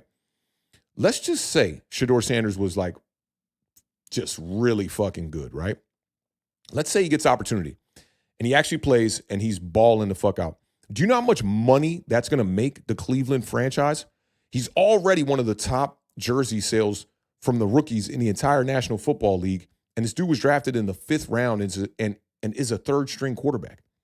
So this whole conspire shit it's such a fucking bogus narrative because the bottom line in the NFL is that organizations want to make money. And if they're losing, they still want to make money. That's what it is. So this whole Shedeur thing, to me, is just a bunch of bullshit. And, you know, it reminds me a little bit of like let me see how I could word this. It just reminds me a little bit of the approach with Daniel Jones. Like, so many people had all the evidence in the world that he was not the quarterback for the New York Giants, but they just did not want to pivot off of it. And, you know, I'll try to set this up a certain way where we don't talk too much about racism, right? But like a lot of people on Twitter called that crowd the DKK, right? I think it's very similar in regards to Shedeur Sanders. Like, people that are like in the culture, they just want to support him, but they're not doing like what a lot of us are doing, going in and looking at the tape, looking at the all-22. They're really just looking at narratives and just trying to support the narrative. And I get it, right? I am somebody that has come up here on this channel and on Twitter, posted tweets about unapologetically rooting for African-American quarterbacks because we owe some, we're owed some in the NFL. You know, if you want to look at it as like reparations in the NFL or whatever, we are owed that because the way the black quarterback was treated, let's say pre-2000 and 2000, let's say pre-2000, it's a fucking joke. And the NFL should be fucking embarrassed about how many quarterbacks that we overlooked over the time simply because the race that they were. But we shouldn't allow that to trickle into 2025 when a player doesn't have the goods, in my opinion. Look at the play on the field, study the tape, and if you still feel at the end of the day that Shedeur Sanders is a quarterback that deserves a first-string opportunity as a rookie, then so be it. But I do think that there's a little bit on both sides of the coin with those two situations that aren't the same, but remind me of the same in a way. And, you know, y'all know how we do over here, man. We don't shy away from too many topics. I'll talk about damn near anything on this channel because I think that we should be able to do that, you know. But shout out Mr. Finesse, man. I agree with this take. Like, why would they're showing you who he is in practice already, to be honest. And I do see the super chats. Marlo was in the building, said, for the record, I love Shedeur and wanted him badly. You were the first I saw championing Jaxson Dart, and I remember asking you what you were seeing. Respect to you too, bro. Like, we all got different opinions. I'm not going to sit up here and tell you like, yo, I thought Jaxson Dart was like, you know, the fucking Patrick Mahomes to the, let's see, I'm trying to think of a Nathan Peterman, you know? Like, it wasn't that drastic of an evaluation for me between Dart and Shedeur Sanders, but there was a gap there when all said and done, for sure. Nova Nebula said, Shedeur fans be pulling the race card crazy. It's like, brother, I am Afro-Rican. I'm a minority on two different spectrums, LOL. I ain't hating on the brother at all. I just think he ain't got it.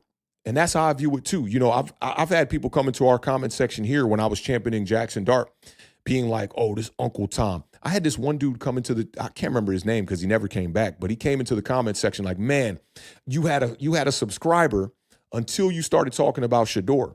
And he's like, something about like Uncle Tom, this, blah, blah, blah, blah, blah. And I'm just like, bro, like, look, for me, I don't care about the race of the quarterback when I'm evaluating the quarterback. I'm a root for African-American quarterbacks to succeed. I want them all to succeed. I want Shedeur Sanders to ultimately become a quarterback one and be a great player in this league. You know, and I always said this during draft season. Like, I loved how Deion Sanders was all about Eli. Even when Eli was playing bad, Deion was like, man, I believe in Eli. I believe he'll go up on NFL Network with Rich Eisen. And I used to love that cast with him, Mariucci, and Rich Eisman. And he would always just say, I believe in Eli. So I would love to see Shedeur Sanders go out there and play well, man. And Jalen Milroe, all these quarterbacks.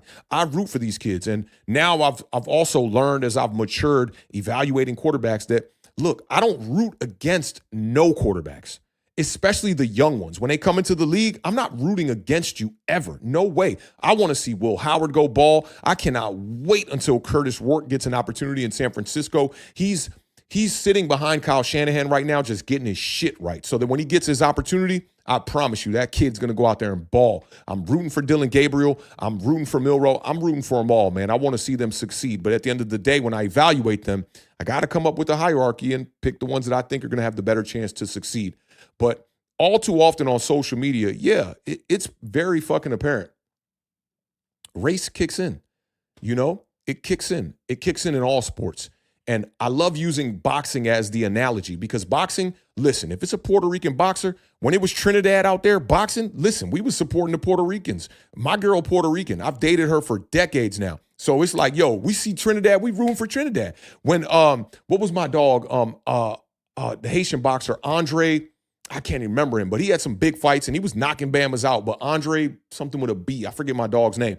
But yo, he was Haitian. You think I'm not rooting for him because he Haitian? You got shit twisted. So I understand how that goes. I definitely understand how that goes. But at the end of the day, we can't be out here like championing racism to root for the quarterback that we want, you know, just because he might match the race that we are, whatever it may be. You know, I think that there's got to be lines that are drawn when it, you know, in regards to those conversations. Andre Berto, my dog. Thank you. Andre Berto, who looked like he was going to be one of them ones for a while, bro. And then got busted for the PED type shit. And then never was the same guy after that. Look at my dogs know, man. My dogs know sports, man. Shout out my dog, Mike Jones, in the building one time. Yo, for anybody that's never seen the clip of Lamar Jackson, when the reporter came up, you know, there was a beat reporter for the Baltimore Ravens, and they announced him. They gave him his chance to talk to Lamar, and they were like, Mike Jones from Bleacher Report. And Lamar Jackson, like, he couldn't even keep a straight face as dude was asking his question. So, like, the dude's like, you know, getting all analytical. He's like, today's game, we saw you doing this and that and the third, and you were facing cover 3 defenses this much. And he just interrupted me. He said, Mike Jones. And like the whole room starts laughing, bro. Like, gotta love a good Mike Jones, man. Big shout out my dog, man. Brownie said, Brady personally worked with Shador on many occasions. I know where this is going, and I love this point already. Said, had the chance to draft him multiple times in past, along with every other team. That says a lot. Absolutely does. Absolutely does. No, Met said if Dart wins a Super Bowl, then y'all can invite him to the cookout. Until then, let's just root for him because he's a Giant. Yo, we got 2 Mike Jones in the building. Yo, let's go. Mike Jones, let's go. Let's go. If I had it queued up right now, I would ruin the monetization for this entire stream, and I would play a fucking Mike Jones record right now, man. Shout out to all my Mike Jones out there, dog. That's great. Nova said the best part is that he interprets halfway through the question. Yeah, facts right there. Yo, I love this Mike Jones, man. Damn, they gave Branch a 1-game suspension. That's tough right there. That's tough.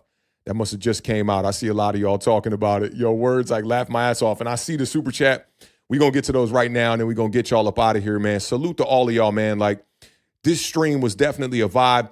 Definitely a very unforgettable stream, because this is one that I think relinquished some of the applied pressure from the fan base, beat reporters, content creators that want to fire people. It's definitely, you know, taking that foot off of that gas.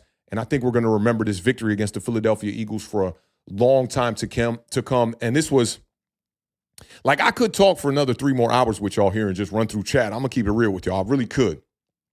But I got a lot of work on my plate this week. I shot this documentary. Shout out to Colta. They're a farm dispensary. My good homie, who's a Commanders fan, is the director of wholesale marketing for them. He got me the gig to come out there and shoot this documentary for them, and it was awesome going out there. Y'all, I'm telling y'all, like, fields and fields and fields and fields of fucking marijuana, bro. And when this documentary does come out, I'll make sure to at least share it with you guys. And I do want y'all to kind of be tapped into my journey as a cinematographer as well. So I might, if I get permission, I might just post it on the channel just because. But it is going to be a busy week, and it starts with today. I'm going to be basically trying to iron out and knock out a entire mini documentary in 7 days. They gave me more than that to get it knocked out, but I do want to get it finished. But this was a week that really tested me, you know. A lot of work early on in the week. Shooting the Maryland game on Saturday was just like, it was one of the toughest games. I got to see Dylan Raiola in person, which was awesome, you know, getting to scout him as a quarterback, and running with him a lot during that game. Like, when they won the game and he ran off the field, they ran from the south end zone all the way back to the north end zone where the locker room was. And I ran with him as he's running full speed, like, with my camera and my whole rig in hand. I got some awesome footage. I'm going to see if I can share some of that footage with you guys too, because it was an intense game, but it was one that man, we definitely should have won that game, bro. We ended up losing on basically a last, minute field goal, and the Terps couldn't drive down the field and score, getting real close, knocking on the door to field goal range. It was a real tough loss, but a hard day's work as well. And we baptized the Beard's son, Camden, my godson. It was beautiful, a beautiful weekend, but a hard-fought weekend. And to get our victory on Thursday allowed me to put my best foot forward for the rest of that weekend, man. Like, if we would have lost that game, I don't know, man. I don't know if I would have made it, but I really got to send a salute to all of y'all here, man, that, continuously go out of your way to support this channel, Authentic in the Beard, man, what we call the small corner of the internet that, whether it's 2 or 2 million here in the chat, our goal is to try to raise the bar and bring you guys value. And I hope we're doing a good job of that. I know we're doing a good job of that by the reflection from our chat. So big salute to y'all. I hope that this is a week that y'all never forget. Like I told y'all, I wore the Giants dunks, in the church, man. And like, just hoping that when we look back on this one in like, good, maybe say decade or two, I can be like, yeah, I remember that one because them shoes, I remember what happened that week. And it'll be, yeah, we put belt to ass to the Philadelphia Eagles. Let's go through some of these super chats real quick, and then we'll get y'all up out of here. Let me see. I see one from Eugene Brown. He says, bro, you still on? Amazing, and salute to you, bro. Yeah, man, that's how we do. With these victories, I like to really comb through the chat and try to get through as much as we can. If it was 2 to 3 years ago, I would have been able to get through the whole chat. But now we got so many of y'all in the building, it does make it a little bit difficult. But salute to y'all, man. I try to make it a point to engage with the chat and not just present the show, but, give my presence into the show as well. And y'all presence here is absolutely everything. It's everything. David says, peace, my brother. Keep doing your thing. Appreciate you. Appreciate the channel, NYG fam. Absolutely, man. Have a good day, David. I appreciate your presence here today. It was an awesome stream. And let me kind of just open this up here. We're going to get to the other super chats here because, yeah, without them super chats and the support for this channel, it's tough for us to try to raise the bar, and y'all definitely help us do that. Let's see. Okay, we got the D-Dot one. SHU said, yeah, we got that one from SHU. So we're going to start here with Zeke. Shout out my dog, Zeke Anderson. Been supporting us really from day one, man. Appreciate the $5 super chat. He said, I got to bless you, bro. He said, Daboll is safe. I'm taking the push, but no more 16-team fantasy football league. This is brutal, bro. And, we always try to be accommodating. It's crazy that in my own fantasy football league, I'm sitting in dead fucking last. I got my first win last week in that league, and I just been constantly getting blown out, and injuries are just killing my team. Joe Burrow, Tyreek Hill, I forget the couple other injuries in that league, man. It's been tough, and I feel you. There's no depth in that league. I almost feel like what we need to do next year is pair people who have any type of relationship together. Like if Zeke know a homie in the chat, maybe we make y'all co-managers of one team. So that way we can get as many people as we can involved, but keep it down to a 12 team. I'm right there with you, bro. It's been brutal. And I've learned a lot from that league for sure, but it's absolutely been tough. Shout out to my dog, Zeke, helping us raise the bar, man. Love the conversations we be having on Twitter. Yeah, man, it's been a tough fantasy football outing this year. But I will say this. I won the high score bonus in another league 2 weeks already. So it's kind of paid for a lot of, my fantasy football expenses. But shout out to my dog, Zeke. We appreciate you helping us raise the bar. Big shout out to my dog, Word, one time. I just kind of scrolled through this. Kind of glad to not see it say Daniel Jones, because that's been the theme with my dog, Word, over the last couple of weeks, man. I'm just tugging your chain. Shout out to Word with the $4.99 super chat. He said, just pulled up. Shout out to the replay gang. Let's go Giants. Excited for our young talent. Are you going to get a Dart or Scatterboo jersey first? So y'all know I'm a slender build. I prefer the single-digit numbers. And I think the next jersey I'm going to get is going to be a Jaxson Dart Legacy. It'll either be a Jaxson Dart Legacy or a Malik Neighbors Legacy. But I'm definitely going to get one of those before the year's over. Shout out to my dog, Word. Day one in the building, man. Appreciate you helping us raise the bar, bro. Hope all is well on your side. I'm sure it is after that Giants victory. Big shout out to my dog, Joseph Winograd, one time. This is his second or third super chat of the day. Appreciate you, my G. He said, Authentic, you're the man. I appreciate you so much for creating a space for Giants fans. Love this corner of the internet you got here, bro. That means a lot, my dog. That means a lot, man. Appreciate that. No bullshit from the bottom of my heart, man, because a lot goes into it, man. Like, you know, even just when I stare at the screen here in the backstage of StreamYard and I just look at just the presentation that we give to y'all, is something that took so long. Like, if you ever get a chance, like, just go back and look at some of the first streams when I moved to this particular house back across the line here in Silver Spring. Go back and look at some of those streams where when we were moving out of the DC house, how I was just like makeshift making a set pretty much at the time. And how difficult it was making that move with my entire studio, all my vinyl. Like, y'all don't get to see it, but like right here in this rack space and in the rack space that is behind right there, there's also rack space, 20 of them down here and down here. So like my recording studio on my desk, man, moving it is just extremely tough. And it's a lot of expensive gear in here, man. Like, I got the Manly Core, I got the UAD Apollo 8P, I got the SSL 18, I got a Neve preamp. You know, we're talking like I've spent big money on this shit. One of my interfaces clunked out the other like couple months back. And I look, as much as I did not want to, because I'm by no means somebody that's balling.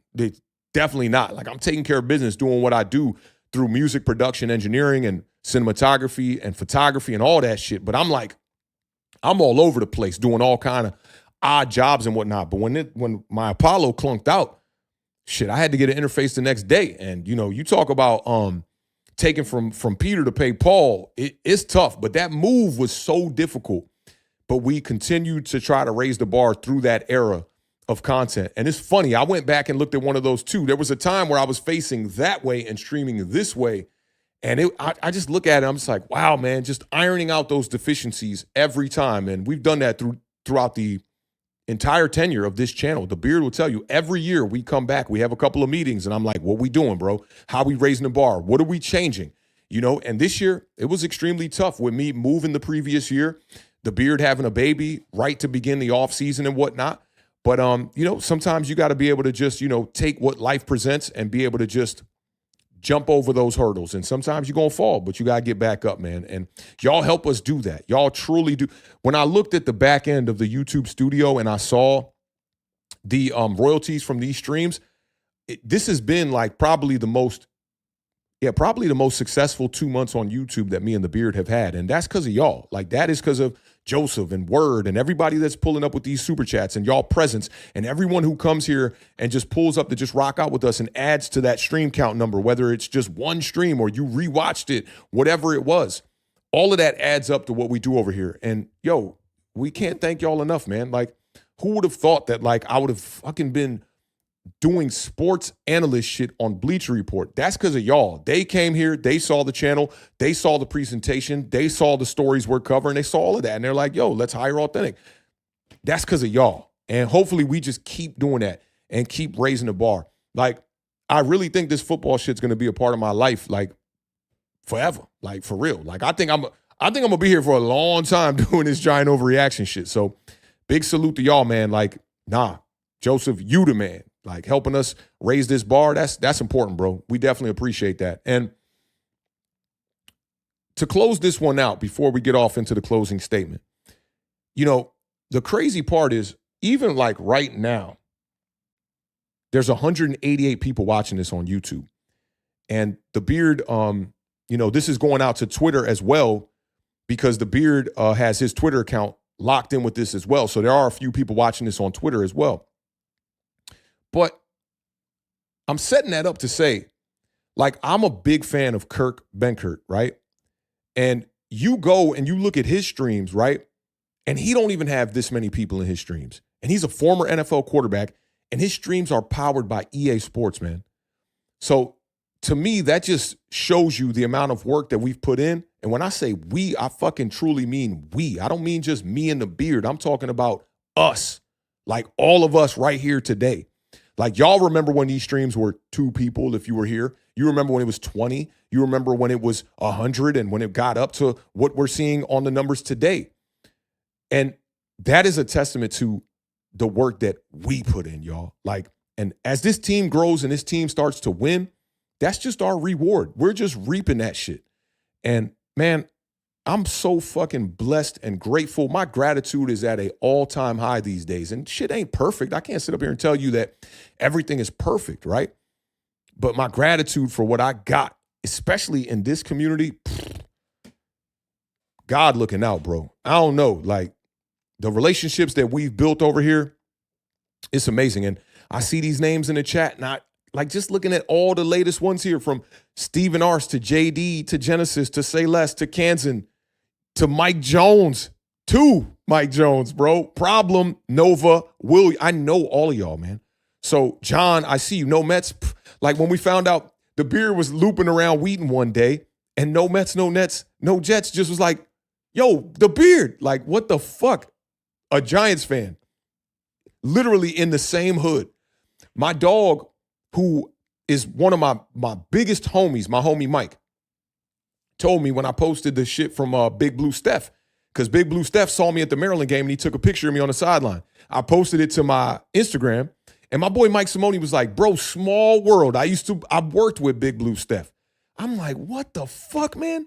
Like, all these relationships, right? All literally created because we're fucking New York Giants fans, man. It's crazy. And the more we win, the better this shit gonna get. And the more we gonna level up, and we gonna keep raising that bar. That's just what it is, man. Luis says he's been rocking with me since, let's see. It jumped real quick because I didn't have my hand on the mouse. But he said, Luis says, been rocking with you for about 3 years now. Dude, it's crazy, man. Like, it's really crazy. Yeah, no Mets, you already know. 20902 gang is in the building. Y'all weirdos don't come searching for me, all right? New Jersey Justin said, best takes on the internet for Giants content, Brody. Damn. Whew. That's major, man. So, you know, I say all of that to just say, bro, like, thank y'all, man. Thank y'all, because y'all have changed my life. Straight up, bro. I never thought I was going to be getting paid to be talking ball. Y'all have definitely changed that. JD said, yo, Authentic, since it's we, buy me a pizza. Just kidding. I'm glad and grateful I found your content. You a real one. Damn, you got me craving some pizza now. Yesterday when we left the baptism, I was craving some pizza, and we had all this spaghetti and whatnot, and like all this awesome food they had over there. But I'm craving some pizza now, man. I'm either gonna go get me some pizza, or I don't know, man. I'm kind of thinking some Five Guys today too, man. Stephen R said, best chat on YouTube is not even close for real. John said, I appreciate we can have civil debates, and we always have, John. Since John been here since, like, I want to say at least 2021. I think John was here. No later than 2022. Dean said, this is year 2 for me. Glad I caught you on that fireside stream. Like, that's where you found me? Damn, that's crazy. See, you never know. You never know who's watching, bro. You never know. Unofficially Retired Podcast said, yeah, this is my second year rocking with you, bro. I'm in here all the time. Most times my hands aren't free to be in the chat. And sometimes on my other YouTube page, Judah Priolu,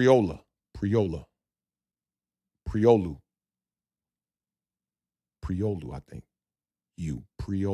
Priolu. Yeah, I'm going off my homie. I know Ben Ballu spells his last name like that. So I think I'm saying that right. We'll see. And then we had Dean said, and yeah, this 16-team fantasy shit is crazy. My squad is falling apart, laughing my ass off, bro. My squad is just straight destroyed, man. Destroyed. Bookend said, best video production, hands down. Appreciate that, fam. Genesis said, Dean, same. That's how I found out about Authentic. So both of y'all found me from that. That's crazy. And I only been on their channel one time, bro. Shout out to them over there, man. What's my dog? Anthony Rivardo. And damn, well, I can't think of my other homie's name right now. But both of them doing great shit over there, man. Both of them are doing great stuff. Unofficially Retired Podcast said, you the best. Told you on Twitter the other day, you and Bobby, 2 goats, man. Yeah, that was humbling, bro. Appreciate you. Luis said, I found you when you did a stream with my guy, Bad Dog. That's wild. I ain't been on Bad Dog's channel in a long time. Shout out to Bad Dog, man, doing great things over there. And, you know, I'm glad you found me through that, man. I'm definitely glad you found me through that. Shout out my dog, B-Rog, one time, man. B-Rog, bro. You talking about the last stream. B-Rog got a serious bag over there, yo. B-Rog said, happy to support the best channel. I love the production. Love, bro. You need to reconsider 1102. God damn, am I going to have to come up to New York for that San Francisco 49ers game, bro? You got my word. I'm going to reconsider it today. B-Rog, you've been a blessing, bro. I appreciate you, man. From the bottom of my heart, you've been supporting the shit out of this channel. A big reason why we've had our 2 most successful months on this channel is definitely because of my dog B-Rog, man. I appreciate you, brother. And I'll be in touch, man. I will be in touch. And if you don't hear from me, feel free to reach out again, bro, and keep sending me that nudge. Keep sending me that nudge, bro. Simeon Toko said I had to cut off all Giants content creators after last season except Authentic in the Beard. Damn. That's crazy, my dog. That's Alex Wilson is the other one from Fireside Giants, too. Shout out Marjorie for bringing that to my attention. I forgot his. I'm terrible with names, yo. When I go out, I was telling my homies this yesterday. So when I go out, like a lot of people know me from like production and shit in the city, music, whatever shit, right? And like it's every time I go out, somebody gonna be like, yo, Authentic, like, and like at least 40% of the time, I don't know who I'm talking to. So I use a trick. If I got a friend with me, I always introduce that friend. Yo, this is my man B-Rog right here. And I just open up my ears and wait for them to say the fucking name. But I'm terrible with names, bro. I'm definitely terrible. Stephen R. said it was a Bad Dog stream too. That's what's up, man. Shout out to Bad Dog. Long Way, man. Mankato said, I love Dart since his days at Ole Miss. Fell in love with him even more after watching him interact with John Gruden. You have to be a special kind of guy to accept scrutiny and embrace challenges. Yeah, the QB camp with John Gruden was amazing. You know, now that he's our quarterback, I want to go back and watch that again, man. Shout out Long Way one time. Genesis giving B-Rog his props one time. Luis said, you should do another stream with Bobby. I actually talked to Bobby about it because I posted a take where we were talking about the weapons on Twitter, and I tagged him, and a lot of people were saying, man, shit, it was actually the homie that was saying, y'all the 2 GOATs.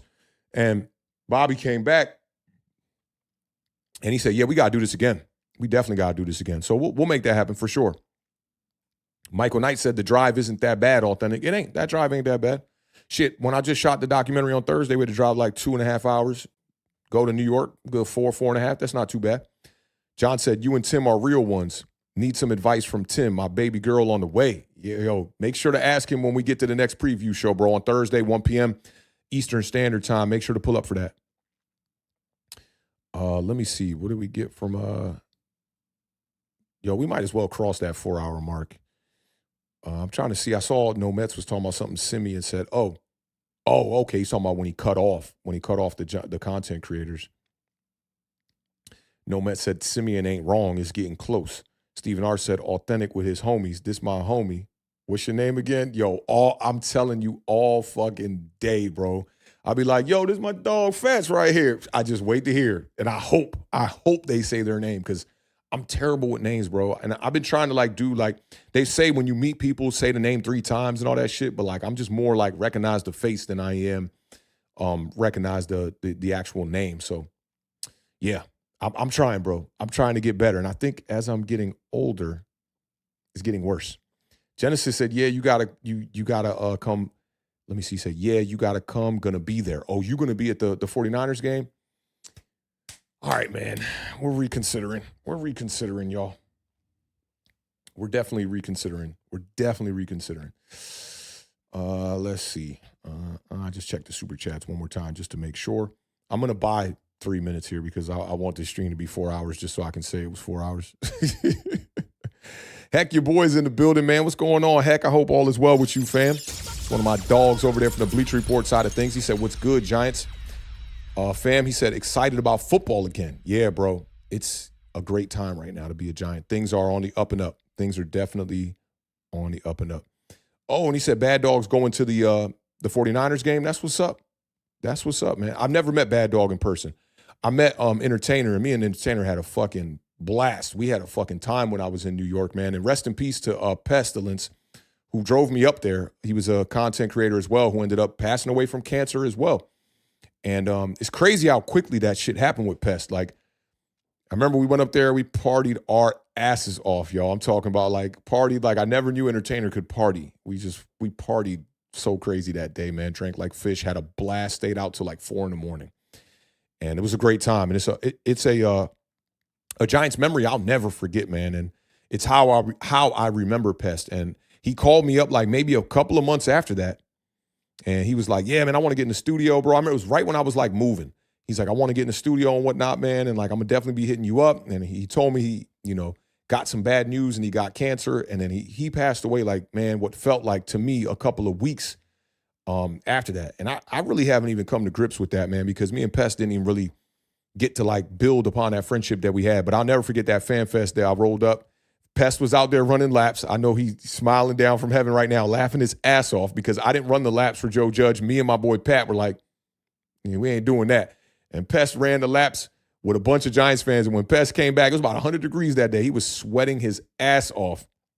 And I was like, yeah, I hate sweating. I hate being out in the heat and sweating and shit. I was like, thank God I did not run those laps for Joe Judge. But it is a funny moment and a funny fan fest day that I always remember. But I met Tanner and I met Bobby.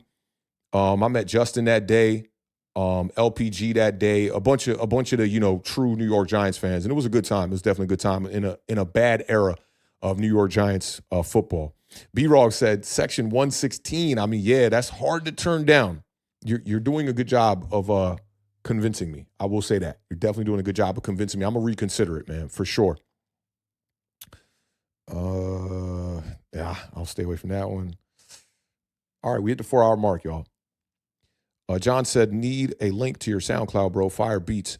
I don't post many beats on my SoundCloud, and a lot of my beats, I had a BeatStars page, but I took it down.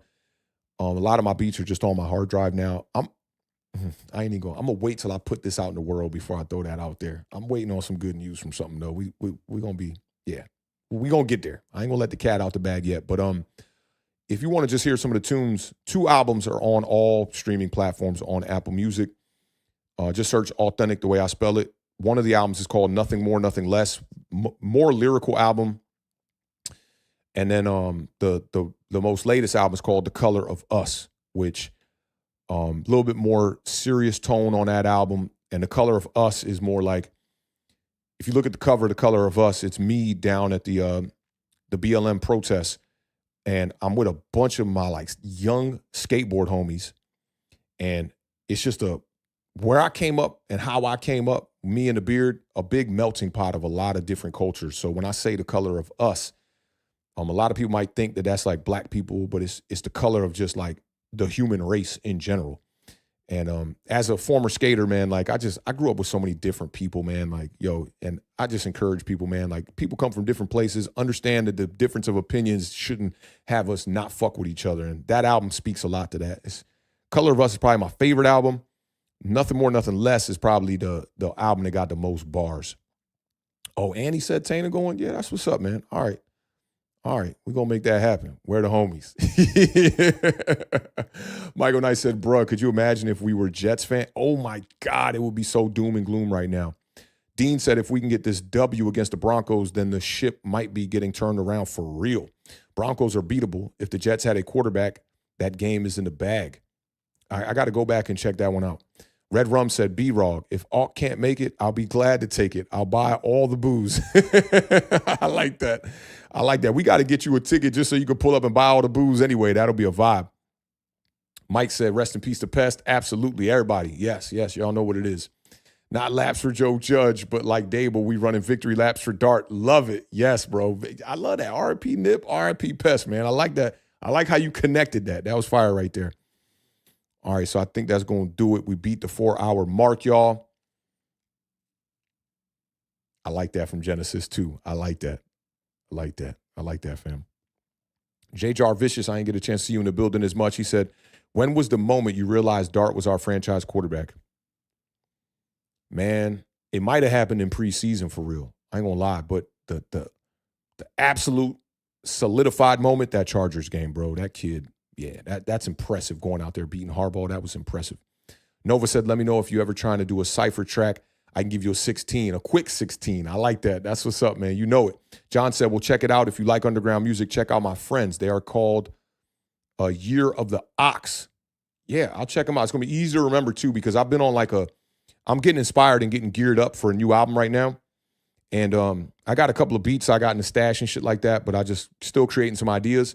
And I've been going back and looking and studying a lot of the Def Jux movement from back in the day, like late 90s, early 2000s. And Cannibal Ox, I was looking at some shit on Cannibal Ox, so Year of the Ox won't be difficult to remember. Hex said, had one skateboard as a kid, lent it to my neighbor, and he broke his leg. That was the last day I used a skateboard. I feel you, bro. Fortunate for me, never broke a leg. Definitely some bad ankle sprains, like high ankle sprains, all of that shit. And I still got a massive scar on my right leg from us skating, me, the Beard, and a few of our other friends. When we were kids, we were trying to pick up, you know, those street plates that they put out to cover like massive potholes. There was one that was probably about like 8 feet by 10 feet. And you all know them shits weigh like 2,000 pounds. And me, the Beard, and like 4 of our other friends were picking one up. And it was one that covered like a drainage and it had like a flush area. And we picked it up and my leg was behind it and we dropped that shit on my fucking leg. It split my whole ankle in fucking, like a quarter of my ankle, like that much, chunked out, saw my bone and everything. We picked it back up off my leg. My boys, a lot of my boys that I saw actually at the baptism, the Beard, my boy Doug, myself, sat down on a skateboard, and my boys just wheeled me back to the house. We got back to the house. You know, I always be like, shout out to my Dukes when I introduced the Beard. That's Tim's mother. And her name is really Miss Kelly, but we call her my Dukes. We've always called her my Dukes. And we run into the crib, and my boy Chris was with us, and he's like, my Dukes, we need a Band-Aid. We need a Band-Aid for, authentic and whatnot. And she's like, what are you talking about? And she comes into the bathroom, and like, I'm like Quentin Tarantino, my leg, like fucking just bleeding everywhere.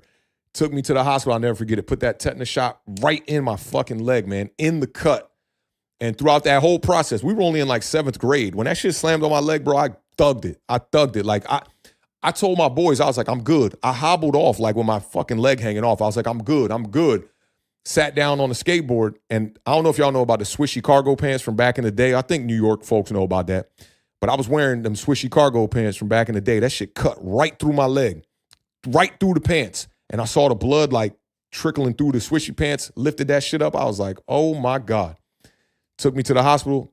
My Dukes ain't even tell my mom. Rest in peace. My mom didn't know until we had to take the stitches out because I hid that shit from her. And that ain't the only, a situation that we hid from my mother, because as we talked about earlier on in the stream, those agenus, if you was getting into stupid ass trouble, my mom was going to have me agenu even with a fucking, a big ass hole in the side of my leg. So we definitely held it down, and shout out to my Dukes, man. She's the greatest. Got to see her on Sunday. It was a blessing, man. It was crucial. It was definitely crucial. But Timmy Foosball popped back up. He said, holy shit, we still going? Respect. Yeah, I wanted to get over that 4-hour mark. And yeah, we did that, man. So again, man, salute to all of y'all. Y'all know what it is, man. It's love over here, man. Blessed to have y'all in my corner, man. Blessed to have y'all in my corner. I'm just reading what Heck's saying right there. Yeah, I used to love that Tony Hawk, bro. Yeah, man. But yeah, y'all know what it is, man. Y'all family at this point, man. I can't wait to meet some of y'all. And hopefully I can, take some of that convincing from B-Rog to go up for that San Francisco 49ers game, man. I'm going to get some tea. I'm going to eat great today. Shout out to all of y'all that stuck around. Biceps in the chat if you was here from the beginning. If you just rocking out with us, biceps in the chat, whatever it is, man. I appreciate y'all, man. Much love to y'all. Y'all know how we end every stream over here on Authentic and the Beard. Yeah, I see y'all. Y'all know about them swishy pants. I see y'all. But keep raising that bar. Keep living those dreams, because the universe flows in Technicolor and surround sound, featuring that blue. And a life without dreams is a life in black and white. Rest in peace to the podcast GOAT and New York legend, Combat Jack. And that is a wrap, y'all. This is a very memorable stream that I will definitely never forget, man. Big win for our New York Giants. I hope this, in any fashion, helps your week. Move through more speedy. Appreciate what you have. Be grateful for what you got. And, we all we got, man. New York Giants fans, like I told y'all, keep rooting for these young boys, man. I encourage y'all, find a way to root for these young boys. They only been here for 6 games, not 6 years. I will catch y'all on the flip side. It likely won't be tomorrow, but we'll see if we can come back and do some stuff on Wednesday, possibly tapping with y'all, keep this week moving through speedy. And, maybe the New York Giants can find a way to get another victory coming up this Sunday, man. Salute to all of y'all, man. Y'all know what it is. Big love from your boy Authentic. Y'all stay blessed. I'll catch y'all on the next Authentic and the Beer stream, y'all. Be good. Peace.